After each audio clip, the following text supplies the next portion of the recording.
What's up, Vampire Josh here? Check, check. Okay, I guess it's picking up my goddamn air conditioner. Anyway, hope everyone can hear me. Everything's good. Welcome to hell. Welcome to my Friday night thing that I do, where it usually involves making fun of some MTV Movie Award things going on. That's what we're doing tonight. We're going to look at the 2002 MTV Video Music Awards, where Eminem will finally call Moby out in front of everyone. Moby talks about this event in his book and how he was surprised that Eminem essentially threatened Moby with bodily harm in front of a large group of people, and nobody did anything. Sounds like there's an effect in the mic. What if I did this and then that? Is that probably not loud enough? Hold on. Son of a bitch. Son of a bitch. Alright, check, check. Fuck, fuck. Suck, suck. My nut. Alright, is this better? Gooder? Hey, alright, it's the audio. Much better. Okay, cool. Yeah, it had two different audio captures on at the same time. That's why I was doing that. So yeah, our Australian twink friend who looks like Mr. Beast from Temu. What do you think his opinion is on What do you think his opinion is on the MTV 2002 VMAs? Were they chaotic or were they a hot mess? What do you think?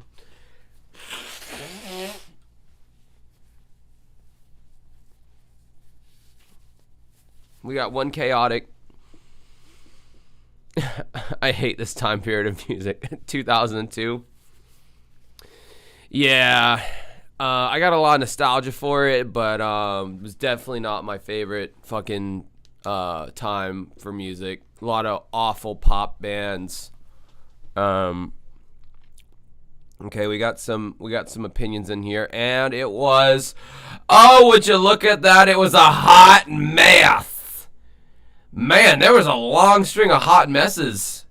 99 was a hot mess. 2001 was a hot mess. We just watched 2001 last week. What the fuck was it went off without a hitch. It was fine. I hate that cocky little fucking thing he's doing with his eyebrow. I'm sorry, this dude has a very punchable face. And I'm sure some people think that about me, but this dude's face is way more punchable than mine. Audio capture's messing up again. Oh, I see. Yeah, okay, so I had the... Okay. Thanks for keeping me in check there, boys. No, I wasn't doing it on purpose. Chill. So yeah, it was a hot mess. So we're... Nope. Not sick, just horrible allergies. That's why I'm texting to someone who I met off of chat roulette. She's pretty hot. So it is possible out there, ladies and gentlemen. I mean, I don't know. We've never met in person or anything. I don't know if we ever will. Hopefully we will, but you never know. But she thought I was sick. But no, I have horrific allergies, and I've already sneezed a dozen times before I even setting this up. What's up there in the parking lot? Catch you in the parking lot. Yeah, I would love to live stream chat roulette. I think it'd be a lot of fun, especially if the people don't know that I'm doing it. Oh, it's you can't do that. It's unethical. Fuck you. If they signed up to be on a website and talk to a random stranger, then what's the difference between 1 and, 80?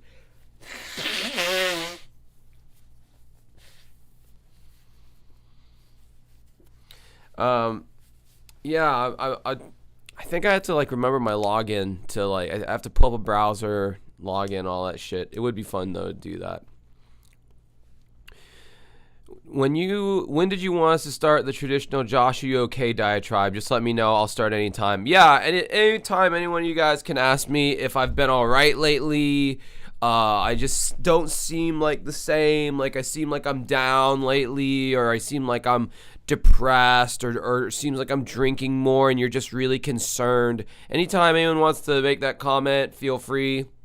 It usually happens once per stream, so yeah, anytime anybody wants to like bring that up, you know, it's cool. I'm used to it by now. Yeah, I'm down bad for sure, man.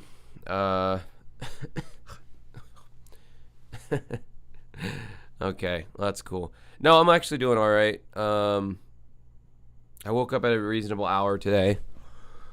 Unlike yesterday, Thursday, I woke up at 7:30 p.m. That is like I think the latest I've ever woken up in my entire life. 7:30 p.m. I couldn't even tell you what time I went to bed because of course I was intoxicated and on chat fucking roulette. So after this stream or later on at night tonight, if you get on chat roulette, you may very well run into me. My eyes will be more glazed over. They're kind of fucked up right now because of all the allergy shit going on. But anyway. Alright, I guess we ought to get to this hot mess. I guess, oh, you want to see how stupid my hair looks when this thing comes off? It usually does it worse than this, honestly. Like, this is like, not as bad. The fuck was I gonna say? Oh yeah, I don't know if they've like shortened the runtime of these MTV VMAs, but this one's only coming in at like a 2-hour mark, which sounds a little short. They're usually like, I feel like they're usually at least like wow, my hair is looking fucking crazy. They're usually like 3 hours, I felt like, but this one's like which, hey, I am A-okay with it only being 2 hours, quite frankly. I wonder what black guy's going to be hosting it this year. That's kind of been their like theme, MTV, because they want to show how diverse they are. I don't fucking know, but yeah. So it's been like Chris Rock twice, the Wayans brothers, DL Hughley. Who could it be now? Who could it be now? Who could it be now? Sorry. Just felt like singing that song. We got a black guy.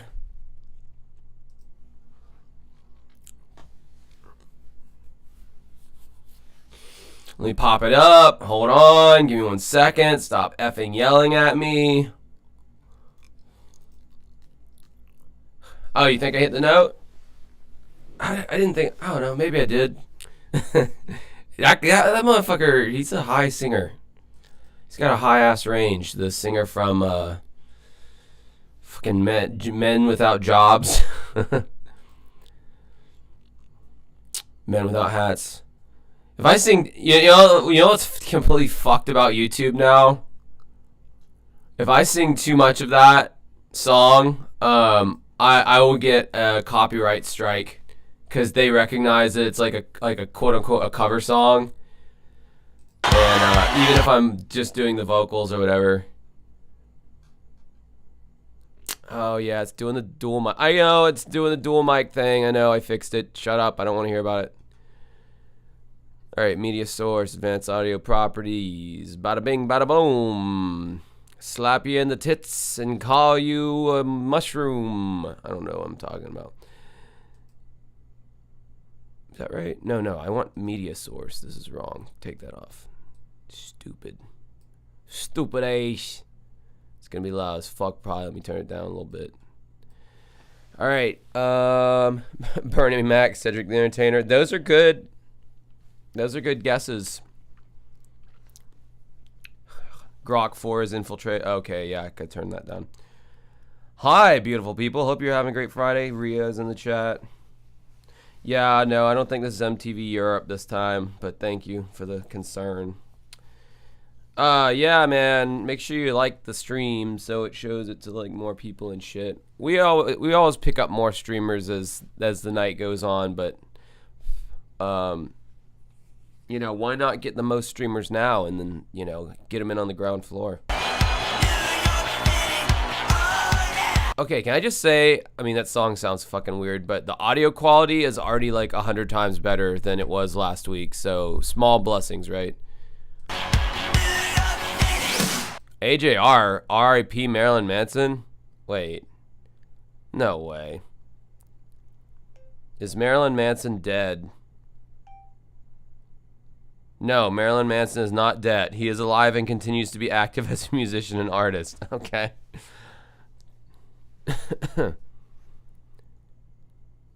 Well, that was random.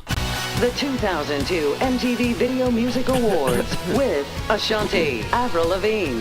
Oh yeah, it is in 16:9. That's crazy. Yeah. Okay. So maybe from here on out, if I keep going forward with this, we'll get better quality and better like video. Well, that's a positive at least. Anthony Penis. Anthony Kiedis, B2K, Brandy, Britney Spears, Brittany Murphy, Bruce Springsteen. Oh, she did. And the E Street Band, Busta Rhymes, Carson Daly, Christina Aguilera. Oh, was she dirty? I don't wash my pussy, Christina, at this point in her career. Xtina. Dirty. Gotta get dirty. It's about time that somebody licks my... Anyway. Lips, David Lee Roth and Sammy Hagar. Oh, sweet. David Lee Roth and Sammy Hagar. Everyone totally cares about those bands for this demographic. Especially Sammy Hagar, who is already like in his 60s at that point. Eminem, Enrique Iglesias, Guns N' Roses, Heath Ledger, Horatio Sands, Ja Rule, James Brown, James Gandolfini, Jennifer... Hey, James Gandolfini when he was still alive. Gappa-geeppa-goo, gappa-go. Lopez, Jennifer Love Hewitt, Johnny Knoxville Bam and Steve-O from Jackass, Justin Timberlake, Kate Hudson, Kirsten Dunst, Kylie Minogue, Linkin Park, Lisa Marie Presley, Mary-Kate and Ashley Olsen. Oh, like half of these people are dead. Oh, look, another dead guy. He even looks dead in this very image. Michael Jackson, Mike Myers, Moby, Nas, Nelly, NSYNC, P. Diddy, P.O.D., Pharrell. Ooh, P.O.D. Wow, they had a very brief relevance. Pink. Former New York Mayor Rudy Giuliani. What? Oh, because 9/11. Yeah, that's right. 9/11 was a thing that had just recently happened. So, yeah. So this was back before Giuliani was a fucking massive tool that deep-throated Trump's orange cock. Before he had his hair dye running down his head as he's ranting about the Dominion voting machines being rigged. He was actually seen as like kind of a good shit there for a while. And then he just became a complete MAGA lunatic. Shakira, Sheryl Crow, The Hives, the judges and finalists of American Idol, Kelly Osbourne, The Vines, Oh my God, was that Justin Guarini and Kelly Clarkson? You know Kelly Clarkson has a daytime talk show now. And so does like Jennifer Hudson. Like all these random women are just getting these daytime talk shows. And I think both of those chicks were on American Idol. Like, don't worry, kid. If your music career doesn't work out, you'll get some shitty daytime talk show and learn how to make a fucking American Samoan cake. I actually watched an episode of her show recently, and that's what they made. Shut up. Don't judge me. TLC, Triumph the Insult Comic Dog, Usher, and more. Live from Radio City Music Hall at Rockefeller Center in New York City. Here's your host, Jimmy Fallon. Oh, God. Jimmy Fallon. Oh, that sucks. That sucks. Oh, he's the worst. God, I hate... Man, give me another black guy, please. Please. I don't have to deal with his ass all night. All right, here we go.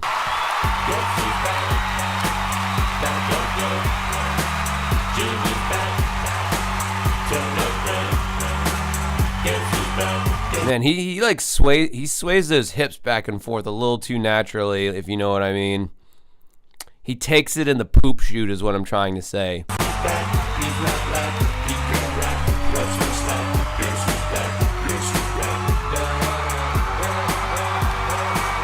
Wow, this is so fucking cringe already. I feel like I'm watching like a goddamn Kids' Choice Awards on Nickelodeon right now. You're right. I do need a starter shot, Rhea. You're complete. You called that one. I do. I need to start up the engine, man. So if you got one, drink it. Glub glub glub glub glub glub glub glub glub. God, and they're so stoked too. They're like, oh yeah. Oh, even though we're all fucking cheers.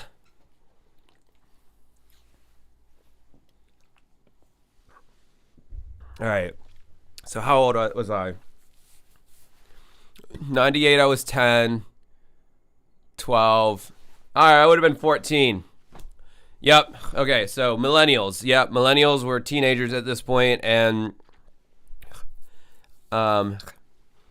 this would be the thing to watch. And this Eminem album had kind of just come out, and Eminem had already like blown the fuck up at this point. Moby, on the other hand, was kind of on the downturn already, because his 1999 album Play did bangers for numbers, but his 2002 album 18 did not do nearly as well. So, but he was still invited nonetheless. They created a monster, cause nobody wants to see Carson no more. They want Jimmy and I'll bring it. Well, if you want Jimmy, I'll take some jokes and string it. Along, it's a wrong, I'll take your song and sing it. Not for the coasting, the bragging and boasting. This is me hosting, the rules of the first thing. When you make speeches, don't get greedy. Thank your agents for making speedy. And don't tell me when you drop your CD, cause I'll download it on my MP3. And no royalties will make you crazy. Don't throw it on your dress. Sorry, they say this looks like a jump for me. Everybody. Bro, listen to how out of breath he's getting. Like, he's not even like overweight. You'd think that he'd have a little bit more stamina there, but a rapper, Jimmy Fallon, is fucking not. Just follow me. It's the only chance for you to see some music played on MTV.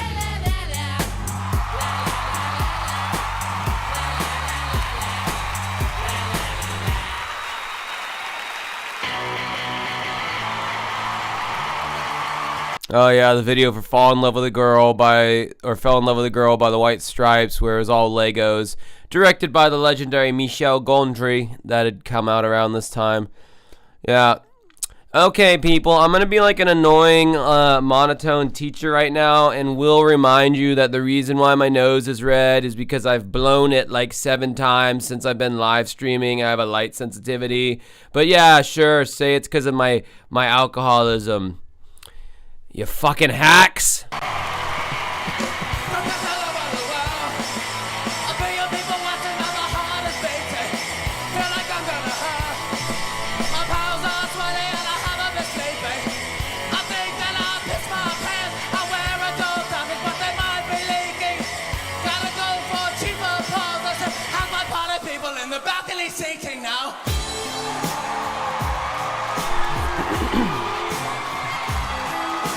That audience is way too well lit. Oh, there's Meg White. You see her laughing in the corner there? That's kind of cute. She was low-key cute back in the day. Let me see if I recognize any of those. Who's that old white guy right there? He looks like a CEO of some kind. Yeah, geez, Josh, just because a white guy's in a suit. That's what, who's to his right? She's a little hottie too, a little blonde hottie. Is that Britney Spears sitting next to Travis Barker? I can't tell. Who's a fat Asian guy? I just like pointing out people's physical appearances. Look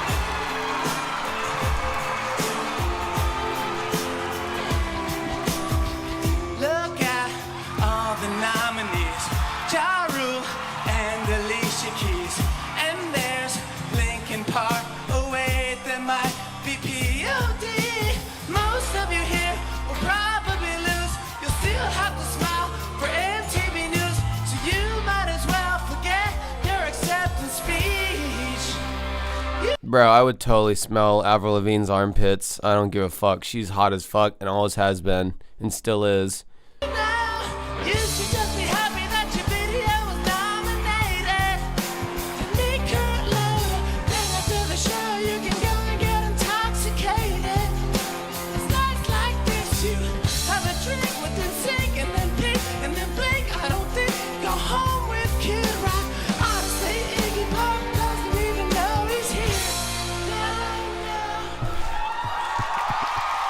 Oh, bro, I was just saying, like, you see Avril there.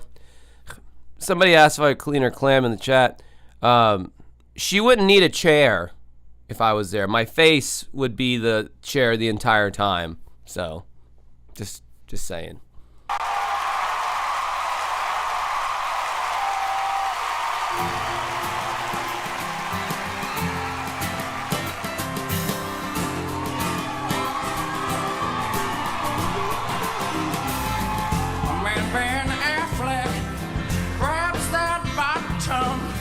Talking about J-Lo every day. She got her boobs wrapped in a napkin. That's not the worst Dave Matthews impersonation I've heard. Every day, my girl Shakira slapped me backstage. Vanessa Carlton hates me. Britney Spears won't return my phone call, but Elton John calls every day. Thank God. Please. Please. Show. Man, the hugging guy of all people, he hurt me. He hurt me a little bit. I think I need a Band-Aid right here. Oh, and it was planned, of course. That's sad. I was hoping it wasn't. So hot and hot,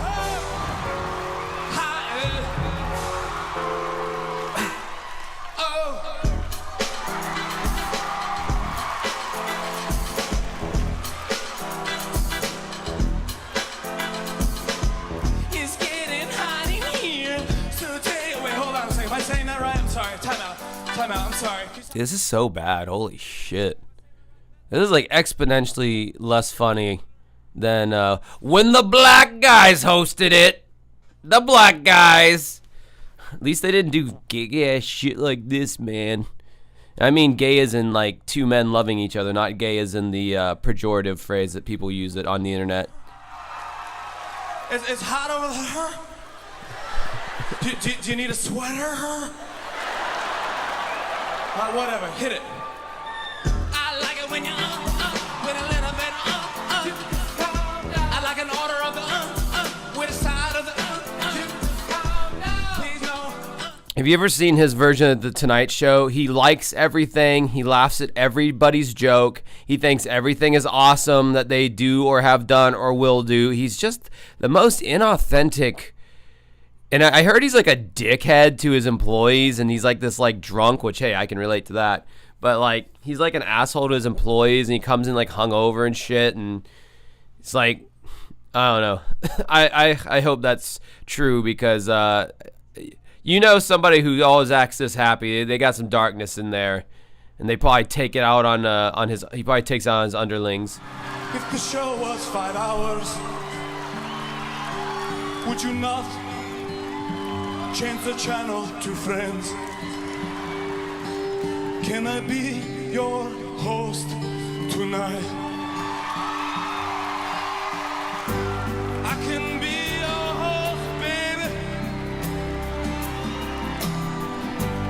They'll rerun this show till May. So I stand up right here forever.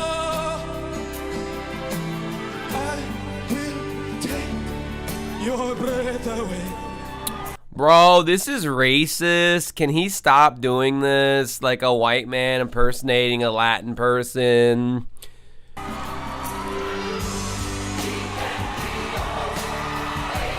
be the host. They'll show us again and again and again.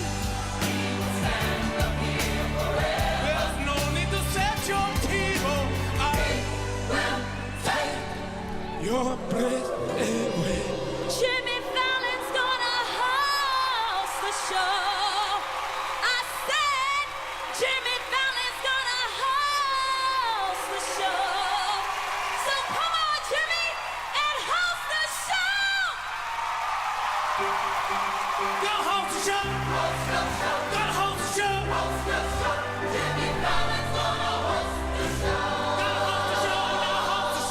Oh yeah, that was totally her big moment. Like, no one knows who the fuck that chick was, but she was like, I'm in front of all these famous people. There's no way I'm not leaving this fucking building without a record deal. Like, did you hear how I just said, Jimmy Fallon gonna host the show? Like, there's no way I'm not leaving this building without a fucking record deal. Crack ass motherfuckers. Okay, now he's making fun of black choirs and black churches. Cool. Very offended, I am. Yes, that's for damn sure. $5 super chat. We're starting a good theme here of giving me money. He's got the right idea. I almost forgive him for asking me if something was wrong last week. Jimmy Fallon is like the A-bomb. Everyone is standing around laughing, having a good time. Then he shows up, boom, everything is dead. I mean, yeah, pretty much. He was definitely the atomic bomb on Saturday Night Live where he broke every fucking character and started laughing because he fucking sucks and he's not even funny.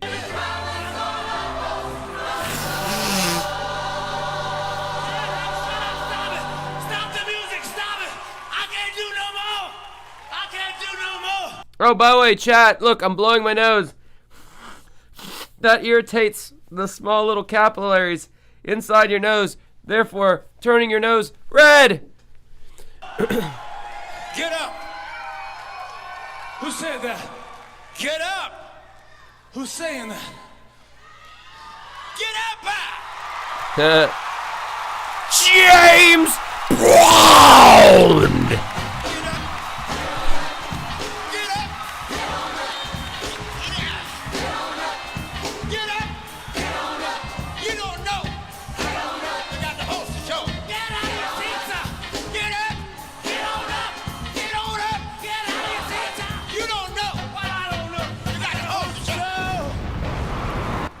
Whenever somebody makes the downfall of Dancing with Ghosts video, or they do like, like common facts about DWG, they're gonna say he gets really sensitive if you call out his red nose, or ask him if he's doing okay, because he seems a little bit off tonight or whatever. So don't do that, or do that, because he gets him real annoyed. So make sure you ask him about his red nose. Or how he's doing, because he doesn't seem like he's himself. Britney Spears. Oh, we still gotta deal with her for a few more years, I'm afraid. I am thrilled to be here with you in New York on such a special night. And it's even more special because it just so happens to be someone special's birthday. This is someone who has inspired me and just about everybody in this room and the world. I consider him the artist of the millennium. He's a true innovator who pioneered the art of music video, broke down countless barriers, and sold more records than any other artist along the way. So happy birthday, my friend, the King of Pop.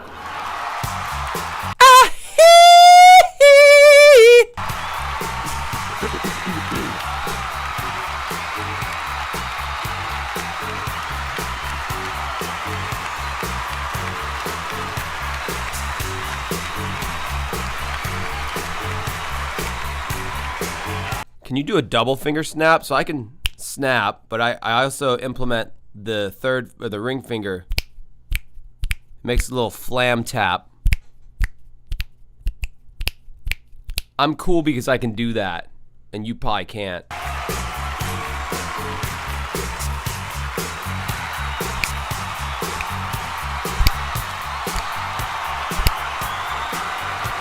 Wow.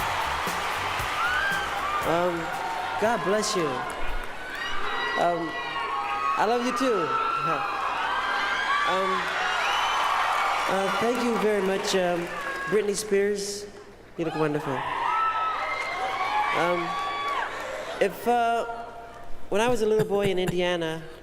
Bro, he better do at least one of his little, like, kick things. His little fucking kick and arm thing. He better do at least one of them fuckers. That's all I'm saying. This video looks a little, like, darkish to me. Like, I could use some, like, brightening. Is this bothering anybody else, or is it just me? And I'm not not talking about all the black guys on the screen. I'm just saying the video itself looks a little on the darker side. If someone had told me that one day I would be getting, as a musician, the Artist of the Millennium Award, I wouldn't have believed it. This is really amazing. I can't believe it. If somebody had told you as a little kid that you were going to grow up to be a white man, you probably wouldn't have believed that either, but crazy shit can happen in one's life, you know what I mean? Thank you so very much, but there's a couple of people I have to thank who made this possible. First, I'd like to thank God, who makes all things possible. My mother, Joseph Jackson, Catherine Jackson, Barry Gordy, Diana Ross, Gladys Knight, Quincy Jones, I love you. David Blaine, your magic is real and I believe in you. And I'd like to thank, I think James Brown is a genius. All right, I got a hacky little kid joke that I just thought of. Is he thanking David Blaine because David Blaine happened to be in the same room with a bunch of kids that Michael Jackson was about to molest, and the cops busted in, and David Blaine whipped the bed sheet, and then when the bed sheet fell down, all the kids were gone. He made them disappear, and the cops were like, "Yeah, got us again, Jackson. We're gonna get you one day." And all the fans around Britney the world, Spears I does love her you. knife dance. God bless you. Thank you. Okay, now let's take a look at this year's nominees for Best Pop Video. Fresh cheese. Who doesn't love this guilty pleasure? Okay, if this is gonna be their bumper for the awards this year, I'm about it. Last year it was the Animals. The year before that it was awkward, like 20-somethings saying, looking like they were heavily dosed on Prozac. The year before that was like Exploding Furniture. I like this lo-fi Tim and Eric vibe we got going here. Great for making pizza and more. That's right. This Moon Man is a pizza cutter and grater. It's true. Cheese lovers, meet your new best friend. In Sync featuring Nelly, Girlfriend Remix.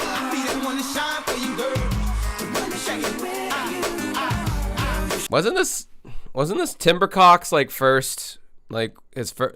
Nelly, close your fucking mouth, dude. Wasn't this Timberlake's first outing as a pop solo artist? Wait, was this Timberlake or NSYNC? I forgot. I didn't even pay attention, honestly. Shakira, Whenever, Oh, Wherever. God, I remember all these fucking songs played ad nauseum on the radio.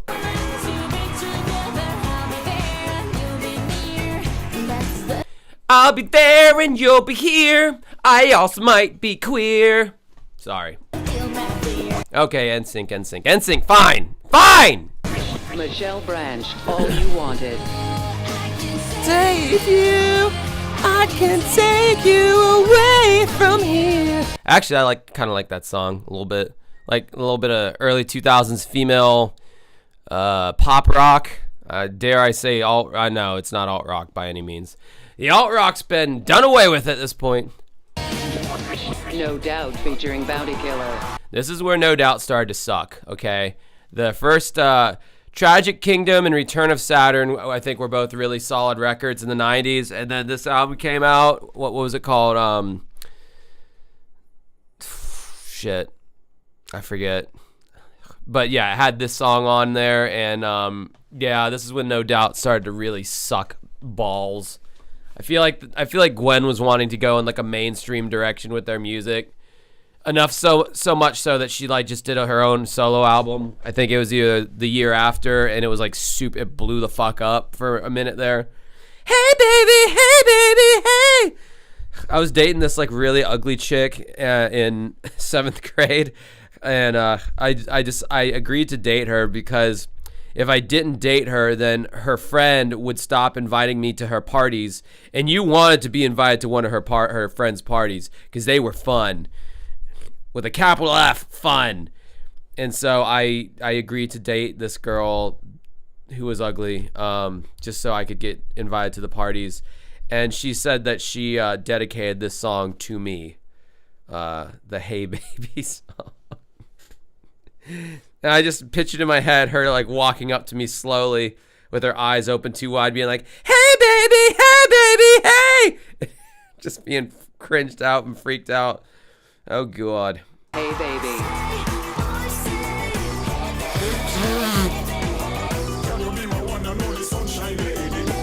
Pink, get the party started. Yeah, that was Pink's biggest. I think that was Pink's like biggest song probably that she ever did. Unless you want to count like If I Knew for Something, like I don't know. She's got those like emo songs too that are pretty fucking big.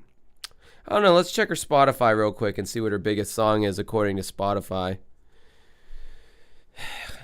Nope, Spotify, you're right. I would normally be typing in Pink Floyd, but unfortunately, Just Give Me... Oh, that song, Just Give Me a Reason with Nate Roos.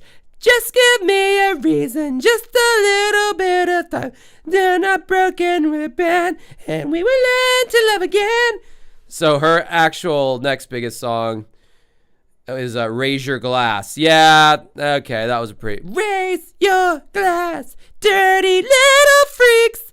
Never be, never be.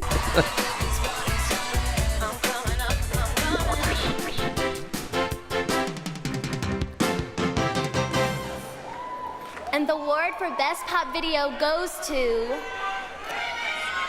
No Doubt, Hey Baby! Yeah, that was definitely a fucking pop song, so I mean, sure, why not?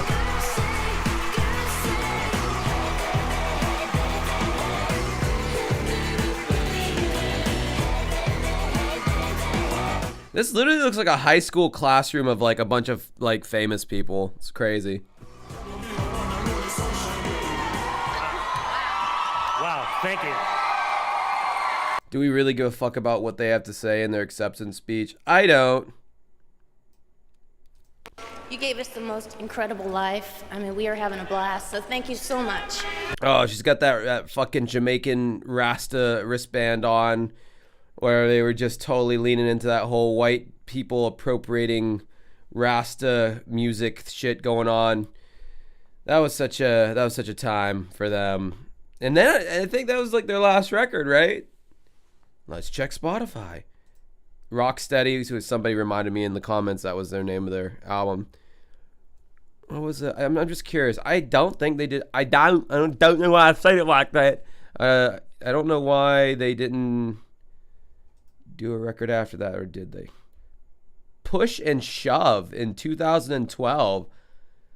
I have not heard anything about this album. Push and Shove. Where's their... Okay, so their big single was Settle Down and Push and Shove, featuring Busy Signal and Major Lazer. I've never heard of this fucking record. Wow.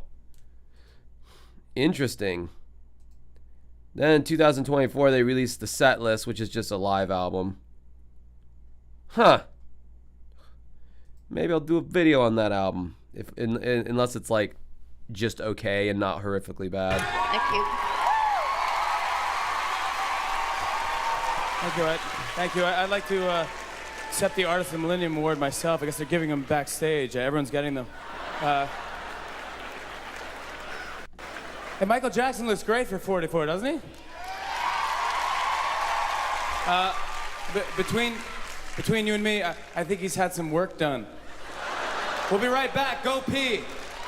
I like how they're talking shit about him and he's like probably still in the building. He probably heard the echoes of Jimmy Fallon's voice and was just like,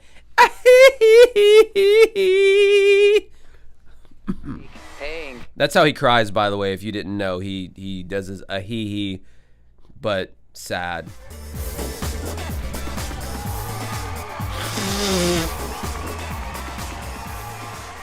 Please welcome singer and songwriter Jennifer Love Hewitt. All right, we're 16 minutes in. I'm not seeing any trace or sniff of hot mess yet to the Australian twink out there who only makes videos about this kind of shit, so I'm going to keep my eyes open.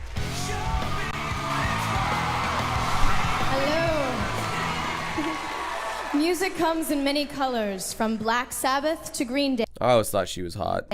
From Red Hot Chili Peppers to Macy Gray. From the White Album to the White Stripes. but only one color can get the party started on a Saturday night. Black guys. Ladies and gentlemen, pink. Oh, is she gonna do a performance now? Oh, is this Don't Let Me Get Me or whatever that song is? Run just as fast as I can, like the gingerbread man. I think I took too much. I'm crying here. What have you done? I thought it would be fun. I can't stay on your life support. There's a shortage in the switch. I can't stay on your. I will say the mix is amazing on here, like the guitars and drums, everything, and the vocals. They really nailed the mix on this. I think I'll get out of here. Where I can run just as fast as I can. To the middle of nowhere. To the middle of my frustrated fears. And I swear, you're just like a pill. Instead of making me better, you keep making me ill. You keep making me ill. I don't care for this song at all, but this mix and this performance is really good.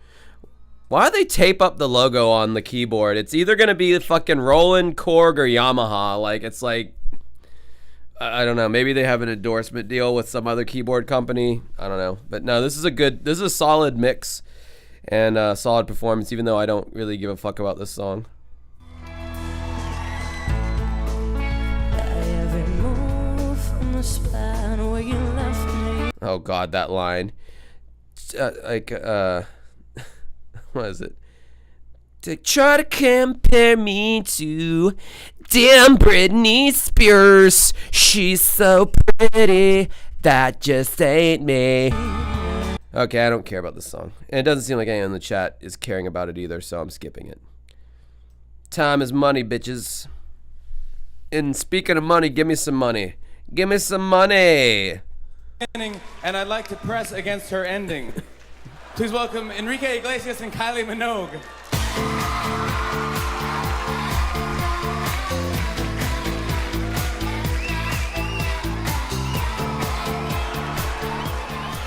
R&B speaks to us in so. In 2002, all dudes dressed like Enrique Iglesias is dressed.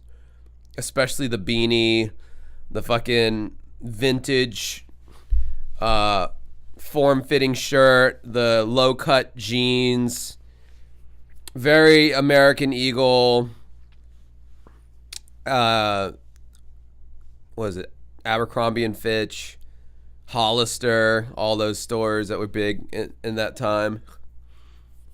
All my preppy ass friends wore this shit. You can literally smell the American Eagle cologne radiating off this guy right now. Many ways, and do you know what it says? It says, let's get busy. Well, yeah, I suppose it says let's get busy. Sometimes it says I want to get busy with someone who's not here right now. But let's get busy. Where's my line? Let's get busy checking out the nominees.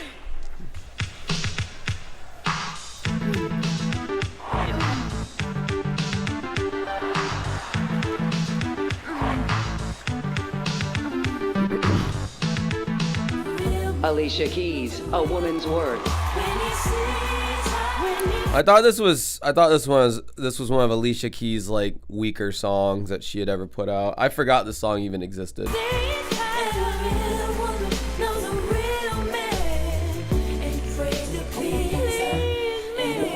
Ashanti, Foolish. This is like one of two hits that she has. Isn't Happy the other one? It's like Happy and Foolish. That's the only reason you know who Ashanti is.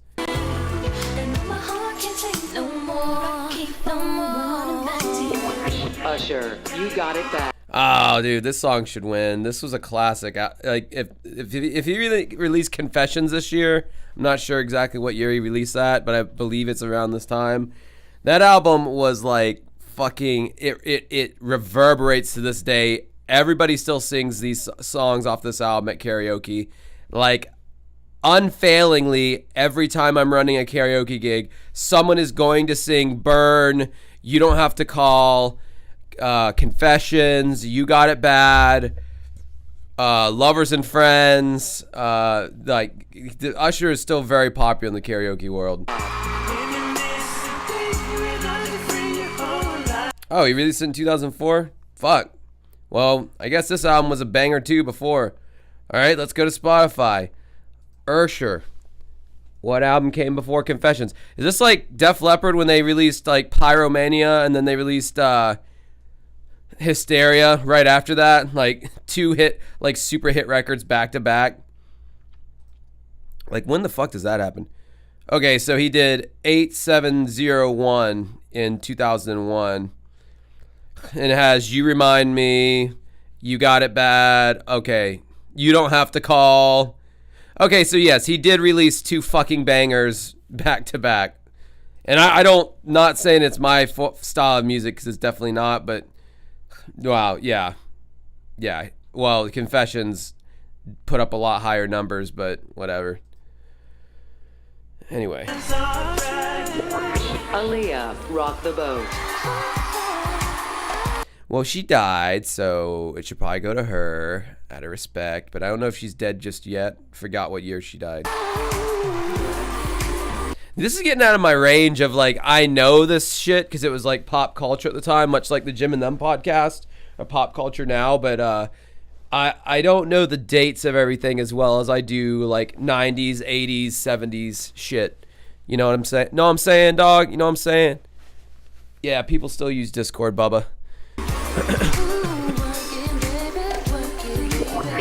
Mary J. Blige, No More Drama.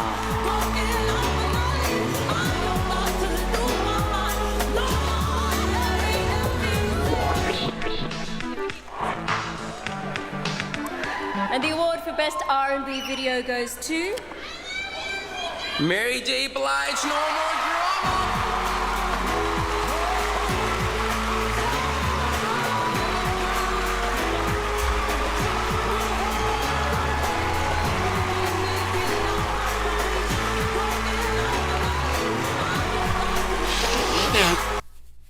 She's talking about no more drama in this, like, super dramatic way. I bet she's gonna start some drama with the goddamn valet who parked her car as soon as she leaves this award ceremony. I'm not gonna say why that is, but that's just what I think will happen.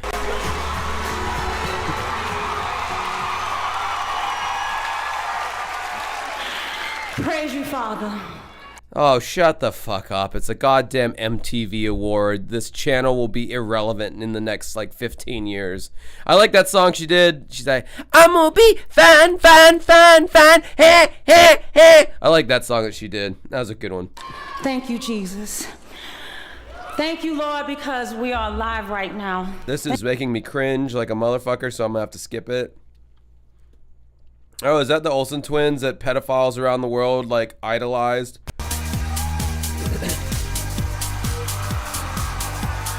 Well, I don't like to play favorites, but here's Mary Kate and Ashley Olsen. 'Cause you're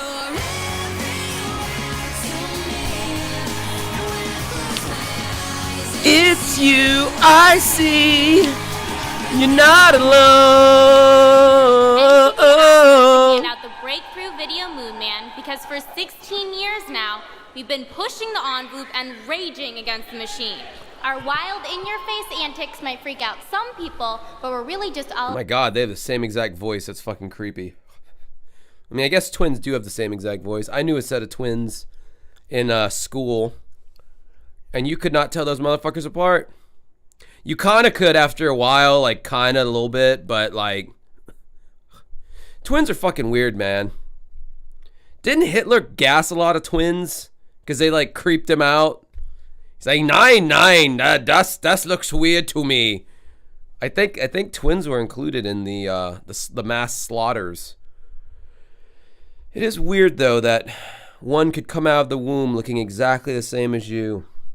Strange. About living on the edge. I mean, for example, last weekend we rented a whole bunch of movies, brought them back late, and we didn't rewind any of them. Not only that, but both of us have both of our ears pierced. Deal with that, America. Now, let's take a look at the nominees. Ah, behold the amazing Moonman drill. Made from space-age polymers, it's strong enough to drill through this solid cinder block. But wait, there's more. It's also... Are they mocking Anthony Sullivan? I'll let you in on a fucking secret, chat. I purchased a goddamn vacuum steamer thing. Not vacuum. It's just a fucking steamer, a floor steamer. I bought one off the damn TV today because Anthony Sullivan was such a goddamn convincing salesman. And I'm looking at this steamer and all its various uses, and I'm like, yeah, you know what? I could use one of these fucking things. This would make my life easier. So for 4 easy payments of $44, I will soon, in the mail when it comes, own this steamer.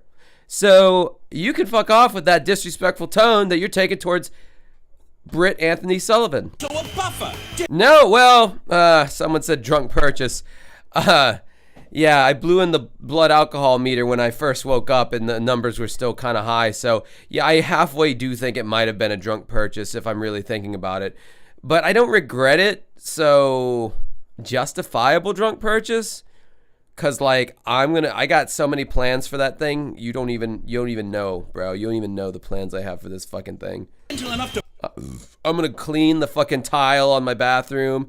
They made it look so easy. If you saw the infomercial and you like to clean as much as I do, you probably would have bought it too. Polish this surface without a scratch. How's that for cutting-edge technology? Stop making fun of him. Make fun of Billy Mays if anything, because all he did was fucking yell. DMX, Who We Be, director Joseph Did it.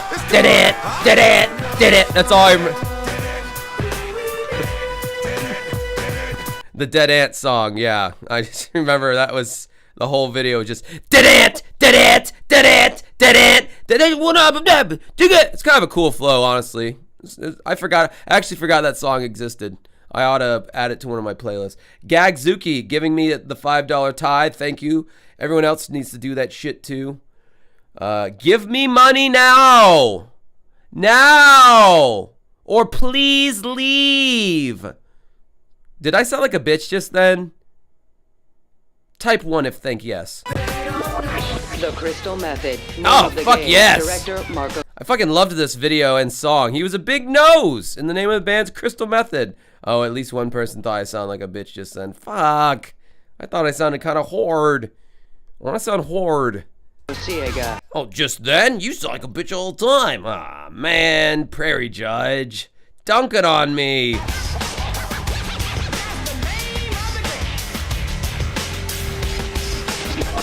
So, Trouble, director Tim. Okay, this is back when I didn't hate Coldplay songs. I also forgot about this song, and I don't absolutely hate it. I never meant to cause you trouble. They could have done a dual cast version in Spanish. Never meant to cause you trouble. Never meant to do you harm.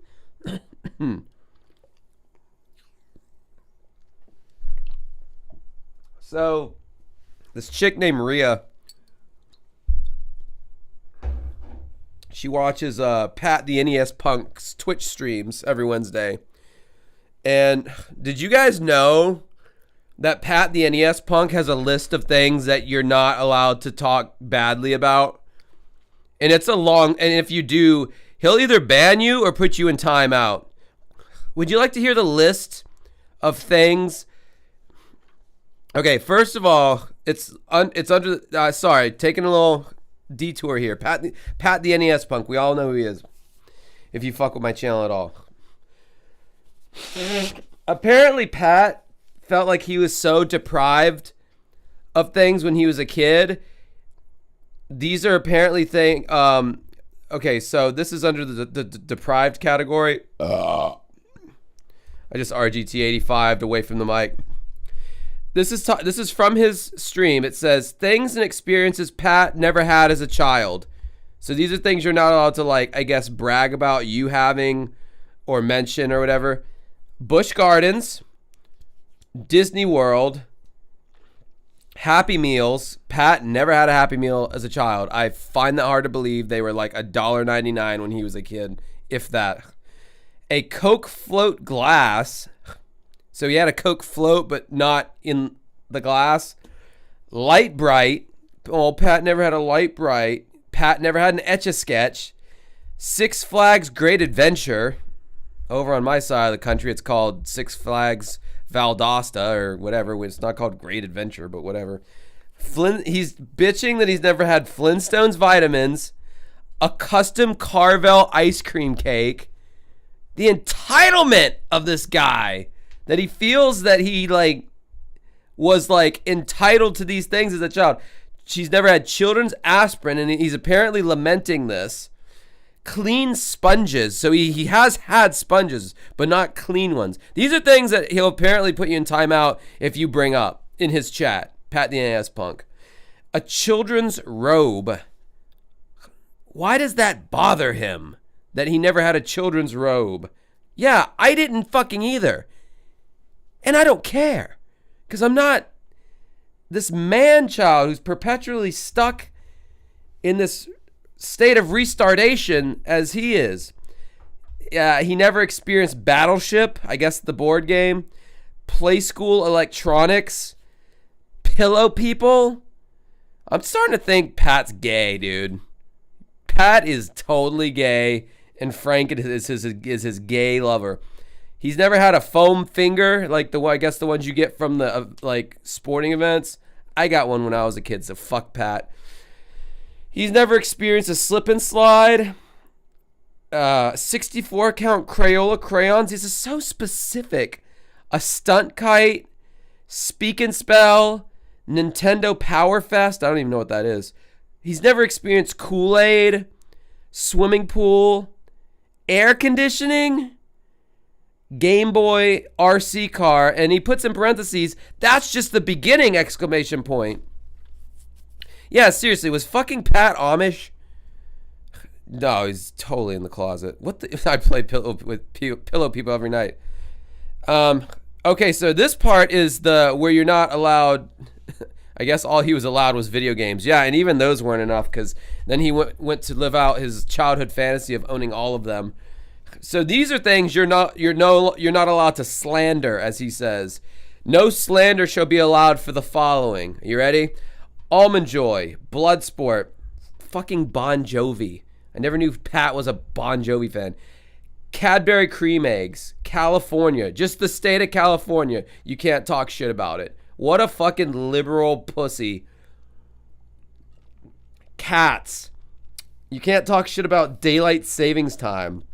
Eli Manning, Gene Hackman, the Hudson Soft Bee, Jem, I guess that old cartoon show. John Romita, Spider-Man. Marky Stevens, no idea who that is. You can't speak ill of his home state of New Jersey. New York Mets, Patrick Ewing in the 1990s New York Knicks. John Starks exempt, whatever that means. Peanut Butter Twix, Pickles, Pinwheel, Poland Spring Water, Pork Roll, RC Cola, Richard Donner, Star Trek, Deep Space Nine, Steph Curry, Tiffany, the artist Tiffany, Utz potato chips and pretzels, Water Picks, Wawa, Wendy's, and whatever else Pat may add. Also, don't tell Pat what is/isn't funny. Your punishment is to be timed out as Pat sees fit. Is that not the most man-child, neck-bearded ass thing that you've...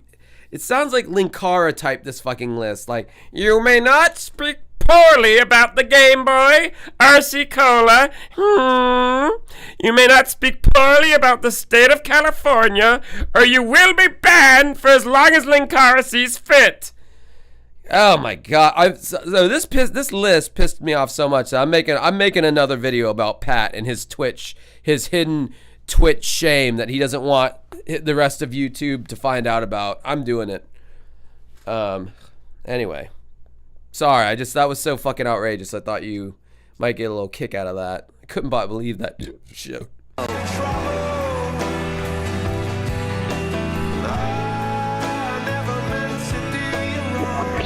Maxwell, This Woman's Work. Director, Sanji. Oh, people used to sing this song karaoke, actually. I didn't know it came out that late. I thought it was an earlier song. Yeah, this guy Maxwell did a cover of Kate Bush's A Woman's Work, and like he sings just the whole song falsetto. It's pretty wild. It's pretty wild stuff. I can't remember words for shit. I stand outside this woman's work. It's hard on the man. Yeah, you gotta have some high falsetto to hit them fucking notes, which that dude was able to do somehow.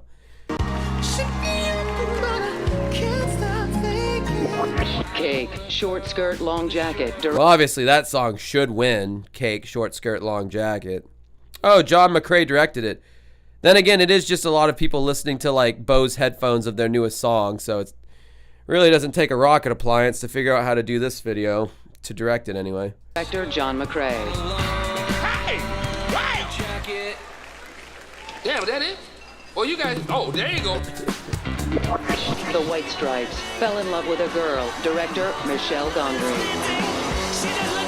I wouldn't be mad if this video won because I like Michel Gondry and think he's kind of a genius director and movie maker. Ever seen Eternal Sunrise of Spotless Mind? Yeah, that was Michel Gondry who did that.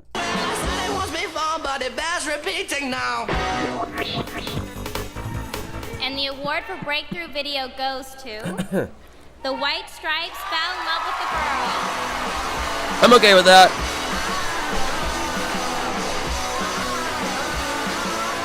I wonder if this was before or during Jack White's insufferability. I'm thinking it's during. But he's definitely gotten insufferable as the years gone on, boy. He thinks he's a modern day Renaissance man. Dude, I know, that movie, Eternal Sunrise of Spotless Mind, it hits. If you've ever been in a fucking relationship that ended, that was toxic, but like you still like low-key kind of have love for the person, don't watch that movie. It's going to make you cry.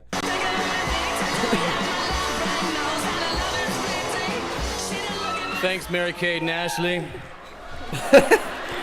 You're in Jack White. Thanks, Mary-Kate and Ashley. We won't bore you too long. The director, Michel Gondry, is a brilliant guy. This is completely his idea. He couldn't be here. His father just passed away a few days ago. He couldn't make it here, so bummer. This is for Michel, I guess. We'll accept it for him. Thank you. I always fuck it up. Eternal Sunshine of the Spotless Mind. I always call it I always fuck it up.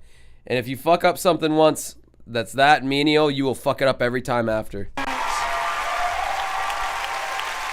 This was before his insufferability because he didn't waste anyone's time. He got on, he got off, pop in, pop out, bada bing, bada boom. Give him the old kick him in the ace, and then take out the cash. James Gandolfini's showing up so I can talk in the shitty, my shitty version of fucking Gandolfini over there. Some Tony Soprano. You want to see my keeper go? Oh! Ladies and gentlemen, can you handle it? B2K. Did B2K stand for Black 2000? Like, black guys, 2,000 of them. Million Man March. A lot of blacks. And I think that's all I can pretty much say, because if I make any joke, it's going to be seen as racist. It'll get clipped and then I'll get canceled. No more grifting. Then I'll die. Yo, if you haven't heard the music of these next performers, your radio must be broke. With beats imported from Queens and Strong Island, I'm about to get ready to get this party started, man. Oh yeah, well if y'all ready to get this party started, give it up for our boy Ja Rule. Ashanti and Yeah. Wait, has Ashanti not died yet? I guess not.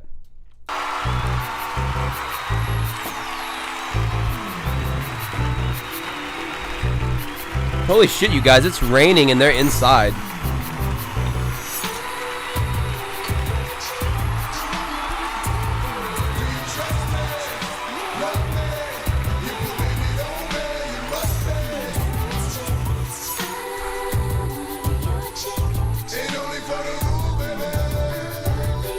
I can't believe that when white bands started using backing tracks in their music, people like Eddie Trunk started freaking the fuck out saying that they're phonies, but like rappers and R&B artists, or Ja Rule at least, They would literally just play their album in the background, and then they would like rap over it. And no one said shit. It was like totally like fine. Like there was nothing live about it. There was, you know, not really a band ever to speak of. And as soon as the white bands like Fallen in Reverse and all that, as soon as they start using backing tracks, everyone, oh, they're phonies! They're phonies! They're all fake! They're not. It's like, bro, there's literally a synthesizer backing track and like maybe a vocal backing track, but literally 90% of the fucking show is live. Like, chill out. But yeah, maybe lowered expectations, Gagzuki, I think you called it. Too slow, too gay, I agree, I'm skipping it. Oh, look at how much shit we would have had to have seen had I not skipped it. I hate Ja Rule. Especially after that Fire Festival thing. And he just threw his friend under the fucking bus saying, I didn't have nothing to do with it, so don't try to blame me. Billy McFarlane is ugly, so baby boy, come and free me from jail. Brittany Murphy, P.O.D., and performances by Shakira and Eminem when the 2002 MTV Video Music Awards continue.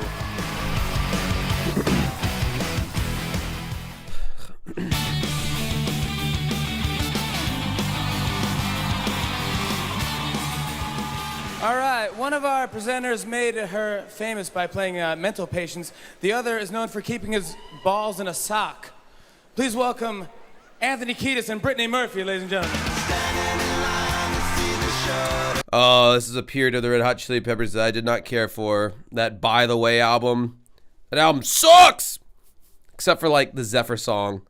That song's okay. It's a little gay though. Fly away on my Zephyr.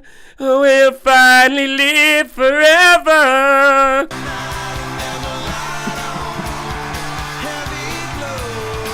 By the way, I tried to say I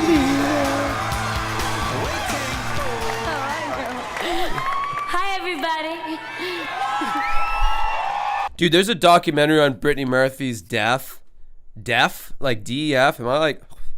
Am I a black guy now? Talking like a black guy. Brittany Murphy's deaf. No, there's a documentary about her fucking death, and it's like really fascinating. Like, they found like a certain kind of mold in her house or some shit. And like her fat, disgusting oaf of a husband, this British guy, who literally looks like a fucking slob. Like, he looks like he works for Screenwave. You know, everyone was looking at him like, all right, well, what's your involvement, buddy? Because you don't seem to... You just started acting real weird, and then, like, I don't know, it's like he started, like, hitting on Brittany Murphy's mom, and then he died, like, a month later. Like, no shit. She dies, and then, like, a month later, her fat, oafish English husband dies. And, I don't know. I'd have to go back and rewatch the documentary, but I think they're like hinting at it had some kind of something to do with like mold or some shit, if I'm remembering correctly. Or don't know yet if it was black guy mold. If I gotta guess, I gotta say probably. We gotta look into it. Can't be making assumptions. Probably black guy mold. If you ask me, I'd say, why not? We need to look into it. It's something we definitely need to look into. Black guy mold. It's what killed Michael Jackson, king of pop. Good evening to you, Miss Murphy. Oh, and to you, kind sir Kiedis.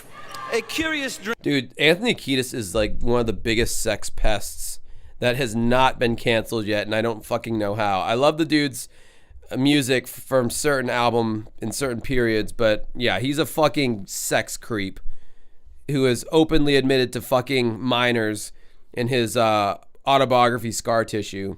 Dream haunts me, milady.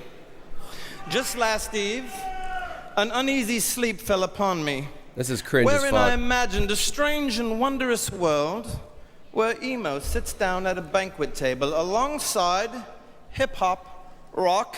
Did he just say emo? Was emo a thing in 2002? Had that emerged yet? I can't hear the rest of this, bro. It's too bad. It's too cringe. Too cringe, bro. Brittany, beautiful girl. Big, beautiful eyes. Big mouth gap when she opened the mouth. Just, ah. Not saying why she had to do that, but, good blowies to be had. Introducing the revolutionary Moonman Blender. Its patented blending technique is perfect for mixing all your favorite flavors into a healthy shake that satisfies even the pickiest of taste buds. Who's thirsty? The Hives. Hate to say I told you so.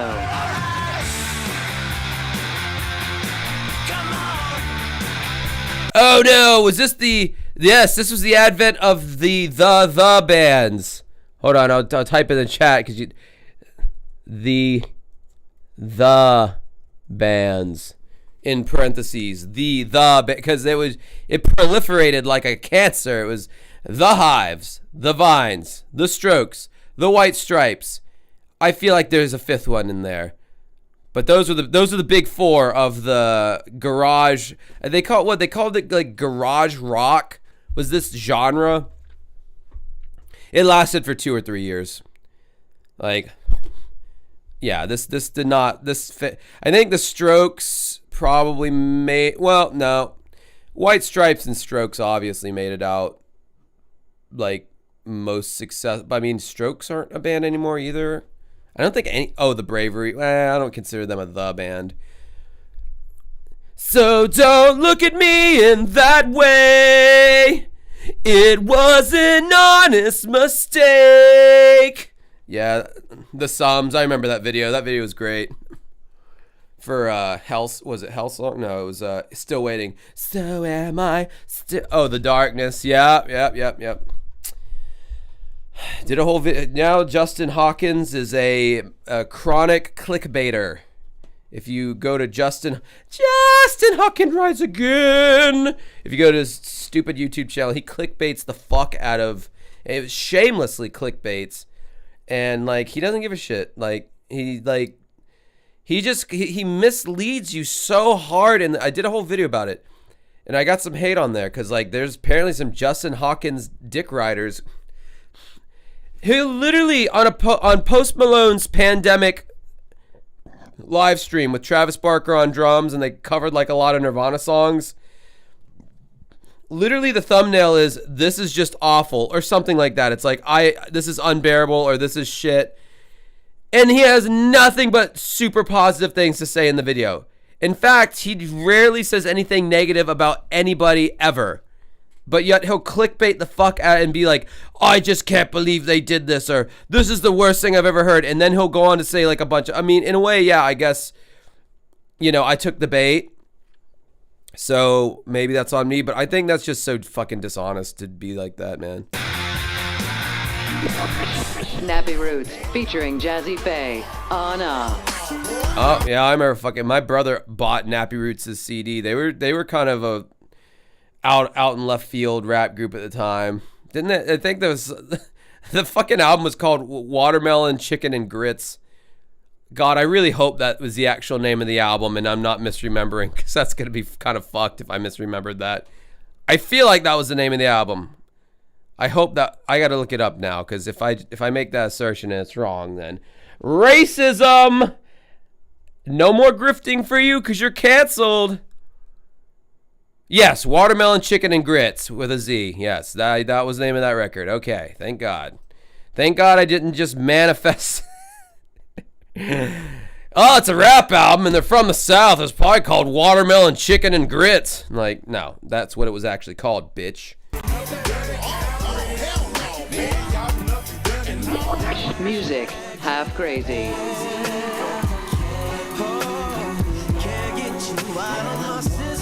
That was definitely a guy who came and went. I know Music Soul Child, but not just music with a Q.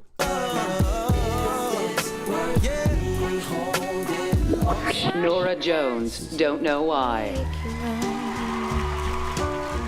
Oh, I think Norah Jones wins. I think this is what triggers Eminem. Eminem has a long memory for his beefs. He did that when he did that Kamikaze album in 2019. Whenever it was pretty more recent than not. He did that whole 4 or 5 part interview with Sway that I think was just exclusive released on MTV or on YouTube. And he talked about like, yo, we're going to these award shows and my homeboys should be winning, but like, you gonna give the award to Norah Jones? Like, who is that? I don't even know. None of us even heard of who Norah Jones was. And you just trying to like entice us to go there that saying we might get an award and you gonna give it to her? I'll be interested to see if she wins, because if she does, he's specifically talking about this moment. I don't know why I didn't come. Oh, I remember every single one of these fucking songs. Dashboard Confessional, Screaming Infidelities.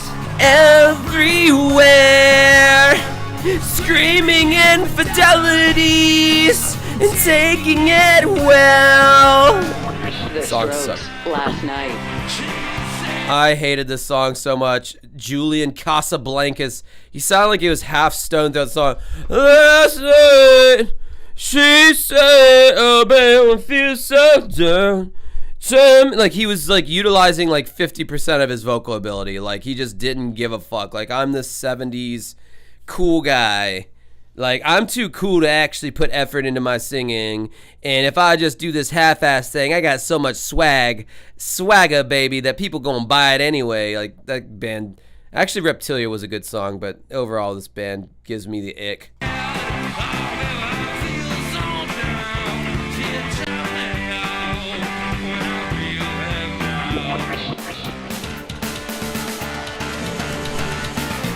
And the MTV2 award goes to... Why are they oddly harmonizing fourths there? That's weird. It's like some Egyptian harmony. You want it? Oh, Dashboard Confession. Screaming. Okay, you guys are right. It probably was the Grammys where he was bitching about that. And I don't care about Chris Caraba's acceptance speech because I think he's kind of a fun guy. Sorry, guys. Jesus Christ. I don't know why it's so fun to just let it out. Oh, what? Oh, is this a Jackass, guys? Yeah. Okay. This was Steve-O before he was clean. This was Bam before he was a complete fuck-up. And this was Johnny Knoxville before he had to wear a colostomy bag. When I found out that I was going to be presenting tonight, I came up with the most amazing stunt ever. And I'm ready to do it. I told them, but they told me I'm not allowed to pull my wiener out. Don't worry. Did you learn that in What are we presenting anyway? Best rap video.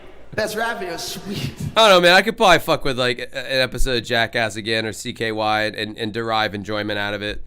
They just, I don't know, dude. There's just too much nostalgia for like how me and my guy friends were like growing up in school and shit. So like, I don't know. That shit kind of stands the test of time to me. I mean, it's violence, man. Violence stands the test of time. They weren't like, they were just dressed like, what's up, Bam? He kind of looks like a gothic pervert, but like Johnny Knoxville and Steve-O just like look like two normal fucking dudes just beating the shit out, just doing stupid shit. Anyhow. Hey, why are you fronting? You know you want the best. Nothing says class and style like the chrome finish of the Moonman Lock and Block. The Moonman Lock and Block. Keep it safe, but keep it real. Word up to your mom. Ludacris, Saturday, ooh ooh. This song was mid as fuck. Ooh ooh, ooh ooh. That was the hook, literally.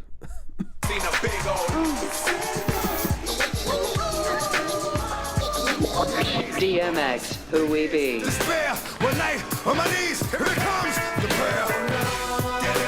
Did it, did it, did it, did it, did it, did it. Nas, One Mic. Stick up kids with no conscience, leaving victims with doctors. If you really think you're ready to fly with my power, this is what Nas is about, brothers and times. I remember that song. And I remember people telling me that Nas was the greatest rapper ever and all that shit. I never listened to Illmatic. I don't get it. I don't know why Nas is regarded as so great. Remember that corny ass song he did? I know I can be what I wanna be what I wanna be. If I work hard at it, I'll be where I wanna be. It was like a song for like kids and shit. It was fucking weird, dude. Nas in the 2000s was I think he had fallen off, needless to say. Ooh, chihuahua walla, ooh, chihuahua walla. Yeah, I forgot about that one. Eminem, Without Me. Everybody only wants to discuss me. So this must mean I'm disgusting. But it's just me, I'm just obscene. Hey. Oh, I got a cringe. I cringe memory unlocked. Hold on. Okay, so you know when he's like doing his finger to the bits, like, but it's just me. I'm just it's got like the words at the bottom, kind of like it's karaoke.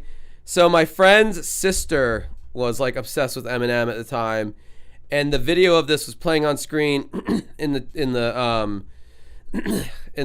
their living room, and she was like freaking out over the song, and she was probably like 12 or 13, and me and Jeremy were 14, and like she like did her fingers right along with his to this part, and she's like, oh my god, Steffi, I got it right, I did it just like along with him. And that her friend was on speaker, and her friend was like, cool, I don't care. And I just remember watching that even at such a young age and thinking, there's going to be a word for this that's going to be invented in the 2020s, but I can't put my finger on it now, so I'm just going to say that was really gay what you just did. But now I say that's really cringe. Fun fact, the friend that she was talking to, Steffi, that was my first kiss. My first legit kiss with some makeout action. She lives in California now. I haven't spoken to her in a long time, but I think she's like married or some shit with a kid. It's just me, I'm just obscene. P. Diddy featuring Black Rob and Mark Curry. Bad Boy. Well, that certainly didn't age well. Boy for Life. Ain't going nowhere. We can't be stopped now, 'cause it's bad boy for life.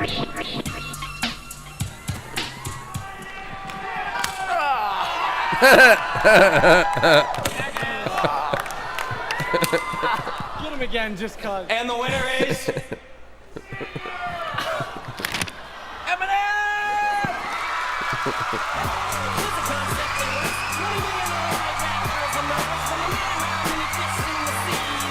I think this is where, okay, is this the fucking moment? I put it in the title. Is this where Eminem finally disses Moby? We shall see. For those of you who don't know, and I pull a CD every time, Moby, the first album I ever bought in my life, Play by Moby. I like this little rat-looking guy. He's a sensitive fella with some of the worst tattoos you will ever see. It was a midlife crisis thing, I think. Just animal rights tattooed down his arms in thick black lettering is the most hideous. And then vegan for life tattooed on his neck. It is the you want anyone who needs to black out their tattoo, because that's become hot now to black out your tattoos.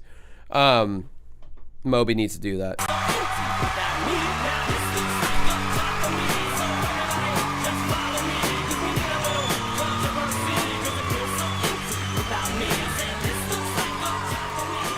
With yourself, man. This guy's really bleeding. What's up, man?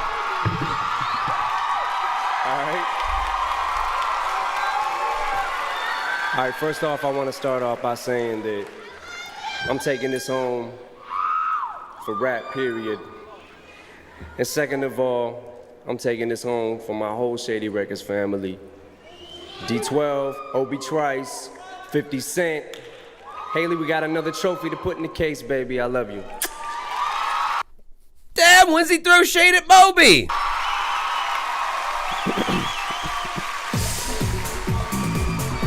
Up next on the 2002 MTV Video Music Awards, Shakira, Linkin Park, Kate Hudson. Oh, you know, I just realized, you know why this is so much shorter is because they cut out the commercials. Which, honestly, it's fun to see them a little bit at first, but then they start, like, airing the same ones over and over again, and then it just gets kind of redundant. The award for Best Hip Hop, and the judges and finalists from American Idol.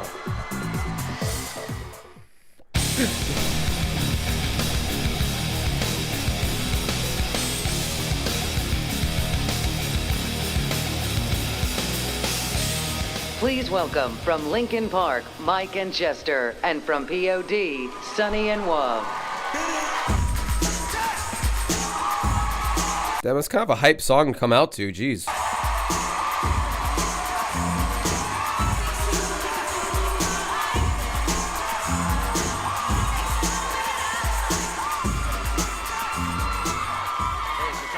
The lines between hip-hop and rock have been pretty blurry since Run DMC brought these sounds together. Bruh, I'm just saying Sonny Moore from POD would make like a hot trans chick if he were to, well, back then at least. I don't know if like it looks like now.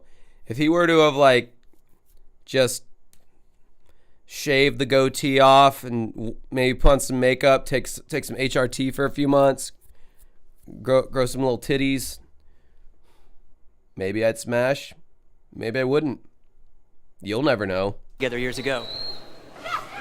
Every year, the two camps get closer and closer together.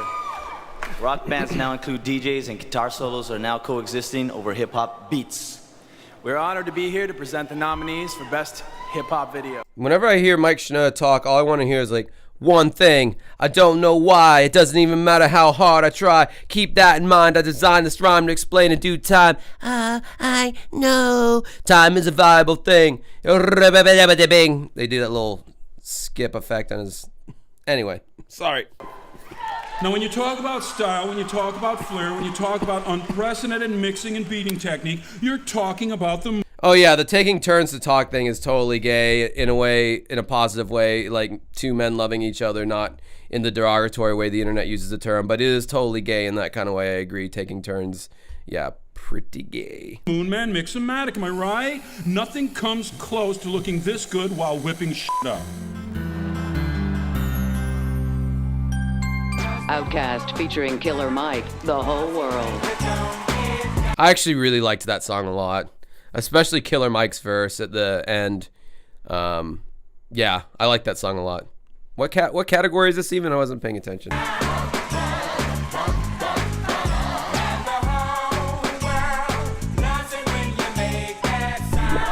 Jennifer Lopez featuring Ja Rule, I'm Real Remix. Fuck that song all day long. I hated this fucking era of rap duets. And Ja Rule was the guy to do it, man. Like, 50 Cent threw so much shade on Ja Rule in his autobiography. He's like, Ja Rule wasn't from the hood. He was a Jehovah's Witness. And, you know, he tried to play his hand in a field that he knew nothing about. If Ja Rule was smart, he could have made female-oriented dance music his whole career and he would have done just fine, but he tried to step into a world he knew nothing about. He called his label Murder Inc. And then you know, when he encountered some real street gangsters, he wasn't about that life no more. Dude, 50 Cent is like the biggest shit talker, and I love it. I think it's fucking hilarious, dude. He's such a fucking hilarious troll.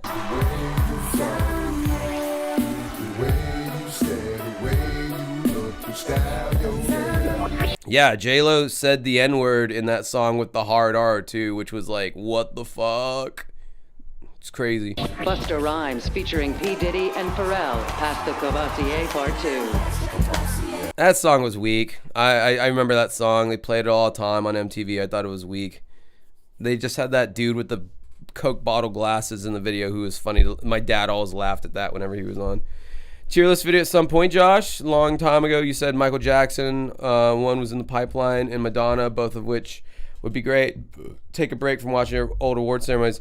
Oh, I mean, tier list live on stream, maybe. There's still a lot of Michael Jackson, like his early shit, that I'd have to listen to. I'd have to listen to his Invincible album because I never really fucked with that one. But Madonna would easily be like the larger undertaking because, God, there's probably 4 or 5 of her records I never listened to. Although I did recently order a Madonna True Blue shirt off the internet because, I don't know, I just love that album cover. I feel like it's kind of iconic. Her long white Christian throat that's begging for my seat. Oh, that was gross. Why'd I have to say that? But no, that album... I like that album, although I feel like True Blue, the single off the eponymously named album, sucks. True blue, baby, I love you, baby, sweet love. Yeah, that's like probably the worst song on the album. Every other song off that album is way better. Ja Rule featuring Ashanti, Always on Time.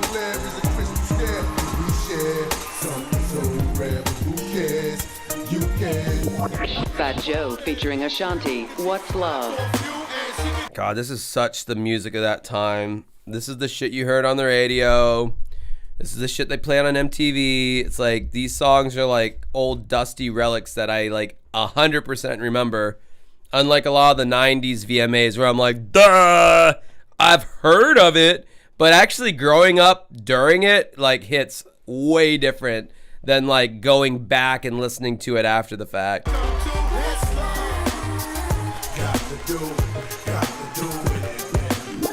Missy Misdemeanor Elliott featuring Ludacris and Trina, 1 Minute Man. Break me off, show me what you got. I don't want no 1 minute man. Woo! Chat, give me money now. Give me more money. Oh my god, it's so cringe when he asks for money. Cringe. Oh. Go running, bitch, to the Cinemasker Truth Forum, you little gamer word. And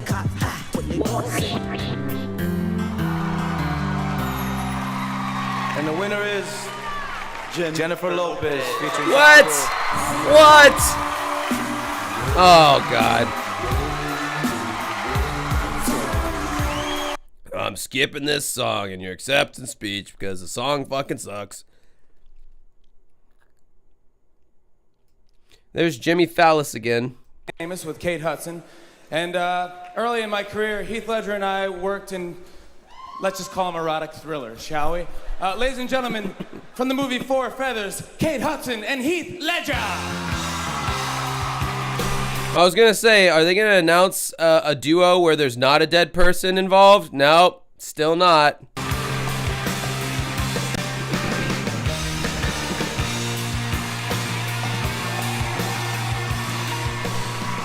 All right, let's try to look at the Joker within here on Heath Ledger's face. Almost call him Keith Ledger's.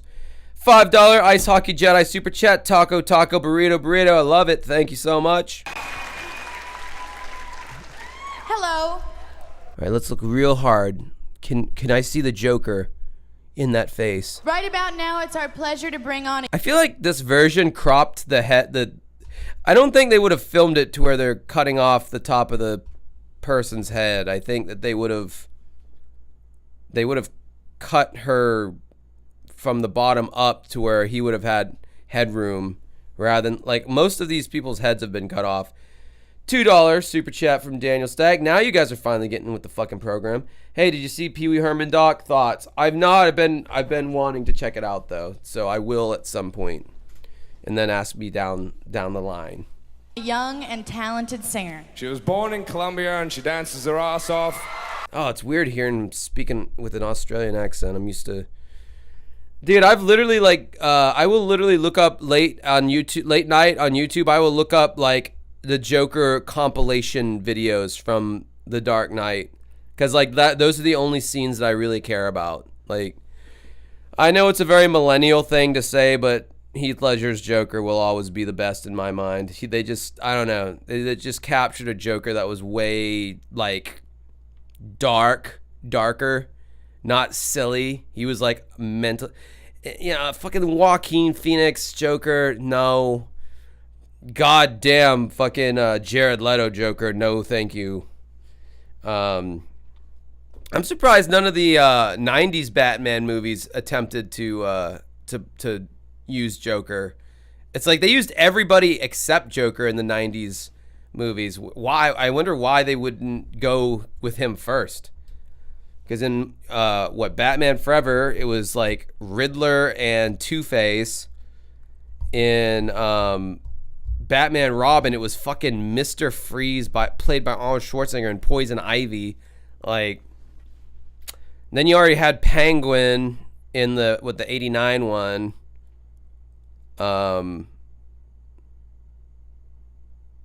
trying to think. Am I missing? Oh, yeah. No, they did. In the 80s, they did Jack Nicholson's. No, fuck that. Jack Nicholson should have never played the Joker. That was not a good Joker at all, in my opinion. He was more the gangster, but the mentally ill, crazy guy, I think that was the Joker that we needed. Ladies and gentlemen, Shakira. Ladies and gentlemen, I don't think so, because Josh, he doesn't care about Shakira. But God, was she ever hot in this fucking era. Holy hell. I just want to see what she looks like.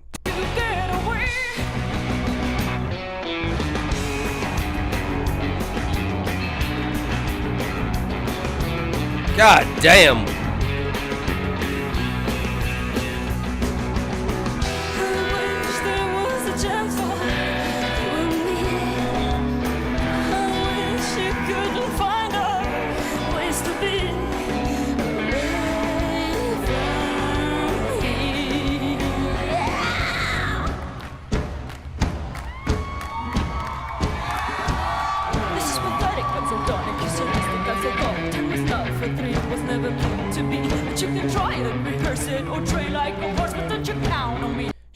Even though she is like Hispanic or Latina or whatever you want to call it, I feel like she'd be like that creepy stalker ex who'd be like crawling like, "You still have not answered my calls."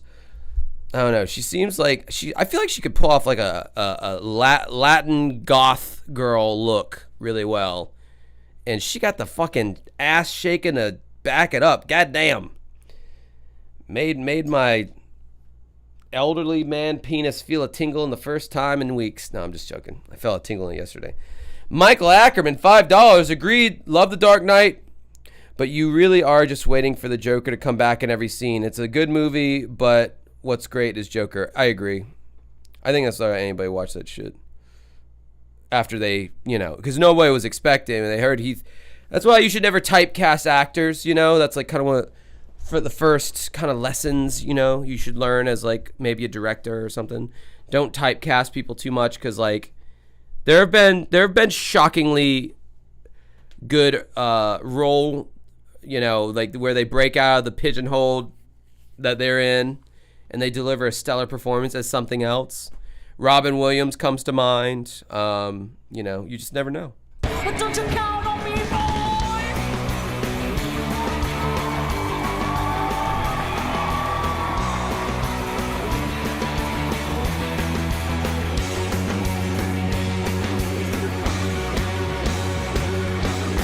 I don't want to be the exception to get a bit of your attention. I love you for free and I'm not your mother, but you don't even bother. Objection, I'm tired of this triangle, that daily dancing tango. I'm falling apart in your hands again.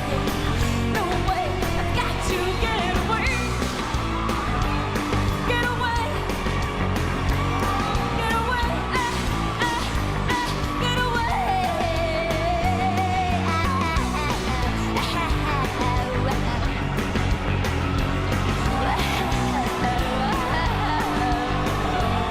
As long as she doesn't sing, then we're cool. As soon as she starts singing, it's like, I'm gonna need you to stop. You don't have to do that, baby. You're fine just the way you are. You don't gotta impress me with your singing skills.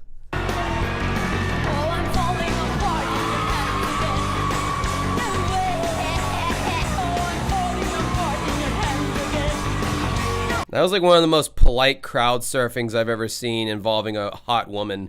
And I've been to a lot of festivals. Shakira,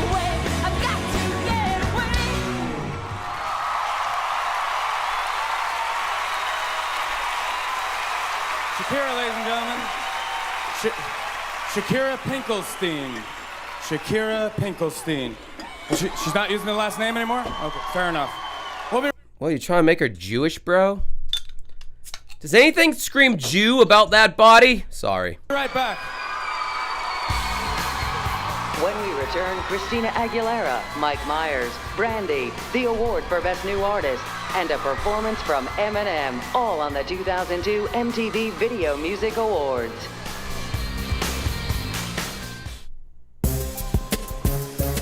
Hell yeah, dog.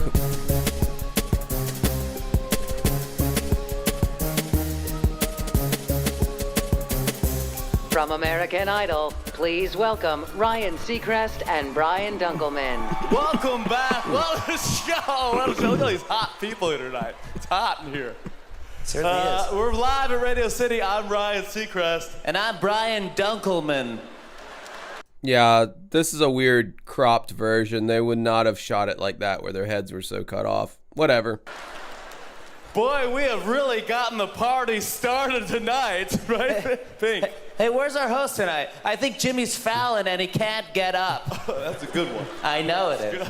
I know. Hey, by the way, I've been meaning to ask you something. Hey, what's that? Who let the dogs out? Who? Hey, is that your final answer? Hey, don't vote me off the island now. Okay, big brother. You are the weakest link. Is he playing both roles right now? Is this like a This is horrible, Josh. I'm aware.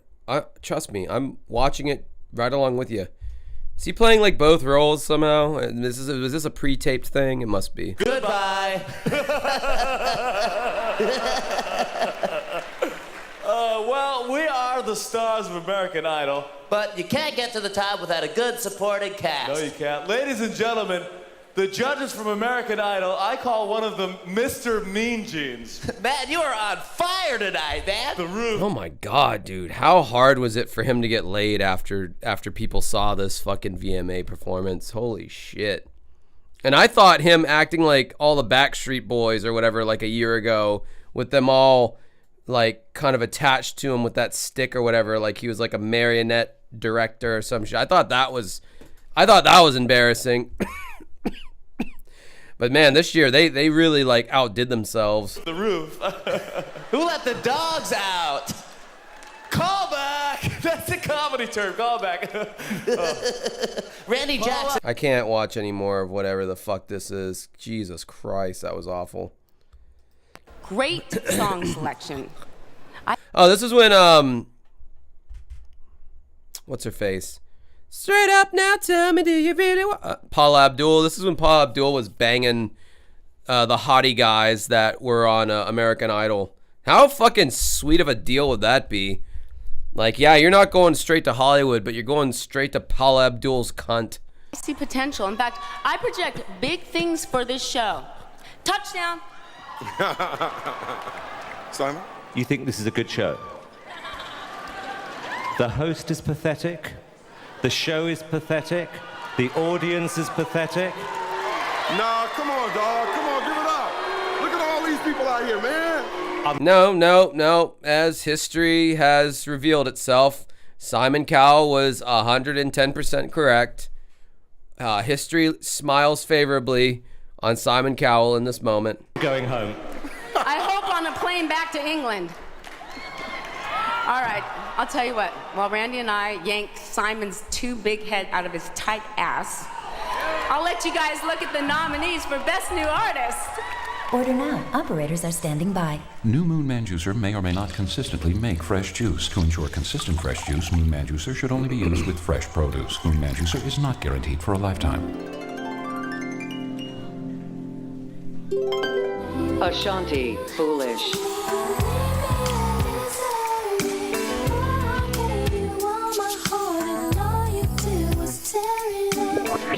B2K,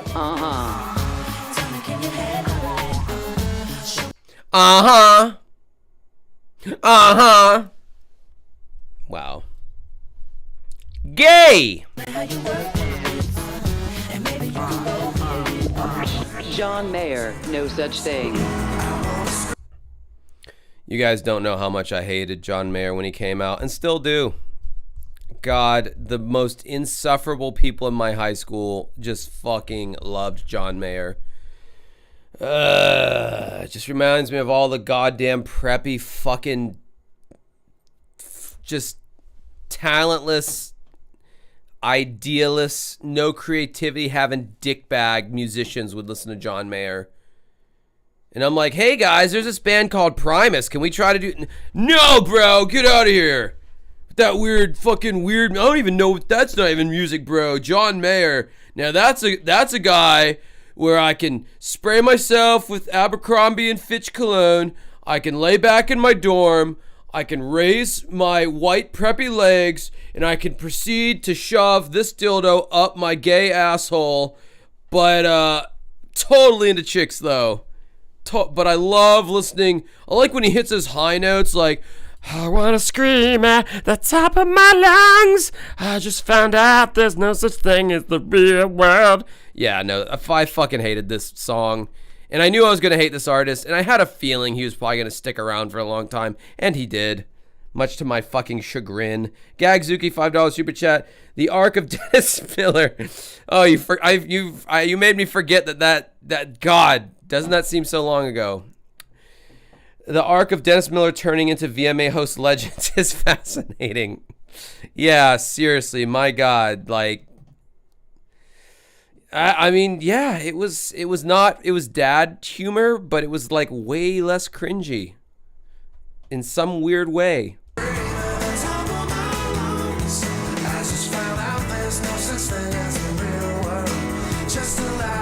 Okay, just imagine my friend. I won't say his name. Just imagine my friend just dildo fucking his asshole in his dorm room, but he's like totally straight, bro, not gay at all, listening to the John Mayer CD. I'm just saying that 99% probably happened.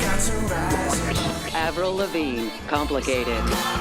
I mean, clearly that song should win. I mean, who didn't fucking like that song on some level, as annoying as it was? And she was hot! And she was emo hot, which is the kind of hot that I like the most, even at 36 years old.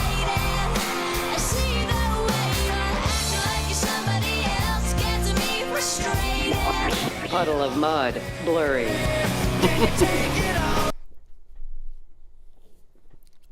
Puddle of Mud. Puddle of Mud made it into this category as Best New Artist. What? Oh my God, this band's a fucking lolcow. Wes Scantlin. What tripped me out when this song came out was when he's doing the chorus, like, can you take it all away? Can you take it all away? When you shoved it in my face. And me and my brother and mom, because like we still had to take rides to my mom at that age because we weren't able to drive yet. We all swore to God that he said spank it to me. When you shoved it in my face, spank it to me. And he had already talked about in that song Control that came out previously. He had already made mention of, I like the way you smack my ass. And we're just sitting there going like, what is this dude's fascination with like getting spanked and like dominated? Like, it was really kind of gay.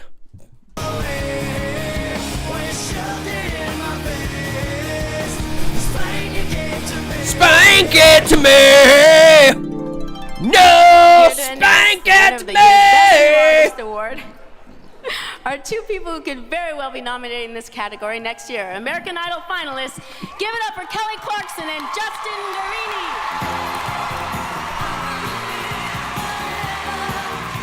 Wait, did they have presenters that are introducing more presenters to introduce an award?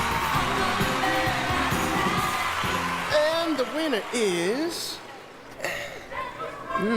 Avril Lavigne.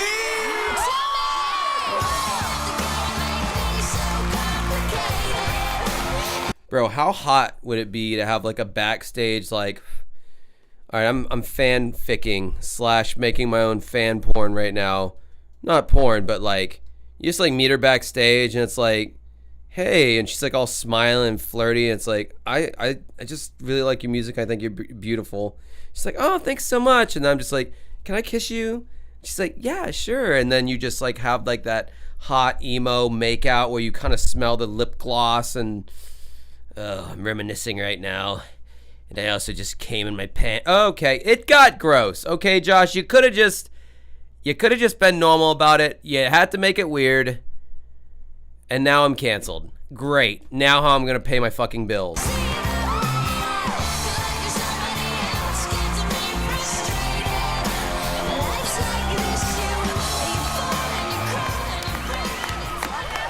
Well, that's how you know it's fiction, is when she says, is when Avril says, yeah, sure to me. That's when you know it's not actually a reality. Yeah, the sad thing is she's only like 4 or 5 years older than me. So let that sink in about how much of a loser that I am. Dude. This is amazing. My dreams are coming true. Dude, honestly, she does kind of have like the nostalgia chick look to her. Like, if she wasn't trying to pursue music, she could have taken Lindsay Ellis's spot and been way less insufferable in her later years. Unlike Lindsay Ellis, who has become quite insufferable. And this is something that I won't take for granted. I've had this dream for a very long time. Let's hear if she says about. Let's hear if she says about or against. And it's incredible. I want to thank all the people around me. I want to thank L.A. Reid for just letting me do my thing, and that's what it's about. I want to thank about you kind of a little bit. You kind of heard it wasn't a boot. She didn't go hard, you know, upper U thing where you a boot, but it was about. It wasn't about. Sorry, I'm getting a little in the weeds here with the inflections of her. I'm just trying to just weed out that Canadianness because the crazy thing about the Canadian accents are they're like 90% American, like generic American accents, until they say like there's like 10 different words that they say where it's like, oh, you're Canadian. everybody at Arista for all their hard work, network management, Terry McBride, Shauna Gold. I want to thank MTV, all their support, everybody, Much Music, fans. She doesn't have the sexiest talking voice in the world, I will say that. Her voice is kind of weird sounding. And my boys, Jesse, Evan, Mark, and Matt. You guys rock. I love you guys. Hey, but they're not signed to the label. You're the only one who signed, so that means they don't get any songwriting credits. Only you and whoever your songwriters were did, and they only get mechanical royalties, or which are a fraction of what you make, so they got fucked in the end, and probably no one's, you know, chomping at the bit to hire Avril's former guitar player.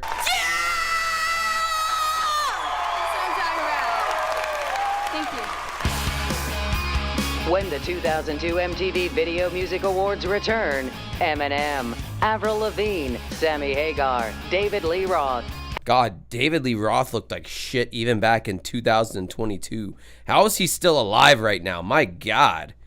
Look at that thin, wispy white hair on that, like, elderly face. And that was, like, what, 23 years ago? That guy must look like a skeleton now. Like, what the hell? And Justin Timberlake solo for the first time anywhere.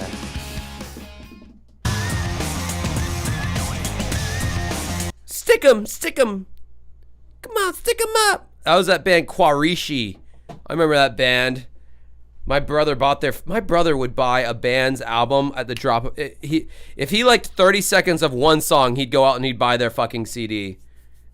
And then I think like then he'd just like, my brother was one of those dudes, and I don't know if you millennials out there can, I'm sure you can.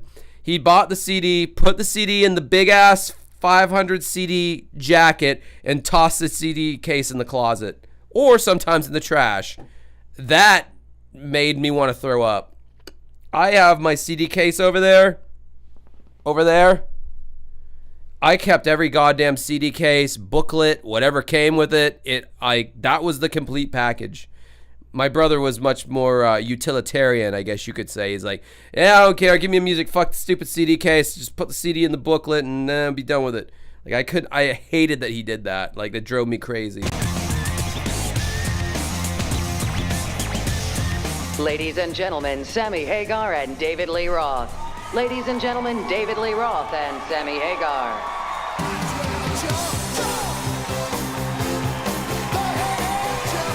This music sounds so fucking relevant to 2002 and doesn't sound dated at all given the demographic.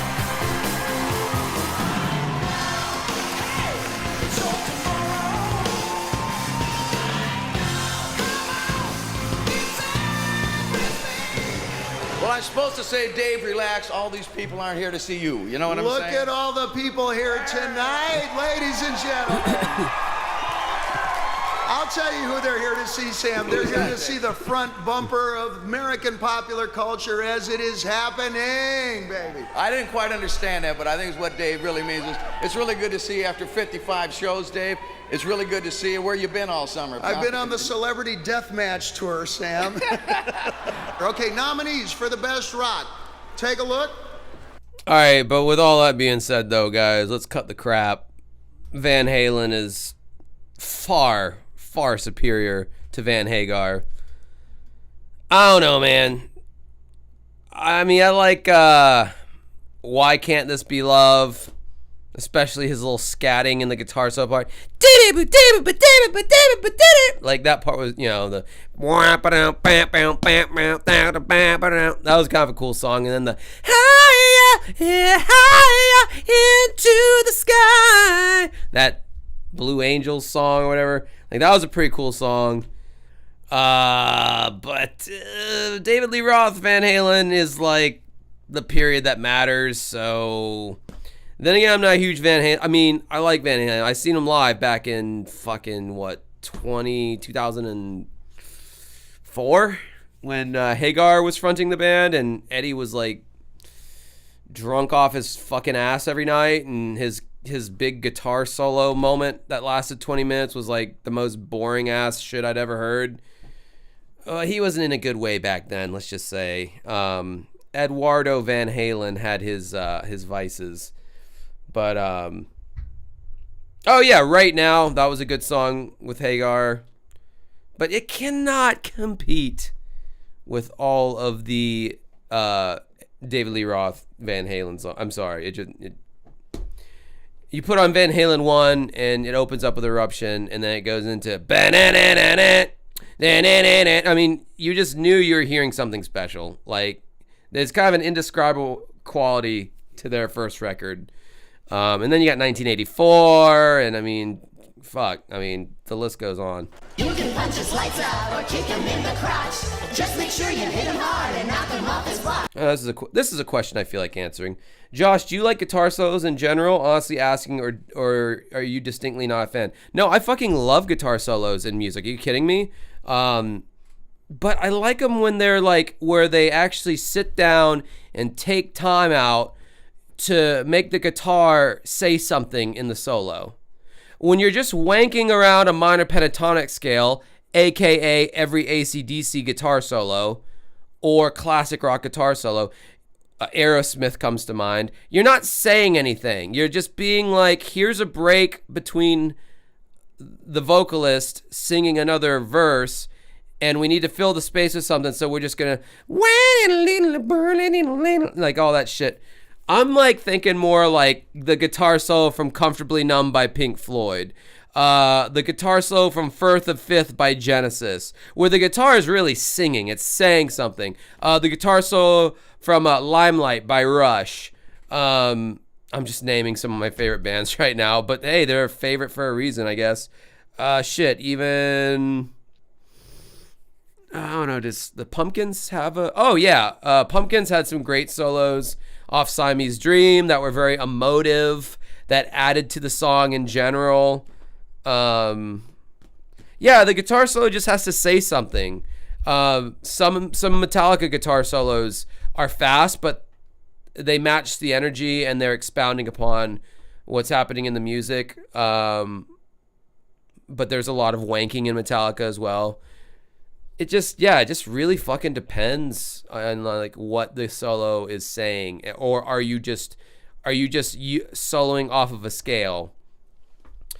Fucking Freebird, the guitar solo from Freebird, it has a phrasing to it. It's got its own voice. Almost any Pink Floyd guitar solo you can think of. So no, I love guitar solos, but they have to be tasteful. Tasteful is the operative word here. It finally makes you happy. Oh, Scar Tissue? Fuck yeah. Great example. Yeah, the slide guitar in there. Oh, 110%. The slide guitar solo in Scar Tissue, like, almost makes that fucking song. Yes. Very astute on that one. Avenged Sevenfold, I will say that their guitar solo on Bat Country is epic as fuck and definitely adds some razzle dazzle to the middle to end part. Great guitar solo. Good shit. So yeah, no, that's a good question. Thank you for questions that feed my brain a little bit like that. And kicking asses tops. Hit 'em, kick 'em, Moon Man. Hey, they really rock. Some assembly required. Jimmy Eat World, the middle.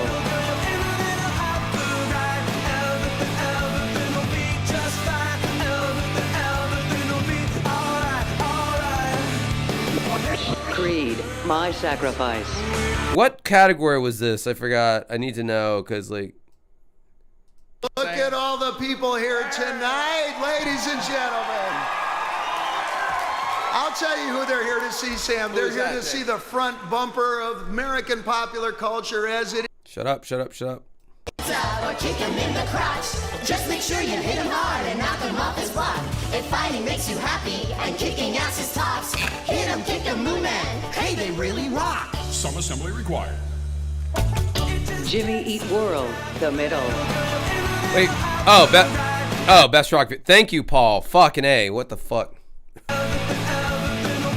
It's fun. Everything will be alright, alright. There's an interesting harmony in the chorus of that song.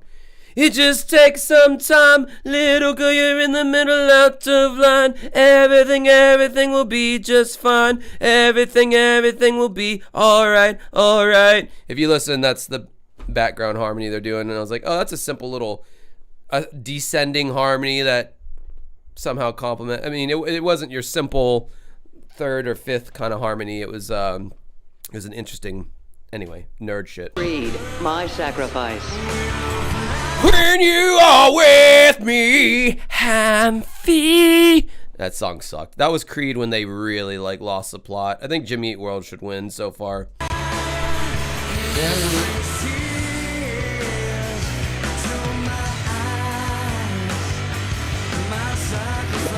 Linkin Park. Oh, that one's probably gonna win. That was a huge song back then. In the end. In the end.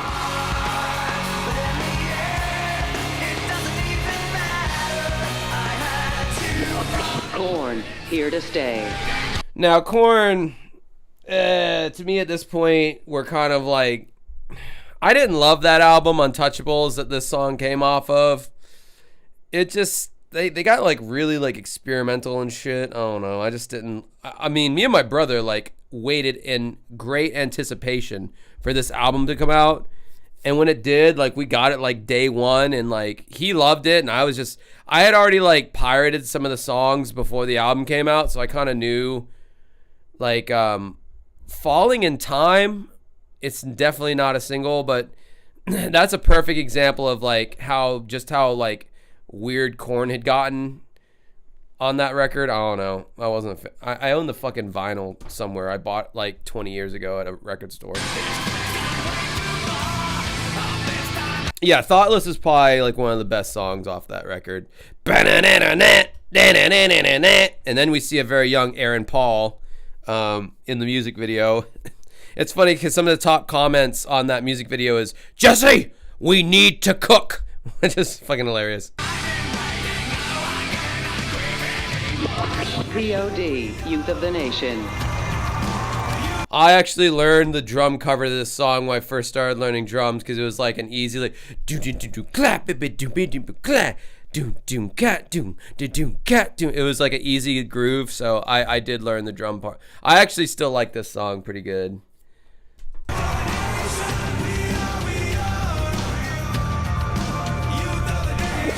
System of a Down. Oh, that one's gotta win. Come on. It's either gonna go to Linkin Park or Chop Suey. I think looking back, Linkin Park and System of a Down aged the best as far as the music.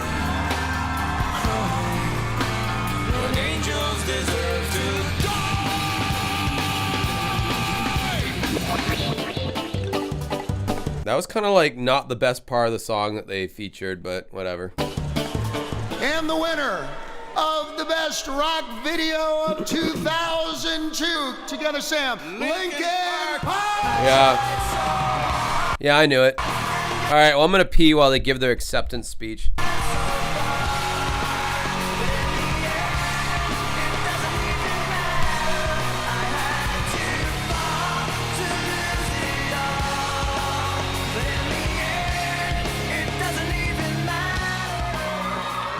Wow.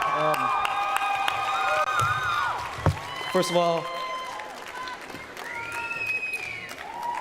I'd like to say thank you to Nathan Cox, who co-directed this video with me. Matt Caltabiano, Patrick Topoulos, and Andrew Arloff, they're the dream team that made this happen. But mainly, thanks to the fans making this all happen. Thank you. And we want to make sure to thank Johan, who directed the video and did a really good job. It took a while for us to, for him to convince us, hey guys, let me, do this video, and he pulled it off, so. The man,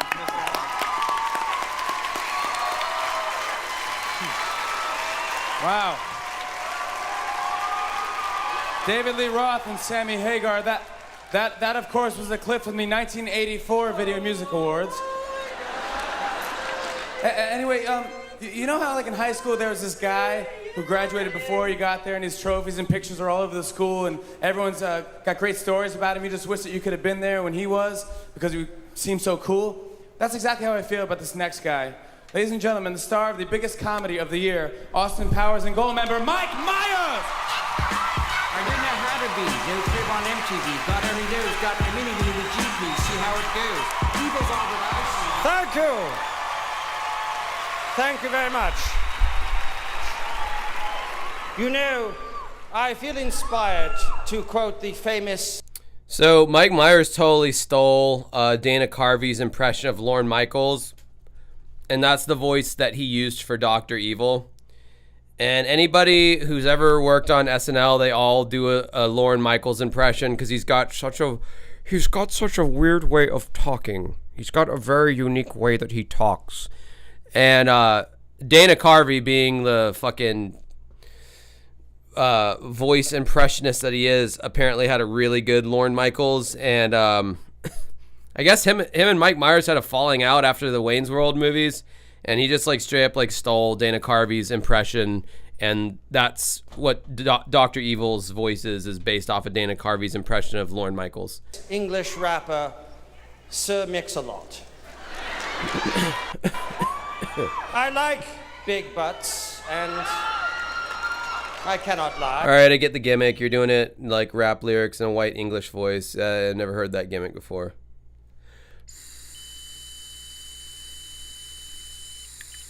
Let's see what my blood alcohol level is, guys.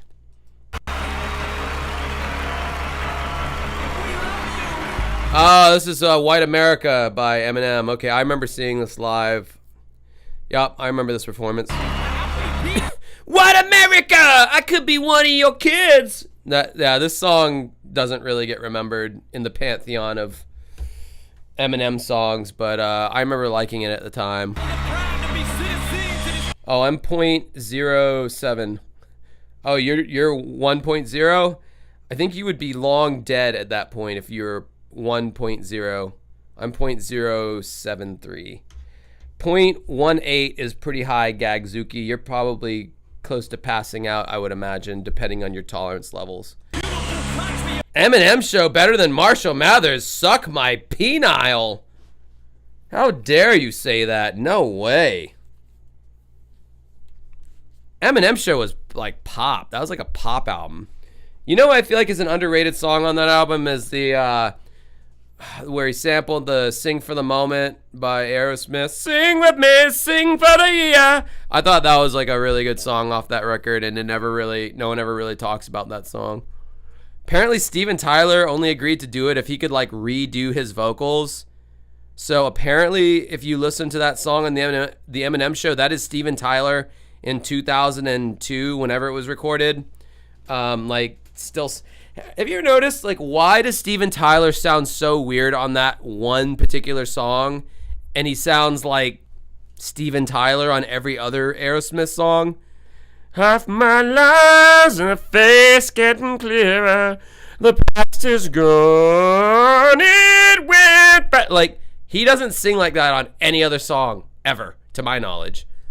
Like, why did he sing like that on that one song in particular? It doesn't sound bad. It sounds good, but it doesn't. The only time it sounds like Steven Tyler is at the end of Dream On, Dream On. Like that. That's like, oh, okay, now I hear the Steven Tyler-ness. But like, yeah, it was always a mystery to me, that song.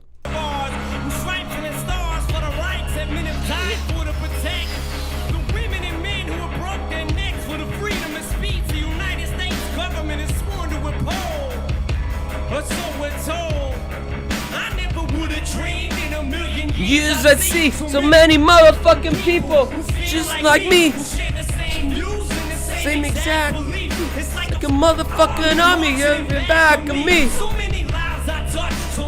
Anger, direction, sprays and sprays. See, to the radio waves that plays and plays. Yeah, I remember this song.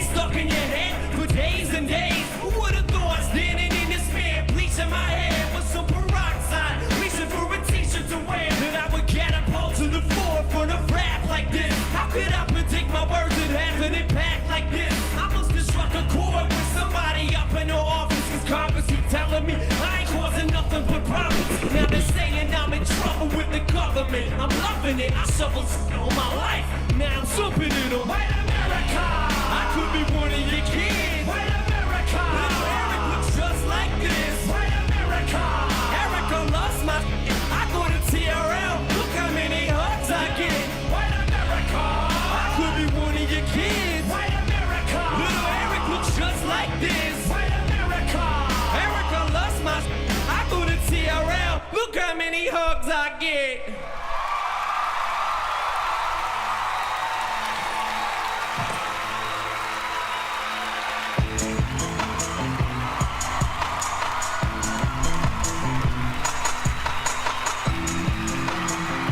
You know, he regrets ever recording this song. He admits later on, it was either on, I think it was on Recovery. It wasn't on, yeah, I think it was on Recovery, his Recovery record.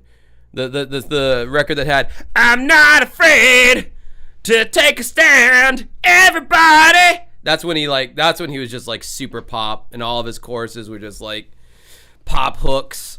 He wasn't raw anymore, but like he admits in like one of his later songs on that record, he's like, I'm sorry, Mom, for recording that song, and I never played ever. I stroke my schlong all day long, wearing a thong. No, he didn't say any of that shit that I just said, but he was like, I'm sorry, Mom, I never play in the closet or whatever. I regret recording it. Like, it's kind of crazy because like his whole shtick was he hated his mom. Go figure.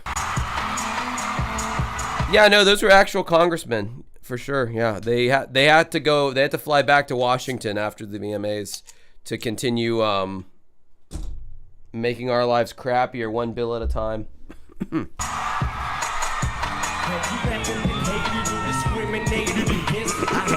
been protested and demonstrated against picket signs for my wicked rhymes. Look at the time, sick as the mind of them.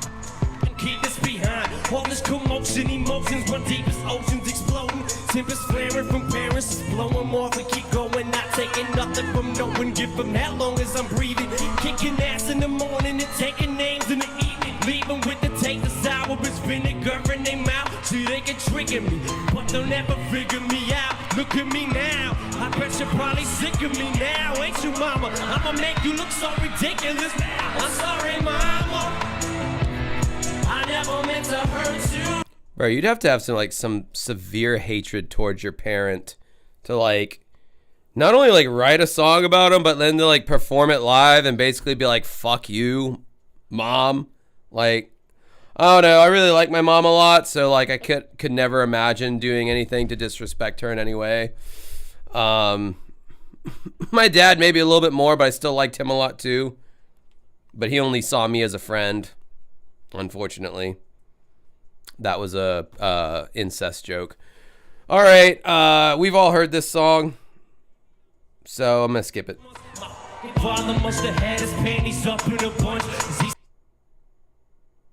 Is that Mariah Carey? Daily, the award for best group. Plus, I don't know who that is. I guess all brown people look the same to you, Josh. You fucking racist. Performances by the Hives, the Vines, and the man who invented the remix, P. Diddy. Oh, 2002 and they did used to say that about P. Diddy, didn't they? I invented the remix. No, you just stole a bunch of fucking songs that were already proven hits from the 80s and you just fucking talked over them. And you called it a fucking remix. It's like the most, like, oh, I'm not talented enough to make my own beats. Let me just steal a song that was a hit from the 80s, give people some nostalgia bait, and add some stupid beats over it and just talk. Because I don't think P. Diddy rapped. He just kind of talked over this. He just kind of talked over the song. It was like a commentary track. TV Video Music Awards continue.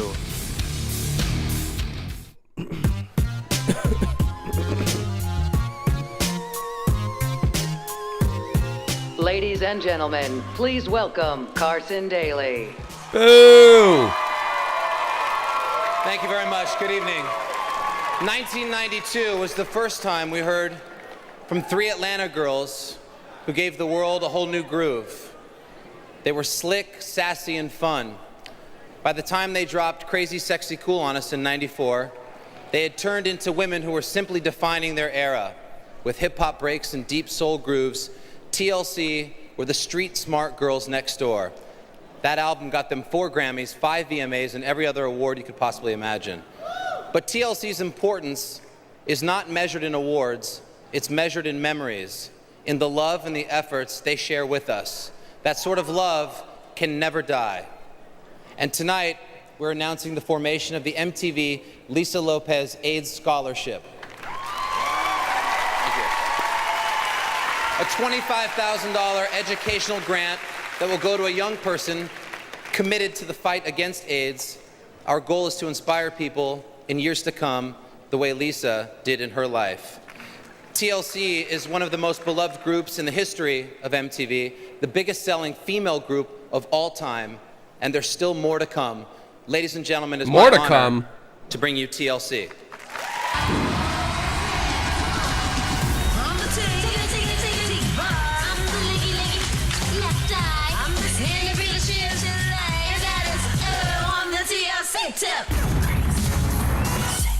And the winner is... I don't know, guys. I'm thinking I don't care about any of this. Rest in peace, Lisa Left Eye Lopez. Her car, like, veered off the fucking side of the road, and that's how she died. And she was in, like, what? Somewhere in South America? It was just literally like, whoop, dead. Like, fuck. The hell, man. Stop doing that. Well, I guess it's a little too late. Oh, I don't care about cars. All right. What's the category? Let's see what the category is. Let's take a look at the nominees for Best Group Video. Best Group Video, Linkin Park.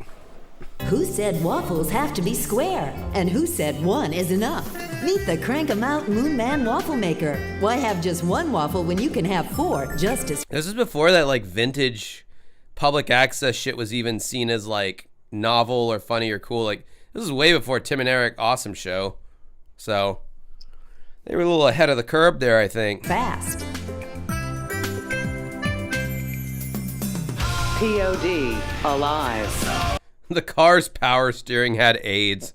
That's pretty funny.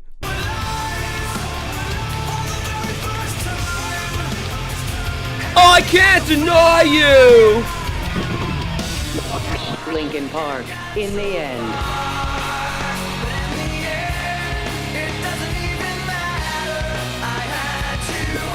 No Doubt featuring Bounty Killer, Hey Baby.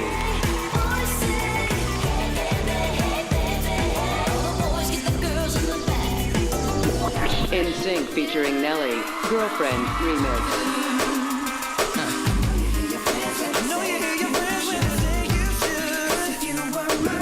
Dave Matthews Band, Every Day.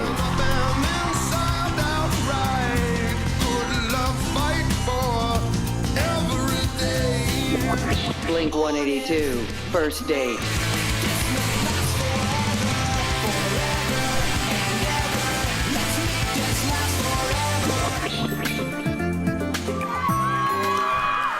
And the award for Best Group Video goes to No Doubt, featuring Bounty Killer, Hey Baby.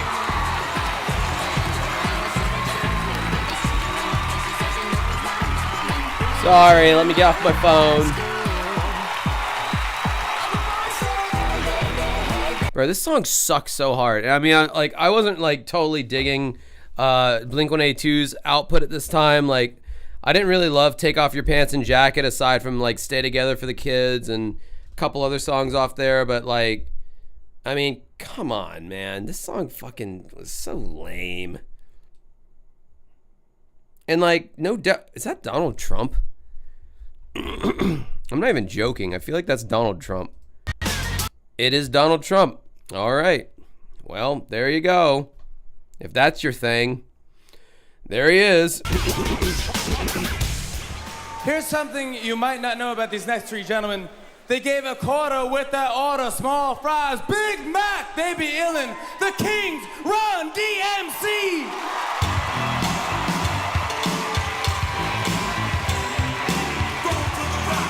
Was that when the fucking DJ was still alive, I guess?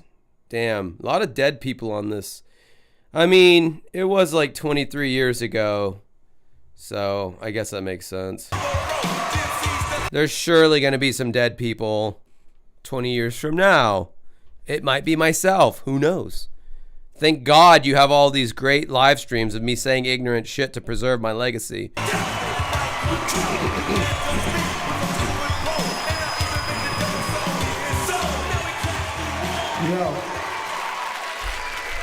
Bro, literally, movie clip, 65% of people in this show is dead. Yeah, it kind of feels that way, to be honest.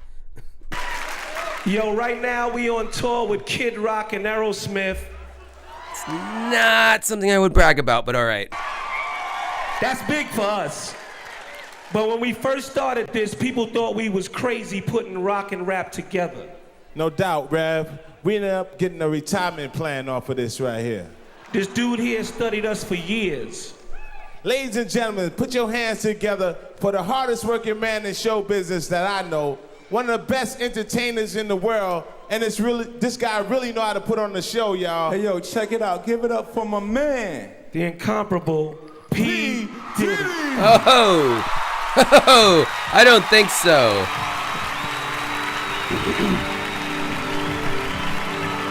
Turn me up. Turn me up. We ain't going nowhere. We ain't going nowhere. 1, 2, 1, 2. We can't be stopped now. Cause this bad boy I'm the for life. definition of half man, half ass the clubs. Bad boy, that's what's up. After bucks, crush crews. Oh, you know what that line was that they bleeped out? He said, I'm the definition of half man, half drugs. So that's pretty apropos there. He certainly is the definition of half man, half drugs. And he gave those drugs to the women in his freak-offs, where he used his baby oil to insert his medium-sized black mamba, because I've been told it wasn't big. Been told kind of a small mamba for being a black guy. But he used the baby, which you shouldn't use baby oil internally. Like, Hugh Hefner made his bitches lube up with the baby oil whenever they'd have sex, and like they would all get like UTIs and shit. How do I know this? Because I've listened to two different audio memoirs. One from Holly Madison and the other one from Hugh Hefner's last wife that he had before he died. He died!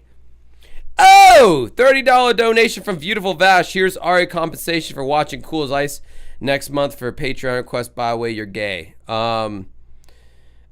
Well, I don't know if she's going to watch it with me, but it's too late now, sucker. After us, no games, we ain't laughing much. Nothing but big things. Check the hit list, how we twitch. What changed but the name? We still here, you're rocking with the best. Don't worry if I write rhymes, I write checks. This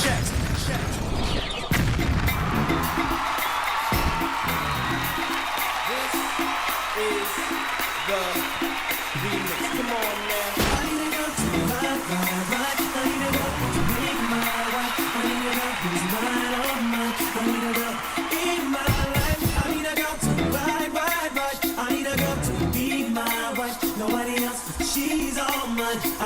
This all sucks. All of this is awful. I hate this time for pop music.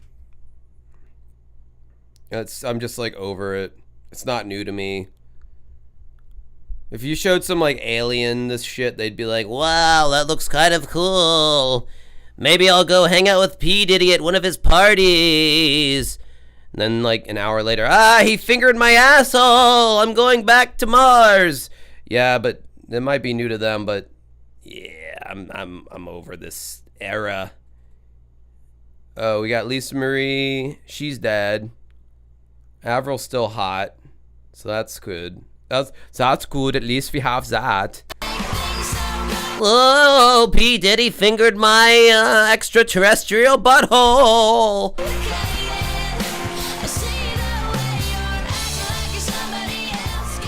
They rock, they roll. I want to finger her belly button.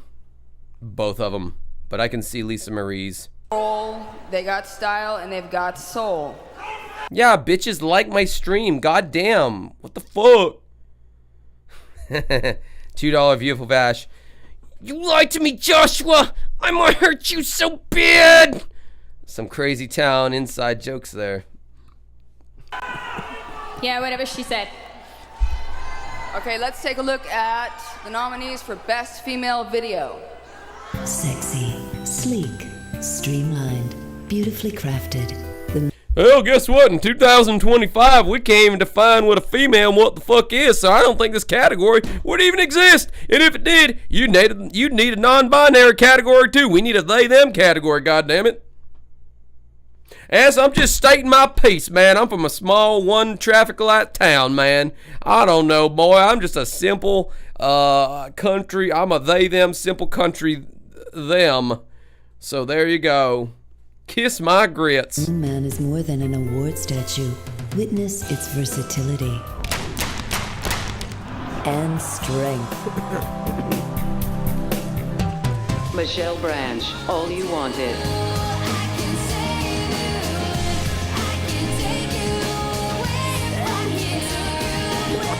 Shakira, Whenever, Wherever.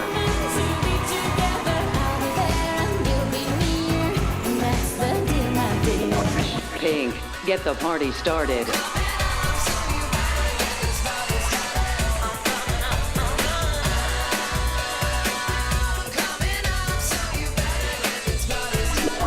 Britney Spears, I'm a Slave for You.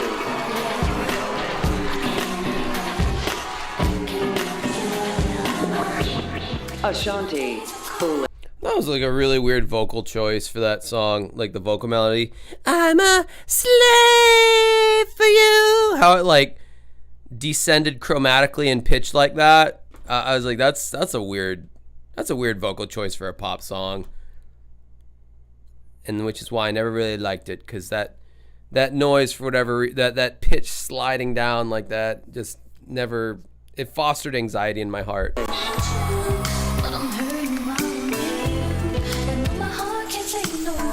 Vash, what the fuck are you talking about? Did I change your name? No, I didn't. I don't know how to do anything. I'm not cunning. Wait, did I miss a super chat? No, I didn't. All right, anyway, whatever.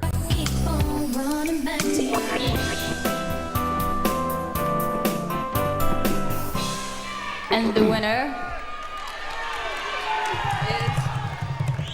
is. Oh, do you think it was awkward when like Michael Jackson and Lisa Marie were in the building at the same time? Like, do you think they ran into each other? And he's like, oh my God, it's Lisa Marie. That's the sound Michael Jackson makes when he gets freaked out. Like he saw Lisa Marie. He's like, oh, that's cool. I'm gonna go back to my limo. Oh my God, I can't believe it's Lisa Marie. Oh, yeah, I totally would have had sex with you, but see, at the time, my penis had vitiligo, so I was ashamed of it. So, young people didn't judge me back then, because they could ride the giraffes and eat snow cones. So, and then he did one of his spin moves, and he like walked away into his limo, I think. That's how that happened.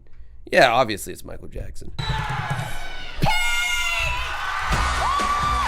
That was a good vocal doubling. They were like the same exact pitch and everything. That could have been a proper vocal double in the studio. $2 Daniel Stack. You excited about the new Springsteen movie? Could not give less of a fuck if I attempted to.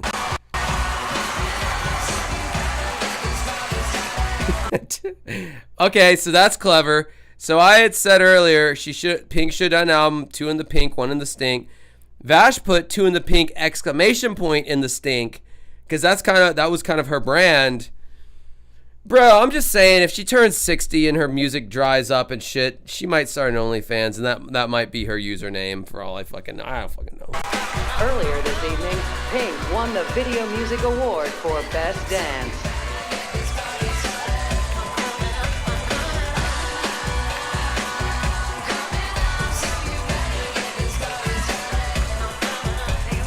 Pink always had a too defined of a chin for me. I know that sounds petty and piggish, and maybe it is, but yeah, her chin, she had a very masculine chin. I think that's what, can I say chin one more time? Chin. $2 from VF of Ash. I'm tripping on an edible like crazy, so whoops. Yeah, bro, I can tell. Aaron, $10. Thanks, babe.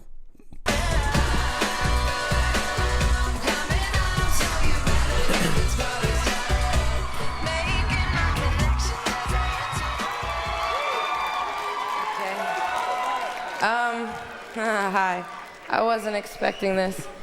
Oh, bro, you were like so the Kurt Cobain of pop music, bro.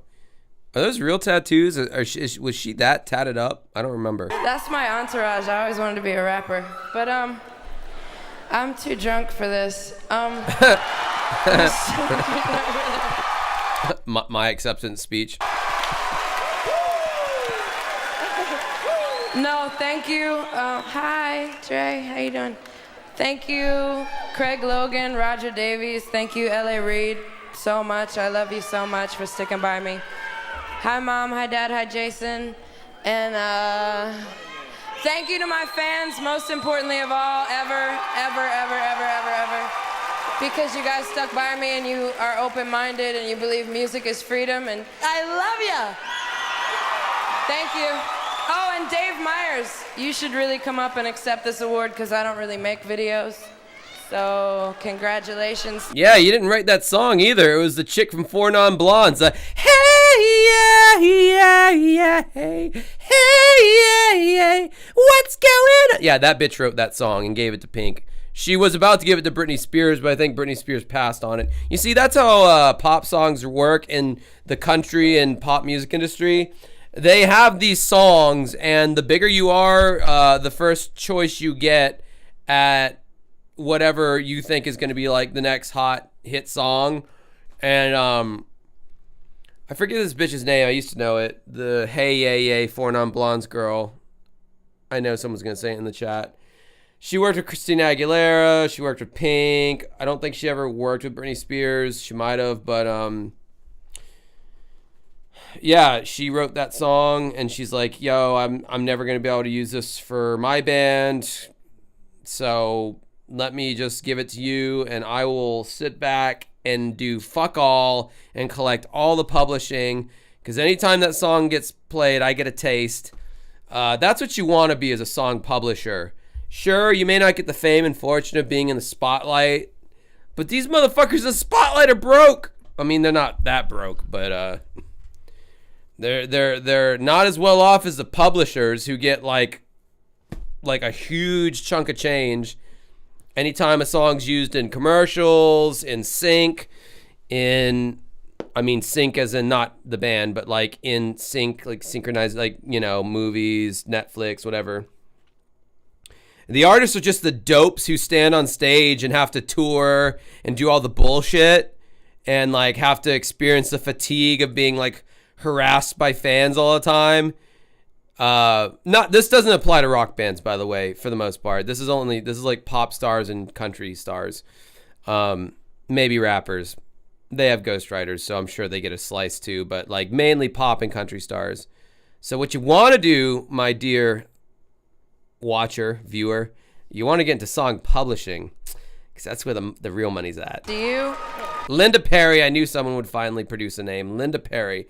Yes, the Mad Hatter with the goggles on her glasses, because it was the 90s, bro, and she was just like so over the patriarchy, bro. And that's how she was going to express it. Thanks. I feel like at this point in time, the patriarchy was totally back in, and it's like the women need to dress as sexy as humanly possible, only for the male gaze. And I don't know why they want to impress male gaze, because it's the straight men who want to see it. Corny joke.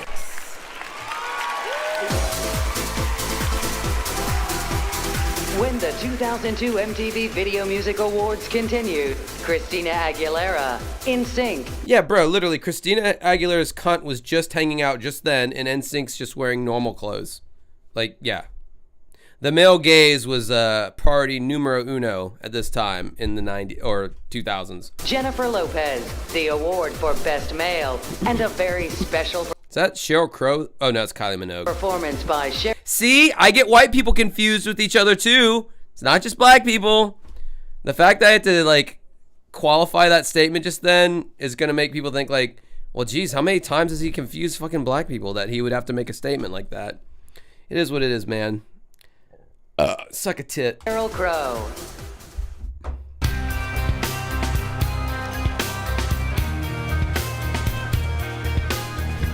She was born in the Bronx and made in Manhattan. Please welcome Jennifer Lopez. Embarrassing memory. My cousin had a background on his PC of J-Lo with her hot bod back in her prime, back when I was like a teenager. And I was horny as a motherfucker back then. And I jerked off at my cousin's house a lot. I just like kind of lived over there, and I was horny. And I saw that background and her fucking glistening abs, and I pulled my cock out, and I'm starting to jerk off, and I'm like, oh yeah, that's right. Yeah, you're still Jenny from my cock. You used to have a little, now you have a lot. You're still Jenny from my cock. I literally said that phrase in my head, you're Jenny from my cock, instead of Jenny from the block. Why? You guys are like a passive Howard Stern. You can't actually interact with me, but you get me to admit shit that I wouldn't. No, Josh, just drinking and sitting in the same seat for hours at a time will get you to do that. Fair enough. Fair point.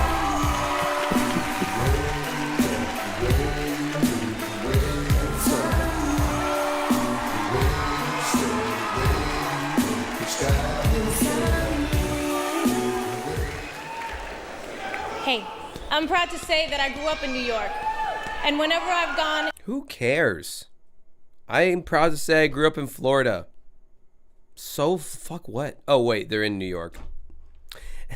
Oh yeah, that's right. They're kind of in the state that she. Okay, that makes a little bit more sense. Sorry, J-Lo, as you were. Wherever I've gone in my life, the spirit of the city has stayed with me. New York is filled with amazing landmarks like this one. But what makes this city great isn't just the places, it's the people.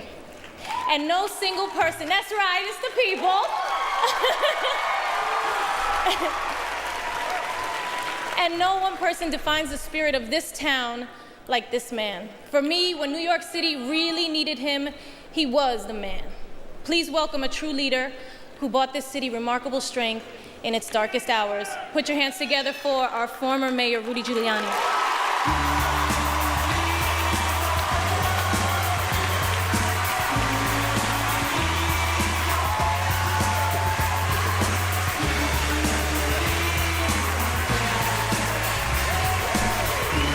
Boy, did that guy make a heel turn later on in his career. He did not like Donald Trump either. He had quite a distaste for Donald Trump. But these politicians are such fame just as much as these fucking pop stars. If not more so, these politicians are such clout whores that he knew where his bread would be buttered. And he was like a drunk. I don't know what he's doing now, but like he was like when he was like on that whole MAGA, like the Dominion voting machines being rigged, he was like drunk that whole time. Like he was just a complete shambolic mess. And it's not often that I get to use the word shambolic, so I'm gonna use it now and here. Thank you.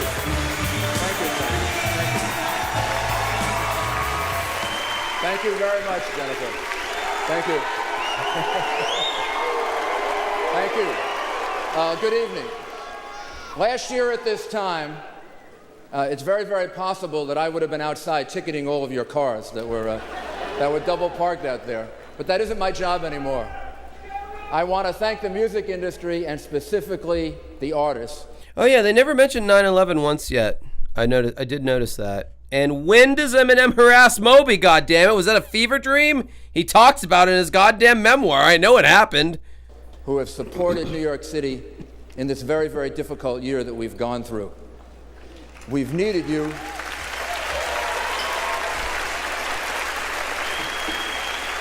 You've helped to restore our spirit. You've helped to raise money for the victims and families of September 11, and you've helped to give New York City the resiliency and that very special thing that New York City is all about. So tonight, your being here is... We'll stick a boot in your ass. It's the American way. Oh, God. Oh, that uber patriotic American. And I'm proud to be an American, because at least I know I'm... Oh, that shit was so cringe. It's like, Jesus, if only I... Sorry, I was about to make a dark joke, but I won't make that joke. Yet another expression of your support for us. And all of us in New York City appreciate that very, very much.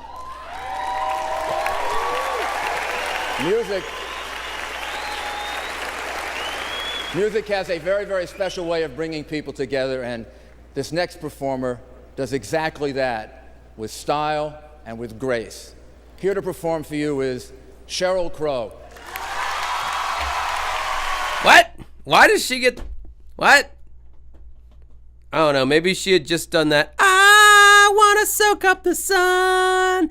I want to tell everyone to lighten up. $5 pound from input username. Try again. The question was, Ice Hockey Jedi, where were you when they built the ladder to heaven? It was, mate, I was in 7th grade. I was 13 years old. It was 4th period. And we were hearing rumblings about some kind of attack on our something or other. Nobody had any fucking info. Like, nobody knew if it was like an accident or like what. It was like a tragedy, but like, and then when like the second plane hit, it was like, oh yeah, no, that was probably on purpose. We're being like attacked by like a foreign country. And like, I was like freaked out because like I was like, as I was eating lunch, I was like, bro, what if like this is the apocalypse and like my school will get bombed at any time? Like, I thought death was imminent. So many parents picked up their kids from school on 9/11. Not my mom, not my dad. I stayed until the very fucking end of that school day. They weren't wasting a single one of them private school dollars on taking me home just because there was a national tragedy and a possible terrorist threat. No. Josh is going to stay there and learn about the Pythagorean theorem, because that's like way more important than like, you know, I don't know, hunkering down and figuring out what the fuck's going on. That was my parents for you. One of my friends, Sean, he's now a Marine or whatever. Maybe this was a prelude. We go back to 4th period after lunch, and Sean goes, yeah, they figured out who did it. It was Al Gore because he's pissed that he lost the election. And I was like, really? They figured it out? And then I realized he was joking. I was like, oh, I'm just stupid, and I don't get jokes, apparently. Yeah, and then I like fell asleep on the couch that night, and I woke up in the middle of the night, and it was like 3 a.m., and I was like, yeah, the world's probably not going to be the same after today. Like, in my 13-year-old mind, I was like, yeah, this is just, I feel like this is just the very beginning of a lot of bullshit. And it was. But we lived through it, man. We did. Well, except for the people who didn't. I got to hear some stories about people who were running late for work on 9/11. Like, fuck, I'm hungover. They won't miss me if I'm 10 minutes late for work. Oh, God. I got survivor's guilt now. There's no way that you wouldn't have survived. I wouldn't think that you would if you were late to work and you worked in the either World Trade Center buildings, that you wouldn't have some kind of survivor's guilt from that. Yeah, it was crazy, man. They had like live footage of people jumping out of the fucking tower because like they would have rather do that than like burn to death with like the. Yeah, this is getting really dark and depressing, so I'm just gonna play this instead.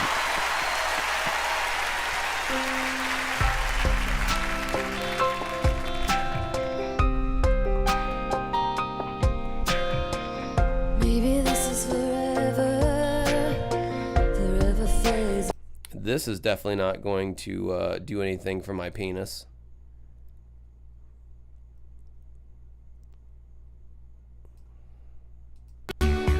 Ladies and gentlemen, please welcome Triumph the Insult Comic Dog and his new pal, Moby. I remember nothing good was on TV for a few days. It was fucking news 24/7. Yeah, on every fucking channel. I don't care if you were the Home Shopping Network. You were covering a live feed of whatever news you got at that time. Cerebral P giving me some 10 sweet Canadian dollars. That's like 5 toonies. That's 10 loonies. Hey, homie, just got the Cemetery DWG shirt you're rocking. It's my new favorite shirt now, soon to be threaded out. You just got that? I feel like the last Canadian shirt I sent off was like weeks ago. My God, Canadian customs are dicks sometimes. It's a fucking t-shirt, Canada. There's no fentanyl in there. How you doing, everyone? Okay, all right. I think this is where Eminem and Moby finally lock horns.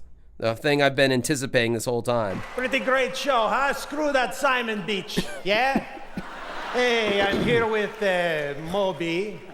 I don't know, I came from Conan. I asked them to hook me up with a hot chick, Wow, he just took a selfie. Gay. Gwen Stefani or the Olsen twins even, but they're like, no. R. Kelly may show up and want the Olsen twins.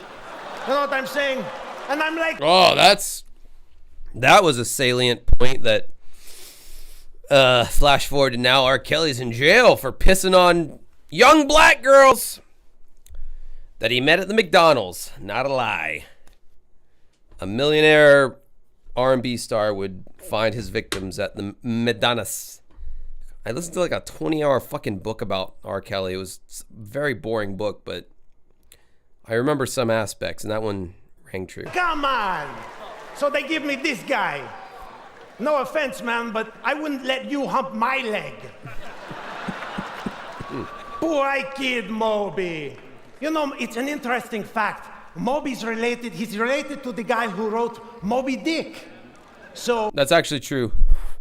Moby, Richard Melville Hall is related to Herman Melville. That's a fact. And if you followed Moby in his ascent to stardom, he had to talk about this in many interviews. You're Moby without the dick. Sit, Triumph, and please welcome Christina Aguilera. Damn, what a sexy whore. Come to Papa, Extina.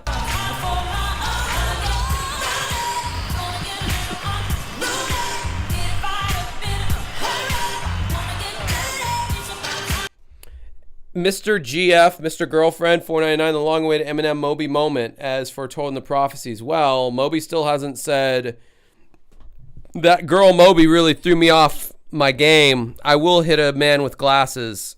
I've still yet to hear that. I've got to hear that for me to feel complete. Gat, indeed. What's up, New York City? I'm here to present the MTV Video Music Award for Best Male Video.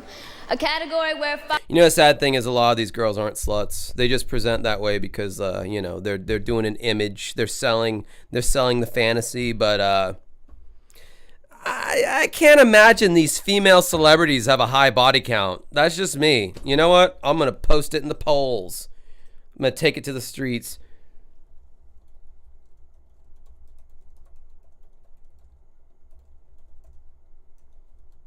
The males do for sure. The male, because men will fuck any normie. See, that's the thing. If you're like a guy, like a famous guy, you will fuck a civilian normie as long as they're attractive. You don't give a fuck what their position is. But I feel like the more powerful of a woman you become, like the dudes you fuck have to be like also like equivalent to your status. I could be wrong, but I don't think that Christina Aguilera is like banging some randos. I just don't see it happening. I did remember from Madonna's sex book, she mentioned some story about how she let this, he was some kind of a South American, I think he was like 18 or something, like she let him eat her pussy, and then he gave her crabs through his mouth. I don't know. It was a long time ago that I read it. I pirated that sex book off of LimeWire because it was naughty, and I wanted to see what all the fuss was about. She fat shamed men in that book. Did you know that? Maybe I'll buy that book and read it on live stream one of these days. Probably a lot of inappropriate. I think Vanilla Ice is in there, like modeling with her or shit. The choices we make when we're young and dumb. Am I right? 5 good men are easy to find. We've got a true rock legend, a real Latin lover, a hip-hop Oh yeah, she's got a black scent going on right now, doesn't she? cutie, and a couple of soul men and one real troublemaker. Check it out.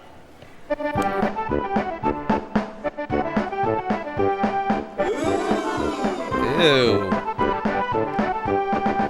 God, you really don't want to see how the sausage is made. God damn, that's disgusting. It looks like a fucking condom with penis meat pumped into it.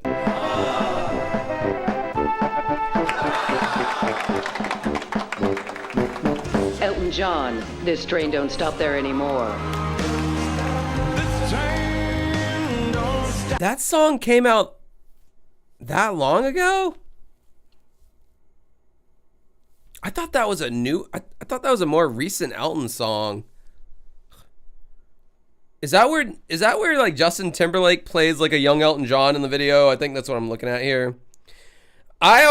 Look, I'm not trying to be funny. I always thought that was some kind of like a euphemism for like this train don't stop here anymore. I thought that was like a euphemism for like I don't have butt sex anymore, because like I've had like 3 colonoscopies and the doctor is like, Elton, you've blown your butthole out to an extent that we have never seen before. You can't keep having men fucking you in the ass, dude. You got cauliflower asshole, to put it in layman's terms. And so his lyric partner Bernie Taupin knew this was probably a problem for Elton and is like, this train don't stop here anymore. This train don't go in that tunnel anymore. And in the verses, maybe he explains why. Maybe it's coded like, ate a lot of bad Indian food in my life. Blew up the toilets all the time. This train don't stop there anymore. So I honestly thought that's what the fucking song was about, dude. Call me immature, and yeah, fair enough, but like, it's got to be a song about like, I ain't having butt sex no more. And that should be a song if it's not already. Give me money! Give me money now! Please! Enrique Iglesias, Hero.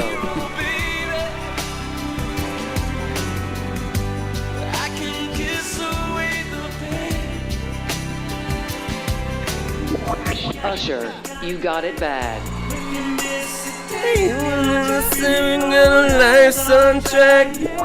Craig David, Walking Away.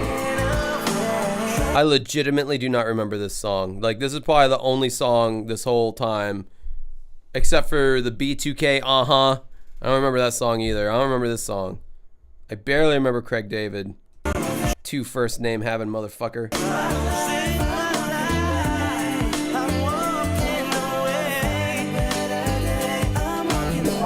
Eminem, Without Me. Eminem's getting the biggest pop every fucking time, bro. I like how he essentially just like remade this song like last year with the Abracadabra or whatever the song was called, using that fucking weird Steve Miller song sampled from the 80s or whatever. What I'll give you, a little bit of me, mix with some hard liquor, some Nelly, number 1.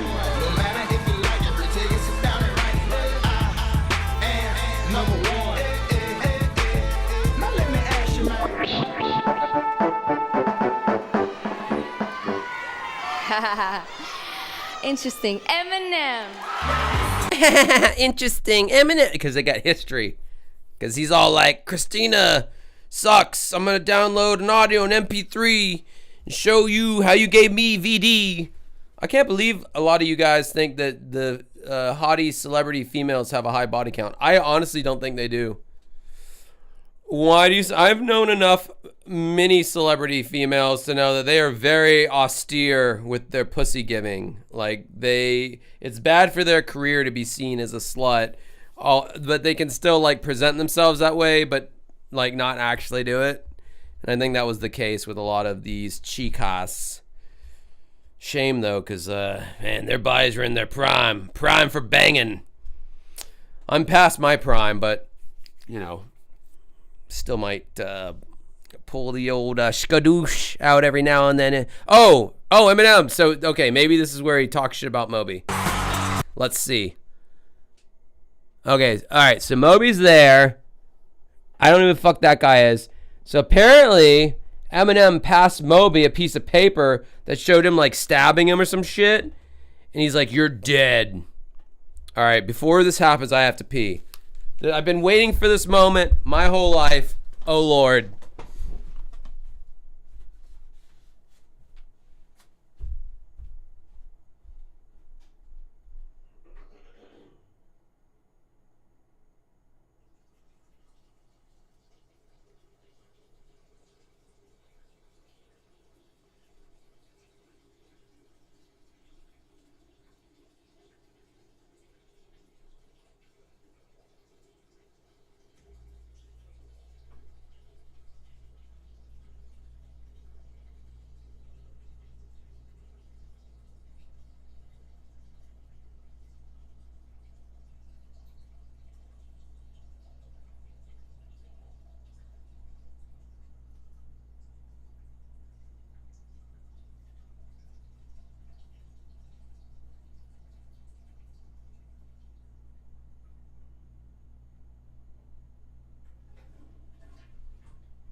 Oh my God.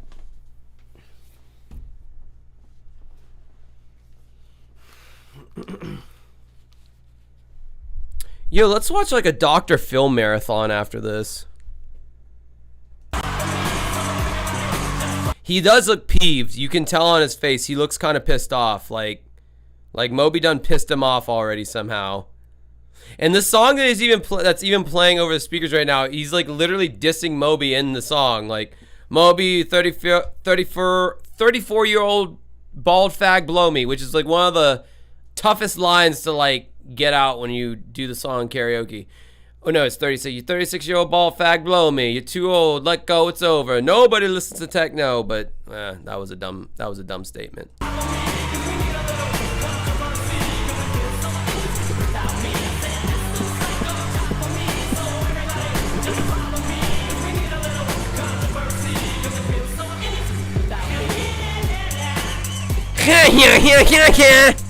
I hated that part. Yo.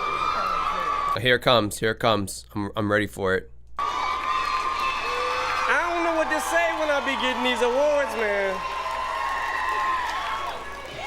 I got a list of people that I cannot forget to thank. First of all, I want to thank Dr. Dre, Jimmy Iovine, the whole Interscope staff, MTV, from the very first time that y'all played my video and I was nobody and nobody would play my videos, y'all made me somebody. Thank you. What? Ladies and gentlemen, What? Spider-Man. Did they cut it from the motherfucking All right, I'm searching for this clip. This is pissing me off.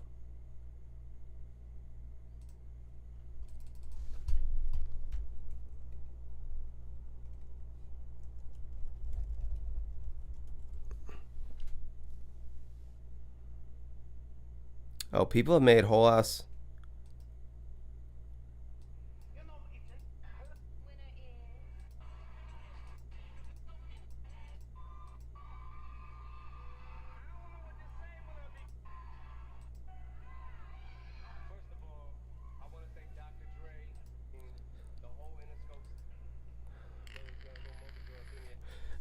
Yeah, they cut it. All right, fear not, my intrepid chat, Daddy Joe. They cut. That's what happened the other fucking night. They cut the goddamn Tim Comerford when Limp Bizkit was presenting whatever the fuck or accepting some award. Tim Comerford ran up on stage and like climbed up on the rafter, the set or whatever, and started rocking back and forth. They cut it. I knew I wasn't fucking crazy, and they cut this too. What the fuck, man? Maybe this is a rerun. I saw it live though, dude, so I know it exists, and I just found the individual clip. All right, here we go. This is what you didn't see. I'm gonna write the time code down. 1:32:29. Suck my vagina. You thought you watched the MTV Video Music Awards, but here's what you didn't see. Crazy Taxi! I feel like I can do a good Crazy Taxi voice guy. Like, if they ever needed to replace him, I feel like I could do it. Great choice! Crazy times! Here we go! Where's it at? Oh, there it is. Okay. Kid Moby. This is what you know, it's an interesting fact. The quality is much more shit. But whatever.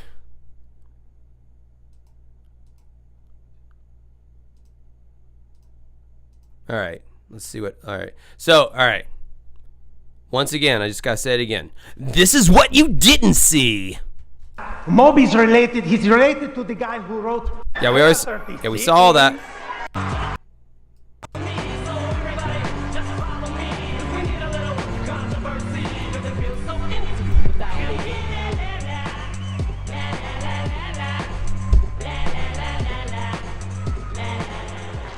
Thank you.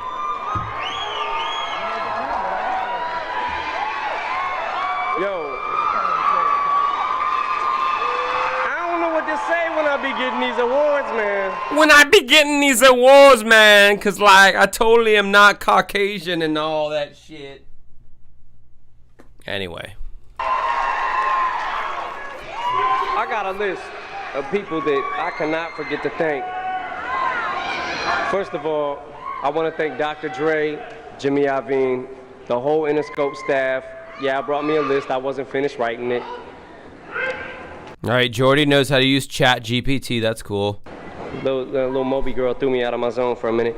Ah, see there? See it? See, they cut that shit out. I didn't even see the cut. It didn't even look like they edited that shit perfectly. They probably cut to the audience. Staff, yeah, I brought me a list. I wasn't finished writing it. The little Moby girl threw me out of my zone for a minute. My manager, Paul. All my attorneys, my production staff, Steve, Louis, keep booing. Oh, ho, ho, this is what we didn't get to see. I knew I wasn't crazy. Keep booing, little girl. I will hit a man with glasses. Oh! My family, Haley. So at this point in Moby's memoir, his account was like, I was shocked that he said that. I didn't know if they were booing me or booing him, but he just threatened me in front of a room full of people, and like essentially nobody did anything. Everybody, Nate, my brother, Aunt Betty, my Uncle Jack, everybody who stayed with me the whole time. MTV, from the very first time that y'all played my video and I was nobody and nobody would play my videos. All right, I gotta see where that cuts at now at this point, because like that was like a masterful fucking edit. Like, holy fuck. All right. Because he kind of just slides it right in the middle there. That'd be very hard to cut around.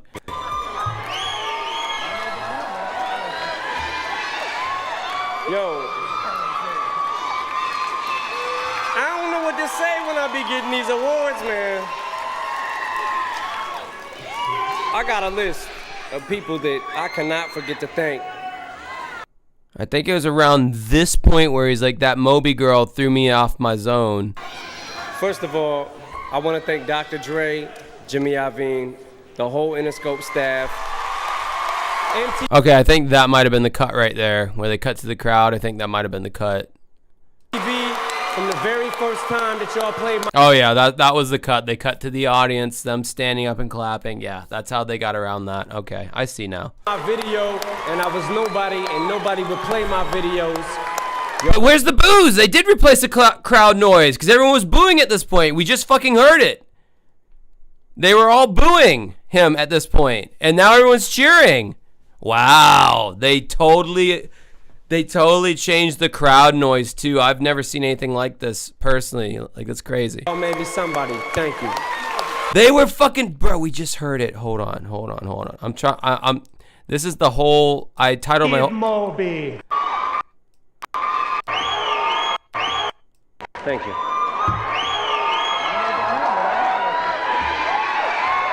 Yo. To say when I be getting these awards, man.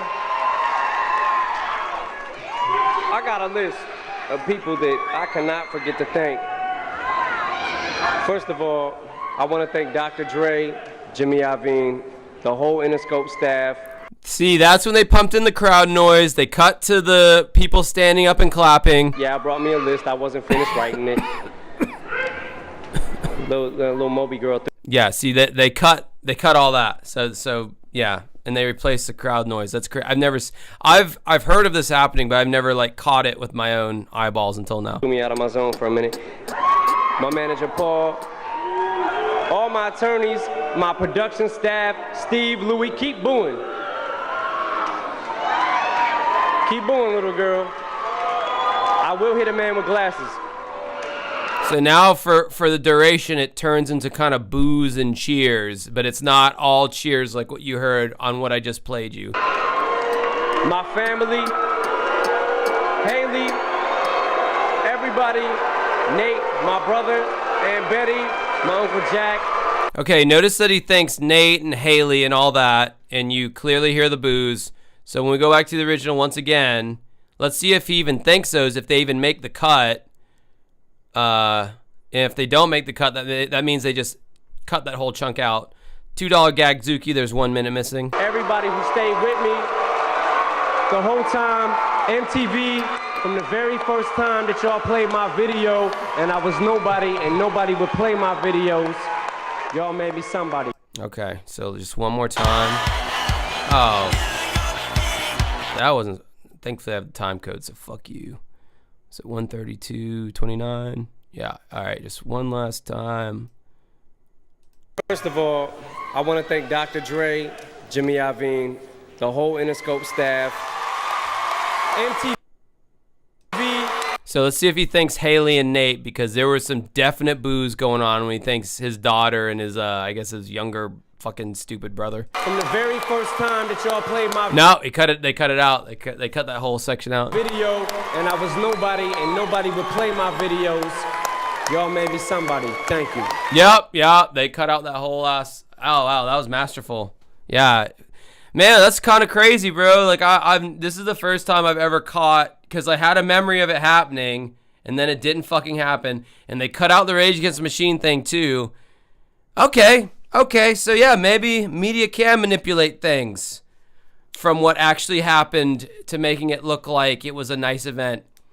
Josh has just been black-pilled. Make a note, Saturday, July 12th, 1:21 a.m., Josh was black-pilled. Ladies and gentlemen, Spider-Man's Kirsten Dunst and your host, Bro, Kirsten Dunst is hot, and it looks like Billy Corgan's sister. Jimmy Fallon. Thank you. Yeah. God, she's hot. Kirsten's not speaking to me. She's mad because last year we hosted the MTV Movie Awards together, and now I'm hosting this alone. I'm not mad. I'm just hurt. You didn't even call me. Yeah, well, it's just that, since we did the movie awards together, you did Spider-Man, which made it was a huge hit, made millions of dollars, and so I thought you were just too big for this, Actually, you're right. I am too big for this. Dude, did every chick in the early 2000s have to show their lower stomach? I mean, I'm not mad. I'm not angry about it, but God help the people with eating disorders and who feels like they need to adhere to a certain beauty standard, because I can tell you right now, it is fucking very, very difficult to have a stomach that fucking flat, whether you're a male or a female. It's goddamn near impossible. You have to eat croutons every day and run for 5 miles. Hey, see, I told you, yeah. You're not, though. Yeah, right. You're actually too small for this. All right, that's cool. Because you're basically just on Saturday Night Live, right? Yeah, basically, that's all I do, yeah. How'd you get this job anyway? Did they run out of Wayans Brothers? They will never run out of Wayans Brothers. They will never run out of Wayans Brothers. Let's do the intro, please. All right. Here are 2 of our favorite new bands. Put your hands together for the Hives and the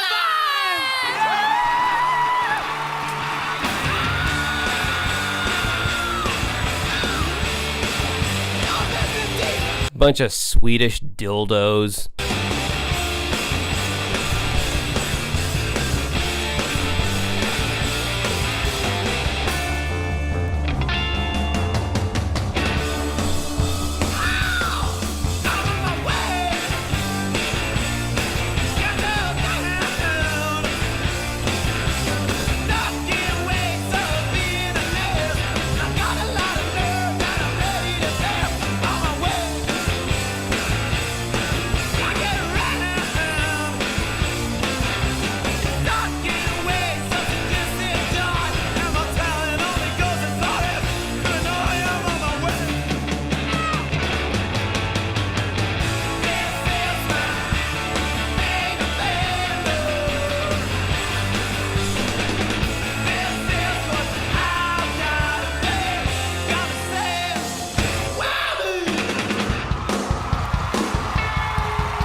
This is totally a perfect example of buying a CD based off of their Hate to Say I Told You So song, and then you listen to the rest of the CD and you're like, this is boring and it's not good.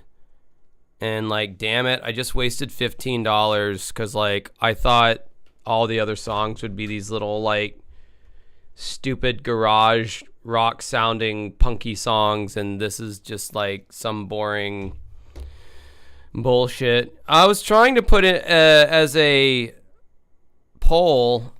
Josh kisses you personally, and I guess they don't allow that. So here we go. I'm just gonna do it. I'm gonna do it by my own rules.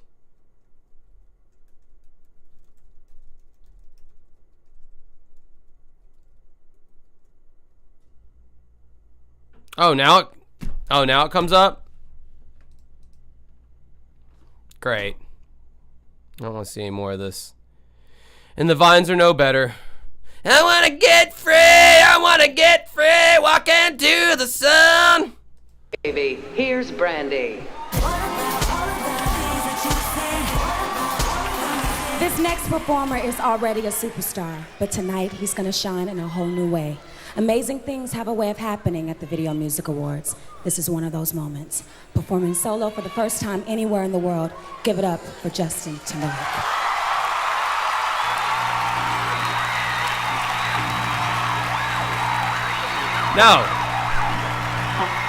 No, we will not be giving up for fucking Justin fucking Timberlake. Fuck you.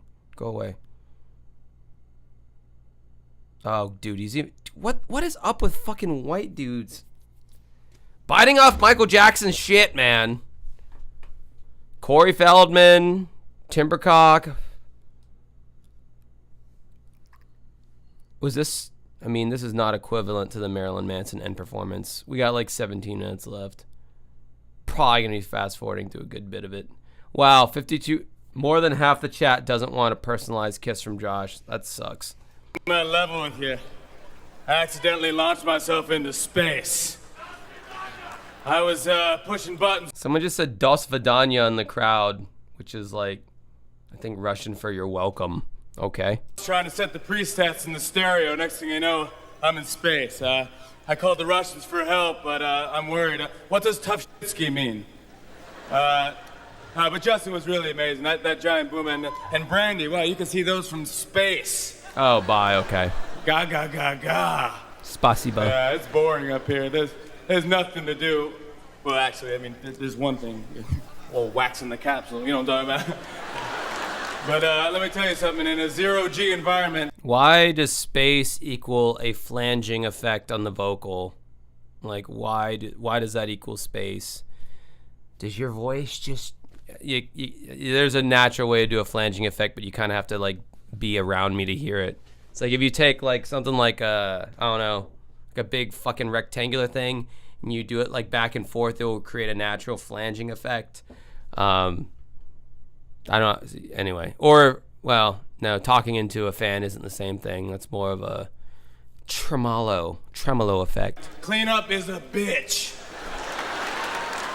And if any of you guys are thinking about coming to space, don't. It sucks. There's no Queen Amidala. There's no Yoda. Please help me, seriously. It sucks. I hate it. Oh, he's just going and going, and then there's NSYNC. Who gives a flying fuck? What is this? Where's James Gandolfini at? I've not seen him once. Then freedom is right around the corner. All right, all is right with the world. Most people do want a personalized kiss from me. Good. That's exactly where I needed it to be. Try the multi-tensile Moon Man, because sometimes having just one choice isn't a choice at all. Enrique Iglesias, Hero. How many times do I have to keep hearing this fucking song? God!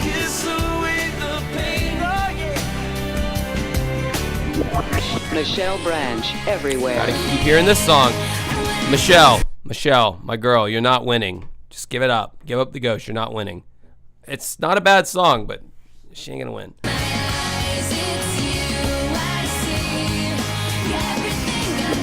POD, Alive.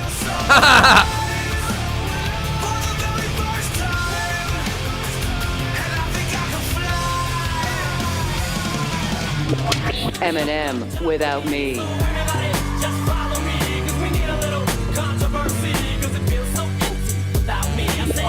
B2K,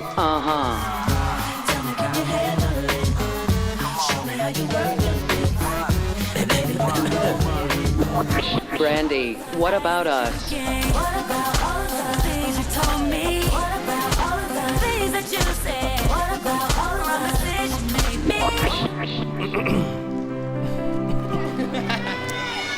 And the award for Viewer's Choice goes to... Kansas, carry on my wayward son. There'll be peace when you are done. Lay your weary head to rest, and don't you cry no more. That'd be awesome if they're like a write-in vote or something. Kansas are like in their 50s at this point in 2002. Like, oh shit, the guy with the eye patch shows up who plays the violin. That'd be sick. Michelle Branch, Everywhere! Oh, she finally wins. That was a pretty good song.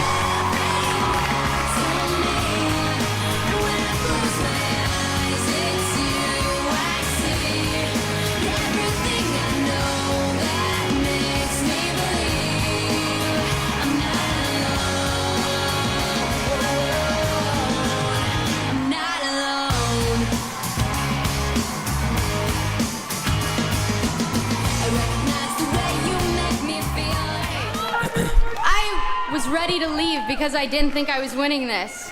And I think I'm than Pink. Anyway, I want to thank Jeff Ramhan, my manager, because little did we know, 4 years ago, I never thought I would be standing here. Everyone at Maverick, especially Danny Strick, Liz Friedlander for directing the video. Yes, she's amazing. Who else? Judy Stakey and David Andrioni at Warner Chappell, and John Shanks for helping me with the record. Thank you so much, guys.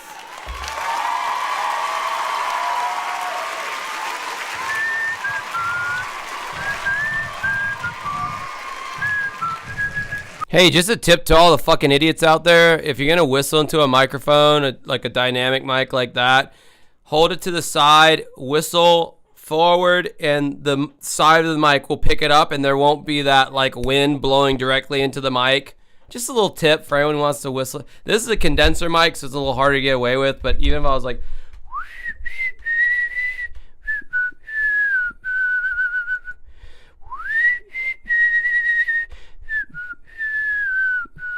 Yeah, you don't get bombarded with like wind noise. And that was the whistle from the end of the song Intruder by Peter Gabriel, by the way, off his solo record Melt, which was his third solo studio album. Oh, we'll be right back, but keep watching. I promise it will totally be worth it, all right? You're just going to have to bear with us and have a little patience. We'll be right back.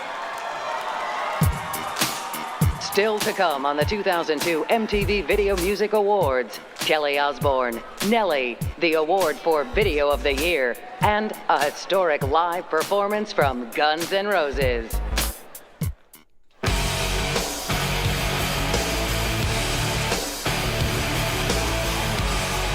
Hey guys, thanks for sticking in there. Guys, Justin Timberlake's boombox just died. Does anyone have 4,000 D batteries? Because back in the day, they took a lot of D batteries. Does anything take a fucking D battery anymore? Or a C battery, which is the rarer of the batteries? I think they just switched to like, you can charge it. Like you can just charge it up. And like, I think D batteries are like a thing of the past. Is there any modern device that you can think of that still takes those big fucking... that satisfying turd when you really have to take a shit and it's like pretty like girthy? That's pretty much what a D battery is in girth. It's sad that that's my comparison. Smoke detectors take D battery. Okay. It's just got a big like cancerous tumor that sticks out of it in the shape of a D battery. Here to present Video of the Year are my old Oh, the Hitachi one, Gagzuki. Well, okay, well, whatever your lifestyle choices are behind closed doors, that's your business. college roommates, Kelly Osbourne and Nelly.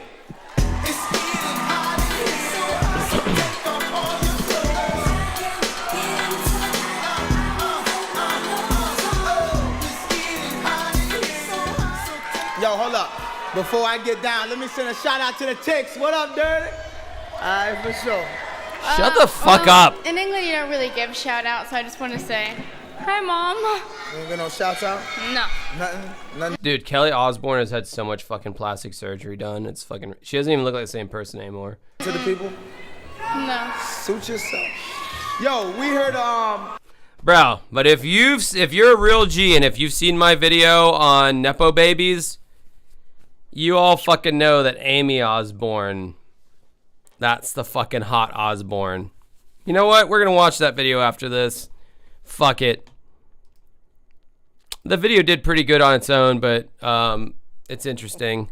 So let me download that to have that ready for the end of this. Mainly because I want you to see how hot Amy Osbourne is and how weird Sting's daughter looks. Who is a they, them. But they have that creepy like Sting look, but they somehow avoided Sting's like attractive features. They just look scary to me.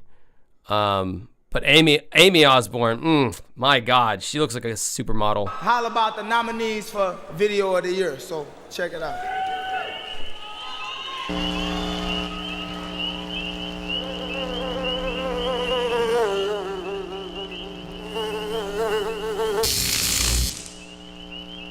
Just, Mike. The White Stripes fell in love with a girl. That video was fucking brilliant. Michel Gondry, he's the shit. Pretty much any video that Michel Gondry has his stamp on, it's going to be of quality. I mean, I have so many examples. I have a whole compilation DVD that I bought when I was like 15. There was this whole artist series thing that this company called Palm Pictures did. It was Spike Jonze, Michel Gondry, Chris Cunningham,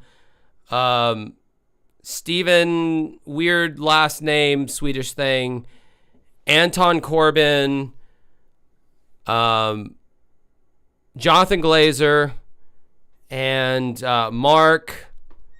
He's got like a very traditional American last name. I can't remember his name. He directed the video for 99 Problems, for Linkin Park's Faint. Mark Romanic. So yeah, I loved those DVDs because I love seeing kind of the portfolio of these amazing music videos. I love music videos. I always have. And a great music video paired with a great song, to me, equals a sum that's greater than the whole of its parts. Eminem, Without Me.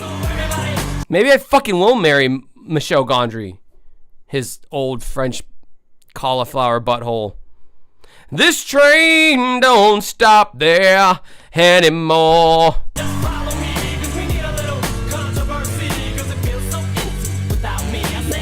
Nas, One Mic. One man, what I stand for speaks for itself. They don't understand and want to see me on top. Too egotistical, talking all that slick stuff, but my name is biblical.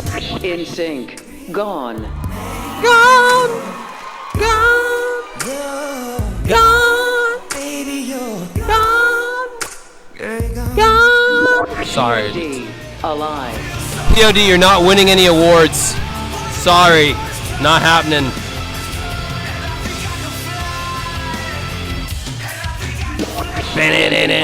In the End.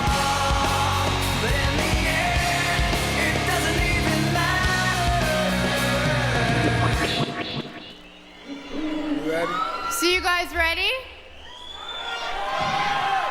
No, I don't care, actually. It's Eminem, Without Me. Okay. What is this? Is this like some Guns N' Roses Buckethead combination here?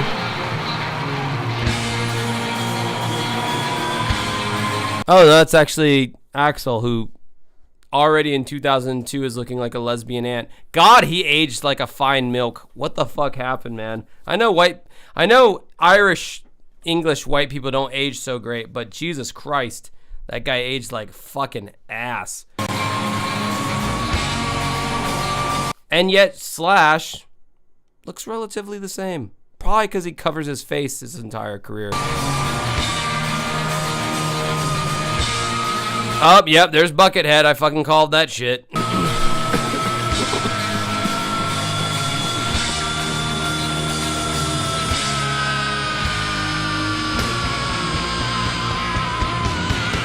One of the worst voices in rock, Axl Rose. Like, one of the worst voices in rock music. Like, through the pantheon of shitty voices, Axl Rose is pretty up there on my list.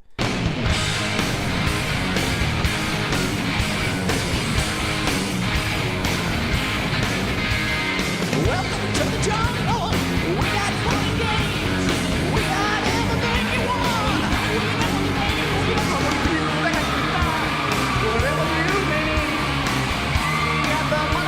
Like, what audience, like, would care about this unless you're just, like, nostalgia banging the fuck? I don't know. Like the 97 VMAs closed with Marilyn Manson playing Beautiful People. And now we're doing, like, a Guns N' Roses nostalgia act, like, 5 years later. It's weird.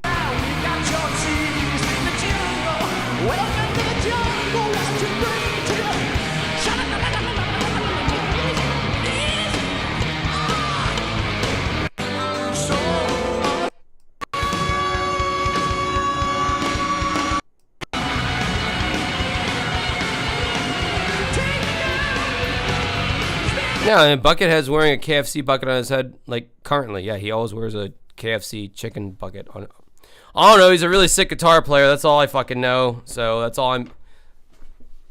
that's about the pay grade that I'm at. The dude wears a bucket on his head. Oh, bumna! Super chat from E-Rock. Jat. Maybe Jat's concluded, and now E-Rock's over here. It is pretty late, even on the East Coast. Okay, alright, that was the MTV fucking VMAs. So now we're gonna watch my fucking video, the Nepo Baby one, because I want you guys to see Amy Osbourne. But I overall feel like I did a good job on this video. Nepotism.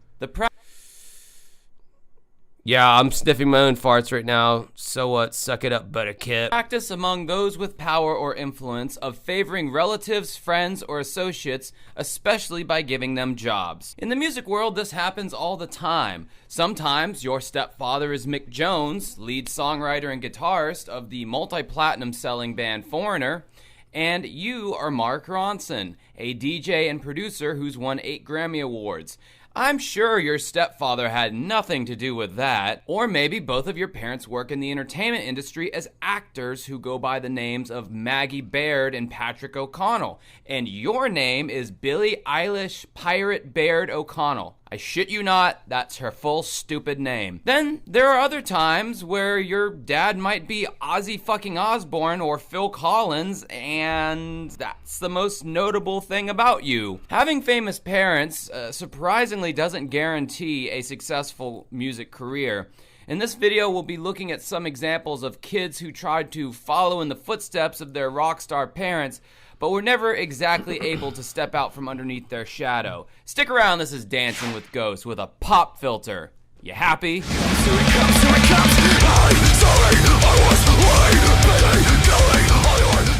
Vended is a band that was formed by Slipknot vocalist Corey Taylor's son, Griffin Taylor, who also does vocals.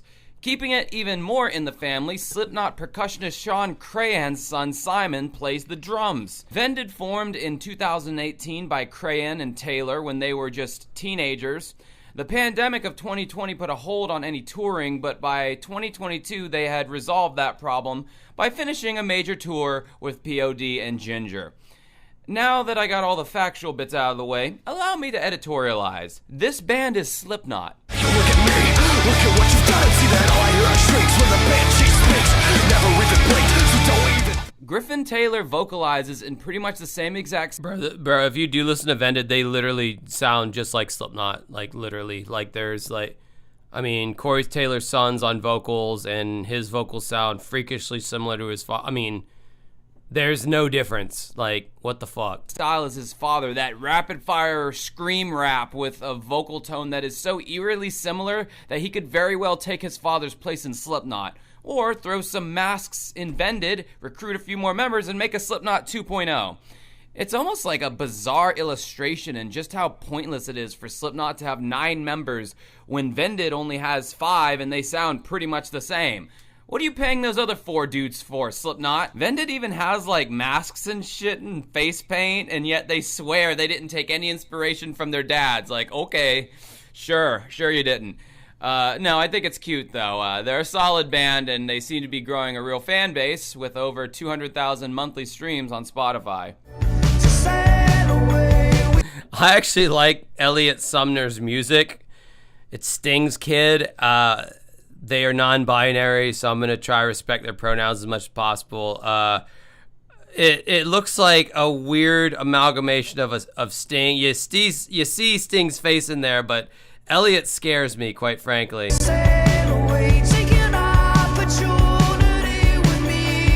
With the slightly haunting brand of indie electronic rock, I would say Elliot Sumner's music is the most interesting out of anyone on this list. Elliot is one of the middle children of rock/adult contemporary legend Sting. You can definitely see the resemblance of father and offspring. Elliot kind of frightens me a bit with that piercing sting-like gaze but in a feminine body. Elliot started off under the name I Blame Coco but would later go on to use their birth name. In 2016, Elliot released the album Information, which has seemingly made the biggest splash of their career with a couple million streams on Spotify and a few music videos that were released almost a decade ago. Elliot has apparently done some acting roles since then, but the music career never quite picked up like it did for their father.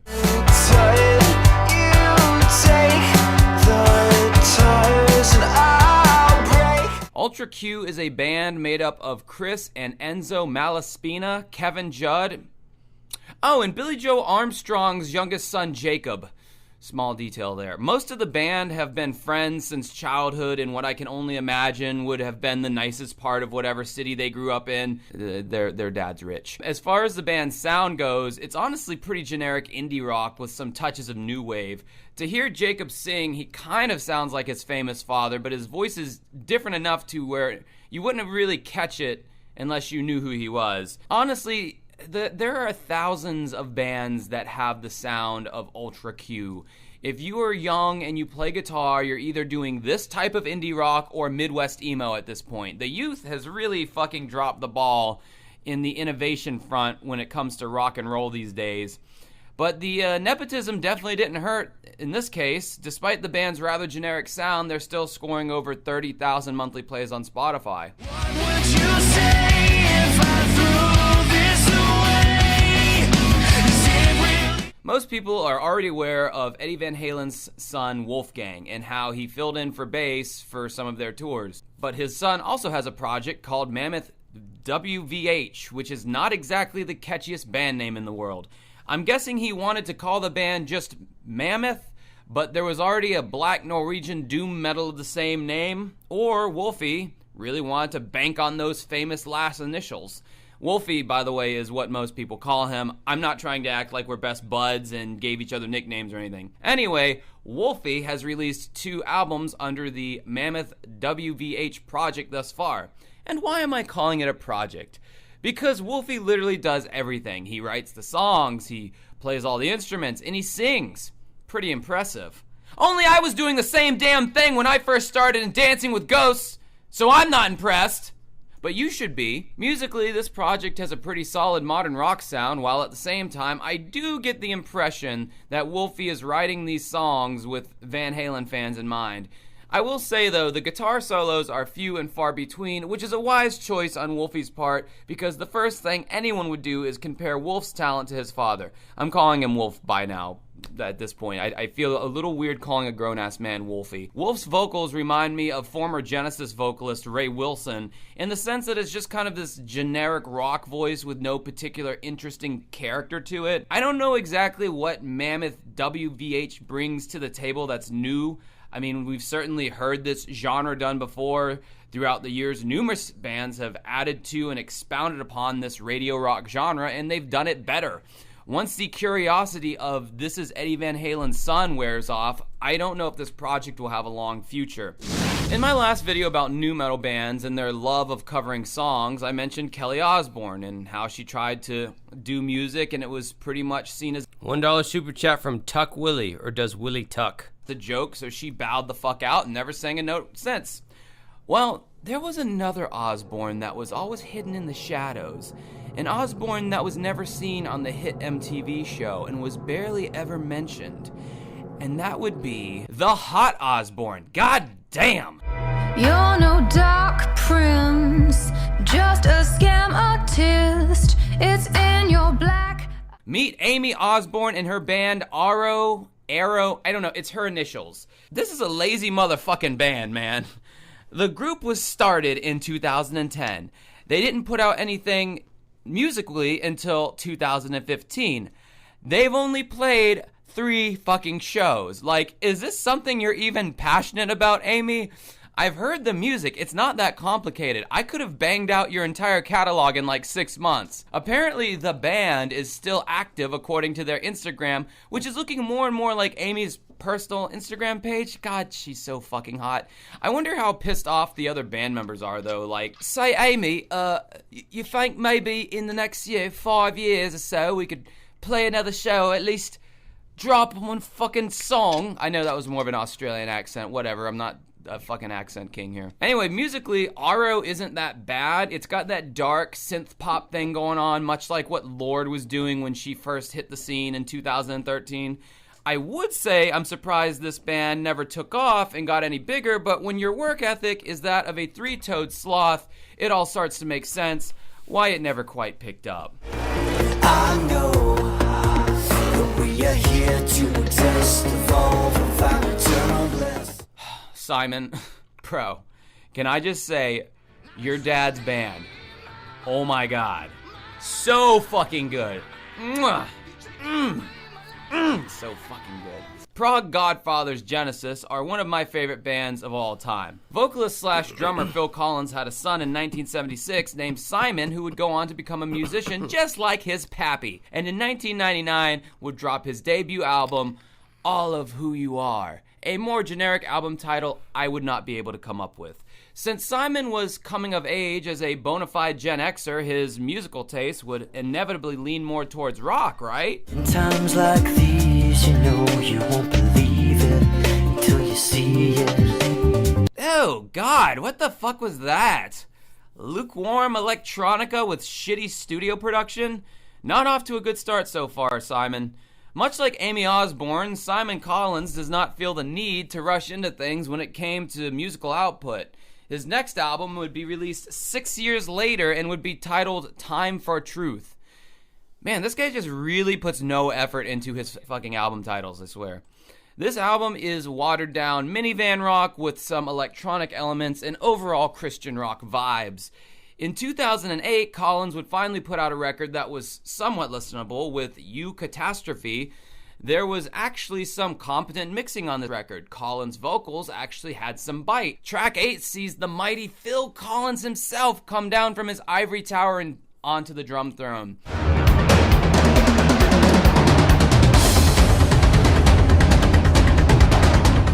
Phil Collins' drumming ability is kind of unmistakable and really reminds you of why Genesis was such a success. This was back when Phil still had some juice in his tank and right before his body would take a big fat dump on him. Let's have a moment of silence for Phil Collins. Track 12 brings in yet another Genesis alumni with guitarist Steve Hackett playing a beautiful guitar solo in only the way someone from his generation could.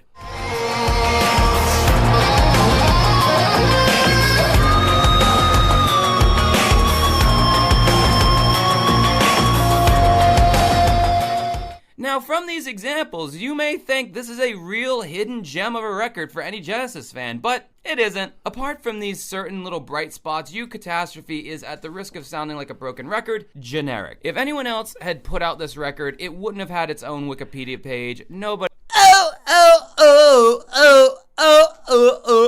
That was me doing the Italian O, but conforming to that Howard Jones song, Things Can Only Get Better.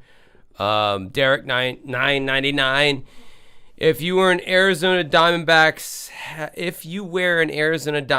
hat next stream live, I'll super chat you $100. Fucking bet, bro. I'll go on eBay or Amazon right now. If it's a flat brimmed, I will buy it. And if it looks cool, I might just wear it and then feign ignorance when people try to talk about football or whatever. Arizona Diamondbacks. Fuck off, mate. Was it flat brim hat?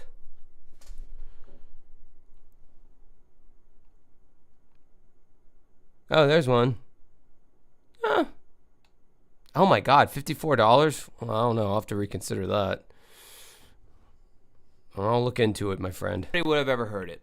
This was certainly Simon Collins' strongest record, but... Yeah, I you know what, Movie Clips? I was wondering myself, where the fuck was James Gandolfini?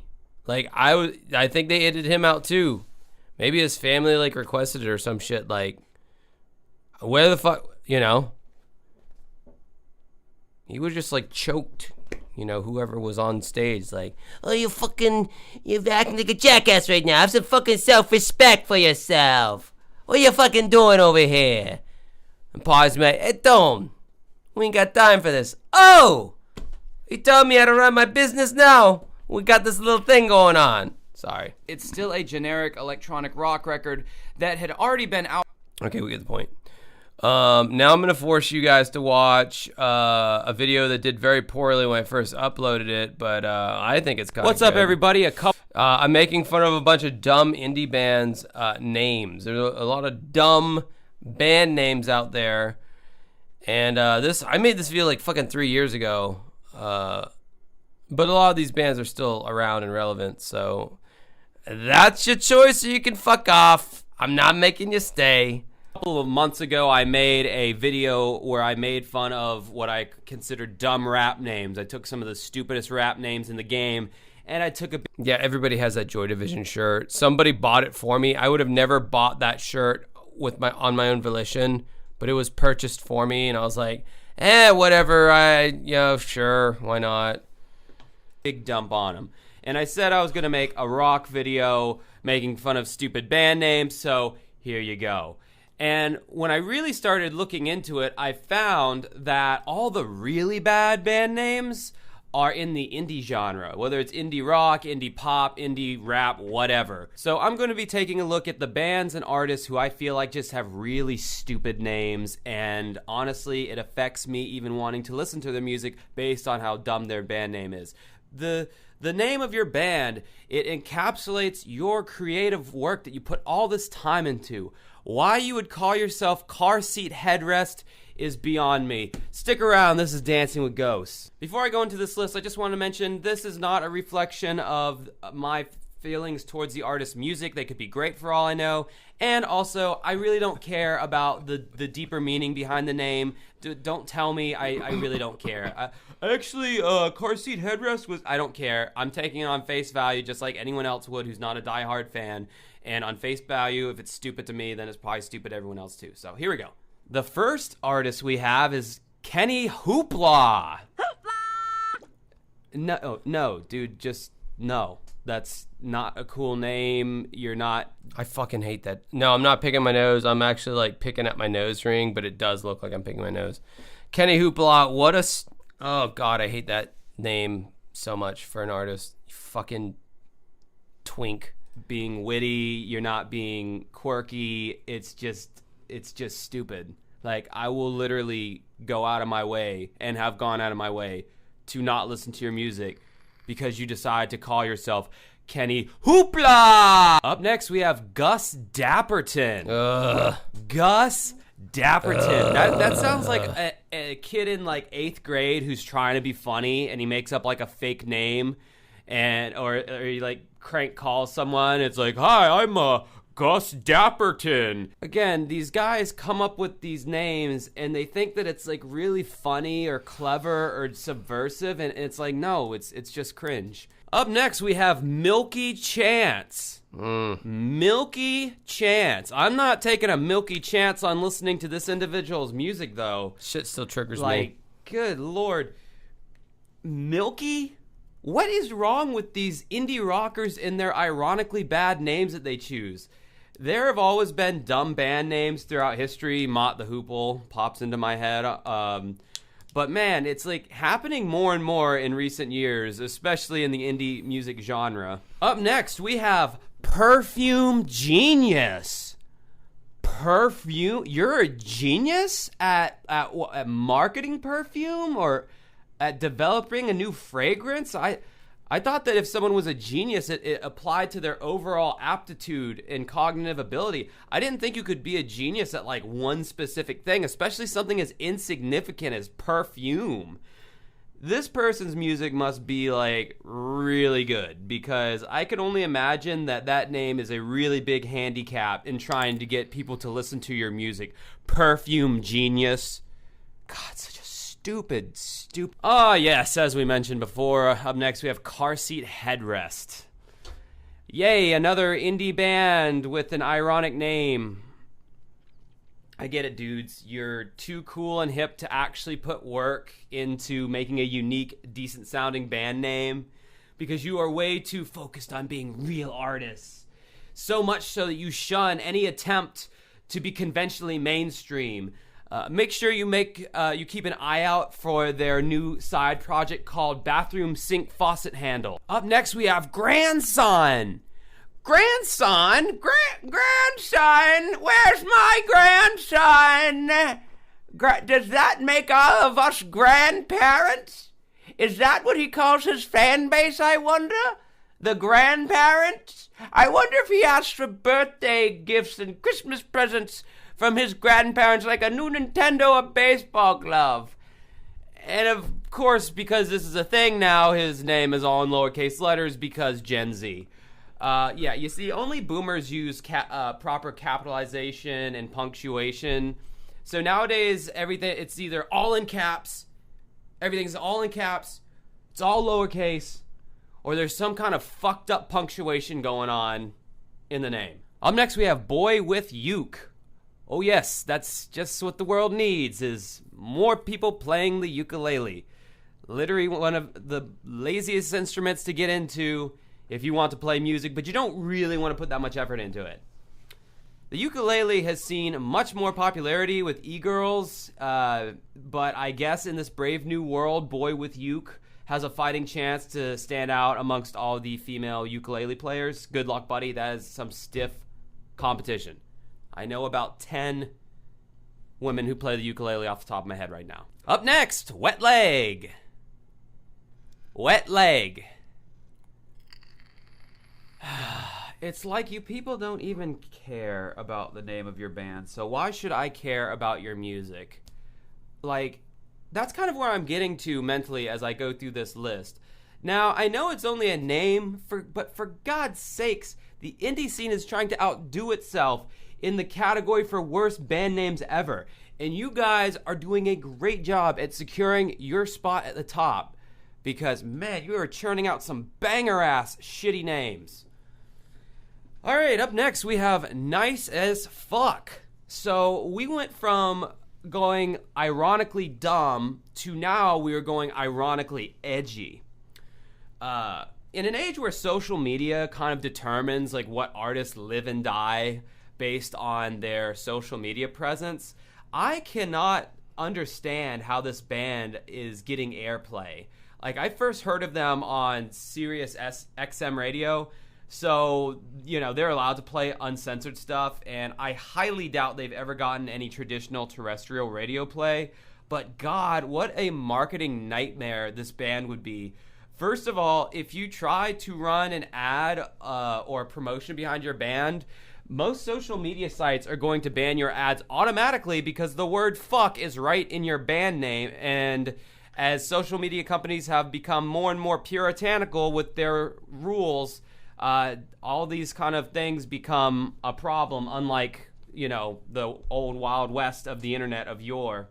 All right, up next in the awful marketing category, we have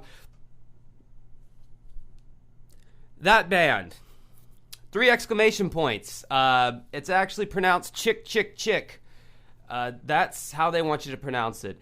How did anyone ever find this band on a search engine? How did this band ever get signed to any kind of reputable record label without the label being like, hey guys, this isn't really a band name, it's not even a word, you have to change it or we're not investing all of these marketing dollars behind you? How did they escape all that and still become this relatively successful underground indie band?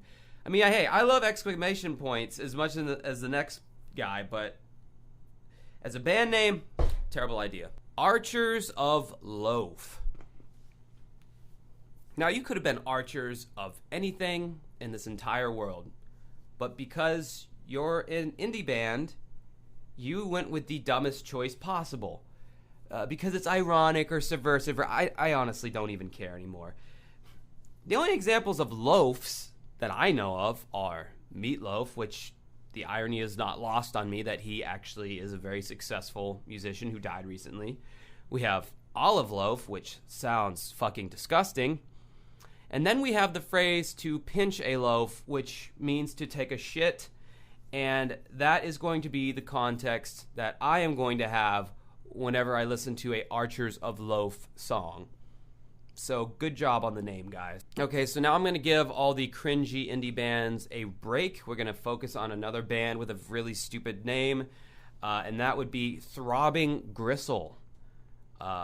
So much like other bands with stupid names, the word throbbing should never be in a band name. There are only two kinds of contexts where the word throbbing is used. The first is in reference to having a headache. The second is referring to a ragingly hard boner. And gristle, what is that, like the leftover chicken parts that you sometimes find in a McNugget? Like, this name makes me very uncomfortable. And finally, no list would be complete without mentioning the father of all awful band names, and that would be Hoobastank. I mean, you knew it was Hoobastank. Of course, that would be the last one that I'd talk about. I mean, just as long as they've been around with such a horrible name, they earn this spot. I mean, this band tops all the lists of bad names, aside from, you know, those metal bands like Fetal Decapitation and Anal Blast and all, you know, that shit's basically a joke to me. But Hoobastank was actually trying to be a legitimate band that had some kind of pop viability. If you were to make up any word to name your band, because clearly that's just a completely made up word, if you could make up any word whatsoever, why in the hell would you even consider this half-assed, clearly a joke of a name? The word stank should never be in your name. It just makes me hate you a little bit, honestly, that you did that you named your band that. I'm glad this watered down early 2000s new rock band isn't around anymore, so I don't have to hear or see their name again. All right, well, those are some really stupid rock and indie and whatever band. Hey guys, believe it or not, I got a rap version of this too. If you want to hear that, if you want to see that video, neither one got any views because it was released before I started getting views, but they do exist. Could play them. Gonna do it. Fuck it. Had a lot of fun with the rap one, and I thought, I'm not being fair. Because there's white guys with shitty band names too. But I had a lot of fun with the rapper one. So now you're going to fucking watch that shit. It's crazy how much my views have like picked up in the last few years. Because like back in the Dizzy, I got Nizzo Vizus, dog. Oh, I wish I had a young servant to get me a sody pop, but I got to do it. So I'm gonna do it. Gotta get a sody pop while the video downloads. You're in the waiting room right now, bitch. You can leave if you want. I don't care.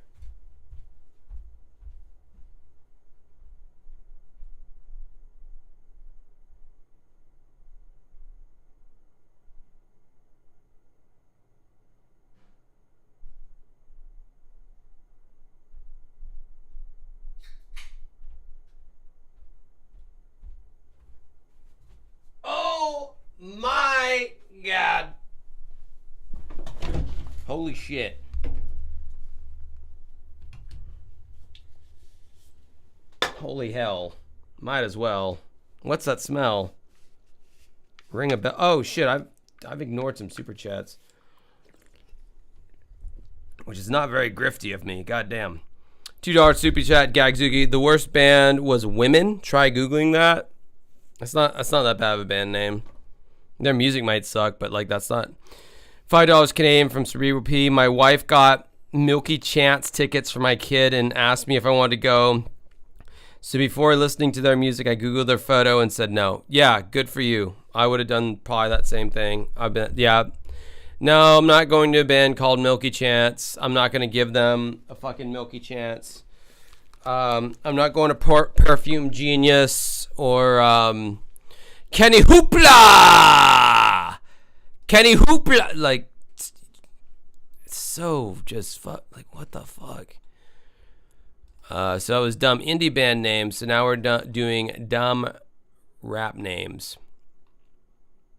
There we go.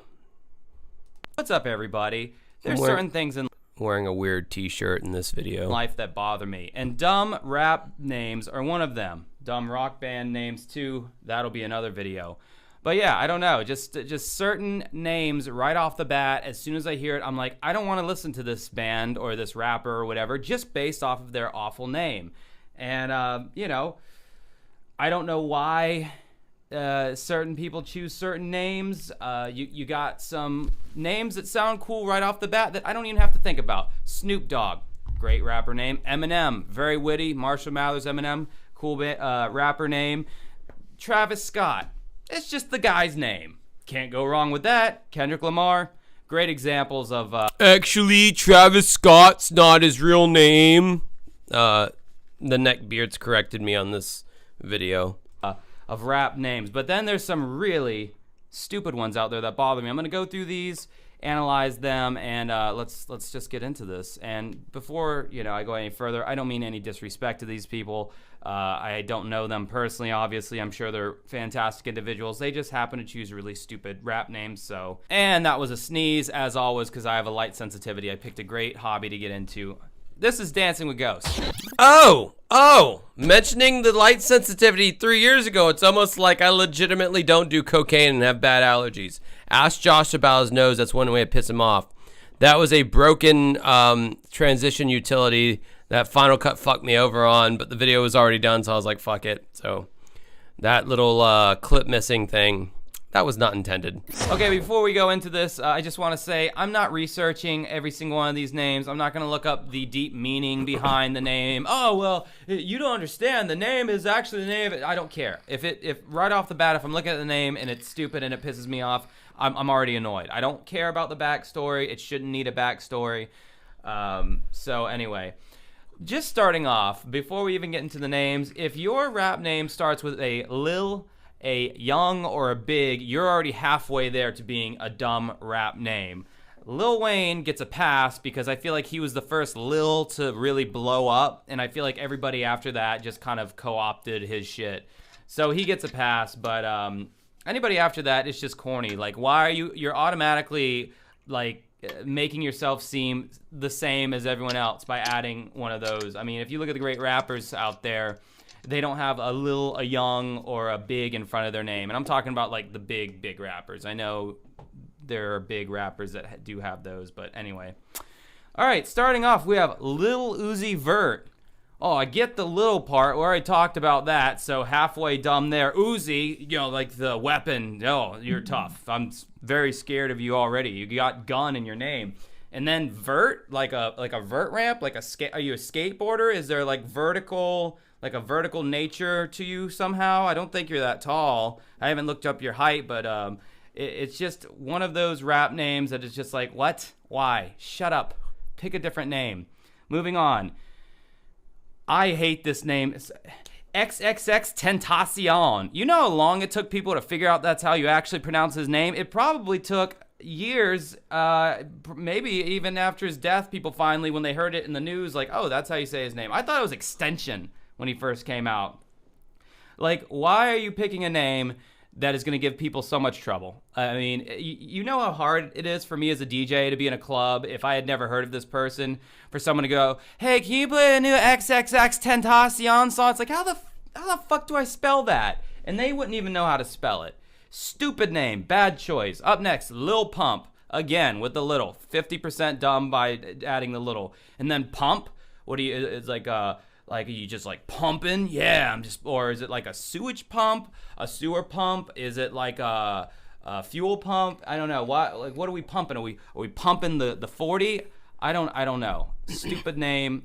And you know, Lil Pump was in that class of mumble rappers that flooded the 2016 freshman year or whatever it was.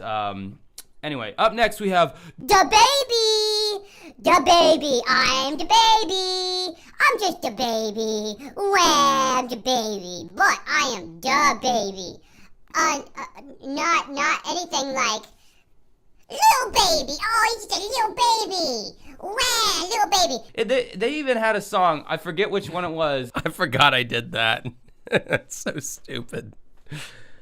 $5 Canadian from Cerebral. Did you mention Titty Boy in this video? No, I did not. I'm not aware of this individual. There's literally a lyric in the song. He's like, wah, wah, wah, I'm a little baby or something. gon' go crazy. Wham, wham, wham. Bitch on them, baby. Why? Why? Bitch, I'm a whichever baby. One of them came out first. Why would the second guy name himself so fucking similar to the first guy? And this is not the first time we're gonna run into this problem on this list by any means. But oh my god, the amount of people who come to me, can you play Lil Baby? I was like, God, that is such a stupid name. That is so like not cool. That's not hip. I don't understand. I don't get it. Oh yeah, DaBaby was like, hey, if you in the audience tonight and you didn't suck dick in the parking lot and have AIDS, then like hold your lighters up. Yeah, he got canceled right quick after that. Yeah, DaBaby's he's cooked, as Gen Z says. Then up next we have Pop Smoke. Okay, well, I was like pot smoke, edgy, because, you know. Okay, so I've since learned that Pop Smoke is a military term to mean like move like quickly. Once I learned that was like an actual like military term, I was like, okay, that makes it not lame. But I did not know that at the time of making this video. Pot is so cool. It's not like it's pretty much legal everywhere now, and nobody gives a shit if you're a pothead. Literally, nobody cares. You're not cool. It might have been cool when you were like 15 and like in 2000 when it was still illegal and there was like a little bit of a rebellious aspect to it. But no, it's not pot smoke, it's pop smoke. Like pop music? Does that mean you're a rapper who's trying to make pop music? Are you basically saying I am a sellout, but I also like smoking pot? I fucking hate that rap name so much. Up next, we got A Boogie with the Hoodie. What a fucking awful rap name. First of all, I just love agreeing with myself right now. This is great. Upon first learning about A Boogie with the Hoodie, a boogie is a slang for a booger, something you pick out of your nose. So A Boogie with the Hoodie. Secondly, there is a Compton rapper called Boogie. So now you got this whole East-West thing with very similar rap names. And when they refer to him in the East Coast, A Boogie with the Hoodie, they just call him a boogie, which, a booger. Isn't a boogie, isn't that like a racial term to refer to a black person? I feel like it is. It's obviously it's not as intense as like the N-word, but like, I feel like that's like I don't know. I could fuck with Urban Dictionary, but I feel like that's like a black guy. It's in the black community. I don't know nothing about it. Boogers are gross. It's dried phlegm from your nose. Why would you want to be associated with that? It's a booger it came out of my nose. And it's a booger on, what the fuck, why? But then I later learned, I gotta add a little asterisk to this one, I later learned a boogie is actually a racial slur. Oh, okay, so early Josh already learned. For a black person. Did not know that. Got a little bit more serious all of a sudden when I learned that. I was like, oh, well now I'm just being racially insensitive for even making fun of that name. So I kind of have to cross that one off the list for that reason. Up next we have Ski Mask the Slump God. So is he really good at like slumping over in his chair wearing a ski mask? Is he wearing a ski mask and he's slumping over in his chair? Wait, hold on a second. Hold on a gosh darn second. All right, am I doing it right now? Am I Ski Mask the Slump God? I'm all slumped over and I'm wearing a ski mask. Is that right? Is this how it's supposed to be done? That's more like a Cobra Commander mask. That's not really like a ski mask, but whatever. I don't know, man. That's a really stupid name. I don't like it. You should change it right now. I'm going to do another rapper name wearing the ski mask because I feel like I look like Cobra Commander and I feel pretty cool. Okay, dude from England, you don't have the right to tell me what is a thin line of being racist. Shut the fuck up with that talk. Fucking red coat, motherfucker. Up next we got Childish Gambino. Oh, why you gotta be so childish? Come on, grow up, man. Oh, you little Childish Gambino. I know Gambino is what, was that like the Great Gambino? Wasn't that a name for Babe Ruth or something? Okay, this thing's riding up into my eyeballs. So I know Gambino means something. Again, I'm not going to research these names. I don't give a fuck. I'm just, on face value, I'm just making fun of what they sound like to me. Oh, the little Gambino, like a little baby. Oh, little Gambino, he's so childish. When are you going to grow up, you childish Gambino? Up next, we got Lil Peep. Oh, he little Peep, like little chicken. Like. Hey, input username now. I'm talking about a white guy. Does that make it alright?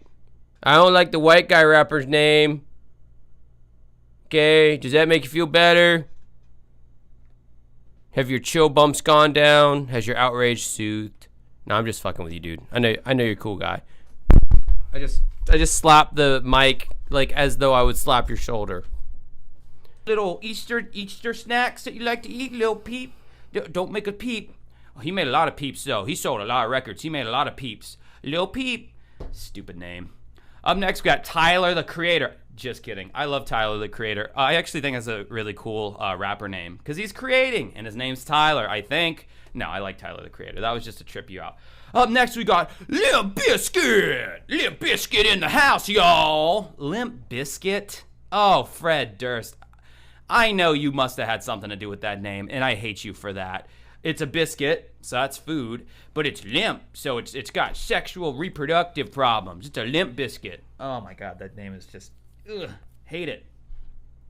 Up next, we got Saweetie. Saweetie. It's like, oh, you're so... All right, this bitch, like, came and went so fast. Like, she's not even in the conversation anymore. But, like, back in, 2023, whenever I made this, 2022, she was. But, like, yeah, this chick, yeah, she has since fallen off. So funny. It's like, oh my god, Saweetie. Yeah, because, like, you know, when me and my girlfriends get together and we like to, like, you know, mock people, it'd be like, I know Saweetie. And this rapper actually took that joke of a name and made it her real legit name. Oh no, Saweetie. It's like, oh, that is so clever. Up next, we got Lil Durk. Lil Durk. Lil Durk. Lil Durk. Sounds like a noise that you would make if you got punched in the gut like really hard, and you like that's the only noise you could like literally make, like knock the wind out. You're like, oh, Lil Durk, Lil Durk, Durk, Durk, Durk. Yeah, don't like that name at all. Ball Greasy. Ball, just greasy ass balls. Smelly, greasy ass. That's what I'm going to name my project, because that's what my music smells like, just some greasy, stank balls. Ball Greasy. Do you have any pride in yourself at all? You name yourself Ball Greasy. And I know ball can mean like, I'm balling and I'm making money. But I think of testicles. I think of balls and how they're greasy.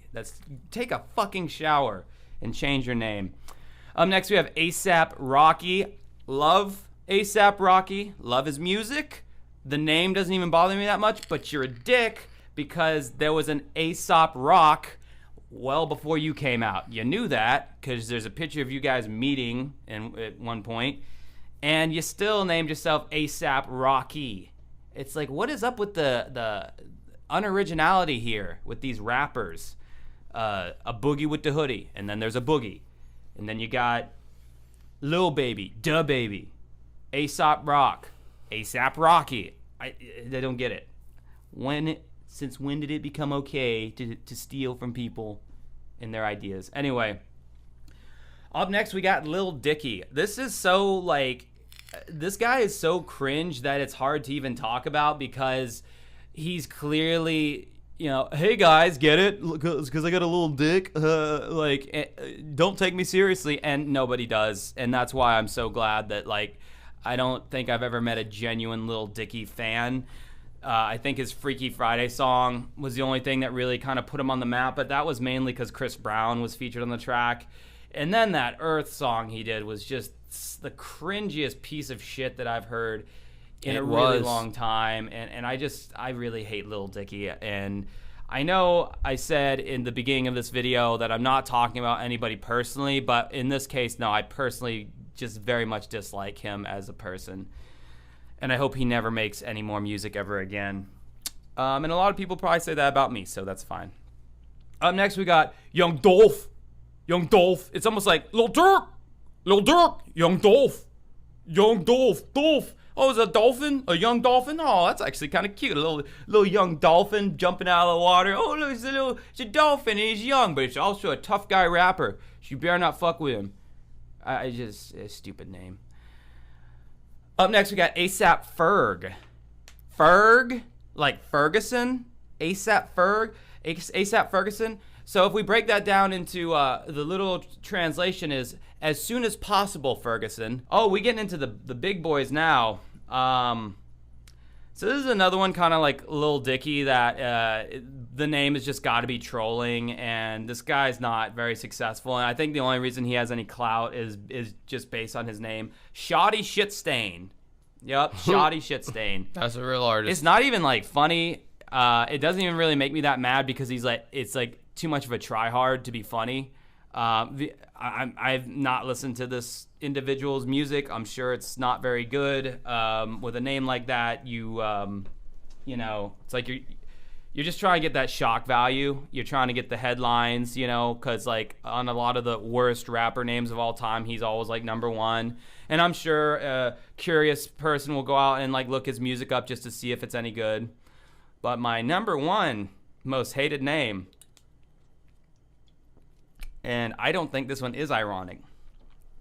I think this individual thought they were being clever. And again, I don't know if there's some kind of background to it. I don't care. I fucking hate this name so much. Pooh Shiesty. Oh, yeah. Why don't you take yourself seriously as an artist? Why would you name yourself Pooh? You're basically saying shit, shitty. Poop, duty, caca. Why don't you name? When is a rapper just gonna go out and just top everyone? Lil caca duty, caca poo poo duty doo doo. Like that's what this name is. Pooh Shiesty. Shit poopy. Poopy doo doo. Shiesty shitty. It's like it's going a little hard at the end there. I will never listen to your music based off of your name. Like alone. And I won't. That is the stupidest name I've ever heard for a rapper. And we've gone through some pretty bad ones, but look, I mean, again, I don't think he's being like ironic like Lil Dicky and Shoddy Shit Stain. I think he just thought in his head like, yeah, that sounds cool. That's a good name. I'm gonna go with that name. Pooh Shiesty. I'm gonna be taken very seriously. And he probably is. A lot of people probably like, yeah, I fuck with Pooh Shiesty. Anyway, so those are some rapper names I thought were really dumb that annoy me. What do you think? I know there's a lot more that I didn't get to. I might make a part 2, unless I get capped or something for making this video. I don't know. But no, you indie rockers and you alternative whatever the hells and you all you bands out there. Oh, I've already started my list for you. You're next. So be looking out for that. Dumb rock band names, dumb band names in general. Till next time. Yeah, so I did that. So cool. Whatever. All right, well, I hope you feel like you got your money's worth tonight from me, you fucking whores. No, nobody pissed me off that much. That's good. I mean, nobody ever really... You guys always do great. You guys are great. You guys are the best chat ever. But, you know, all things must end. You know, life is birthed and then you die. And this is the death of this stream. We did it all. We had it all and we fucked it up somehow. Now I don't know what I'm going on about. Yeah, I'm going to get off here before my blood alcohol level gets too high. Expect me tomorrow. Tomorrow with Ari Gray, we're going to be playing a bunch of Dancing with Ghost songs acoustically. Oh my God. $10 from Assy God, I guess. Thank you so much for that. I appreciate it. Cerebral, $2 Canadian, and our money gave me a toonie. Thank you for that. Ball Greasy forever. Pooh Shiesty, Ball Greasy. You got like a whole fecal philiac porn fantasy going on there. Anyways, guys, good night. We'll see you tomorrow at 9:30. Honestly, it's a double dip. I will see you tomorrow. Sleep well.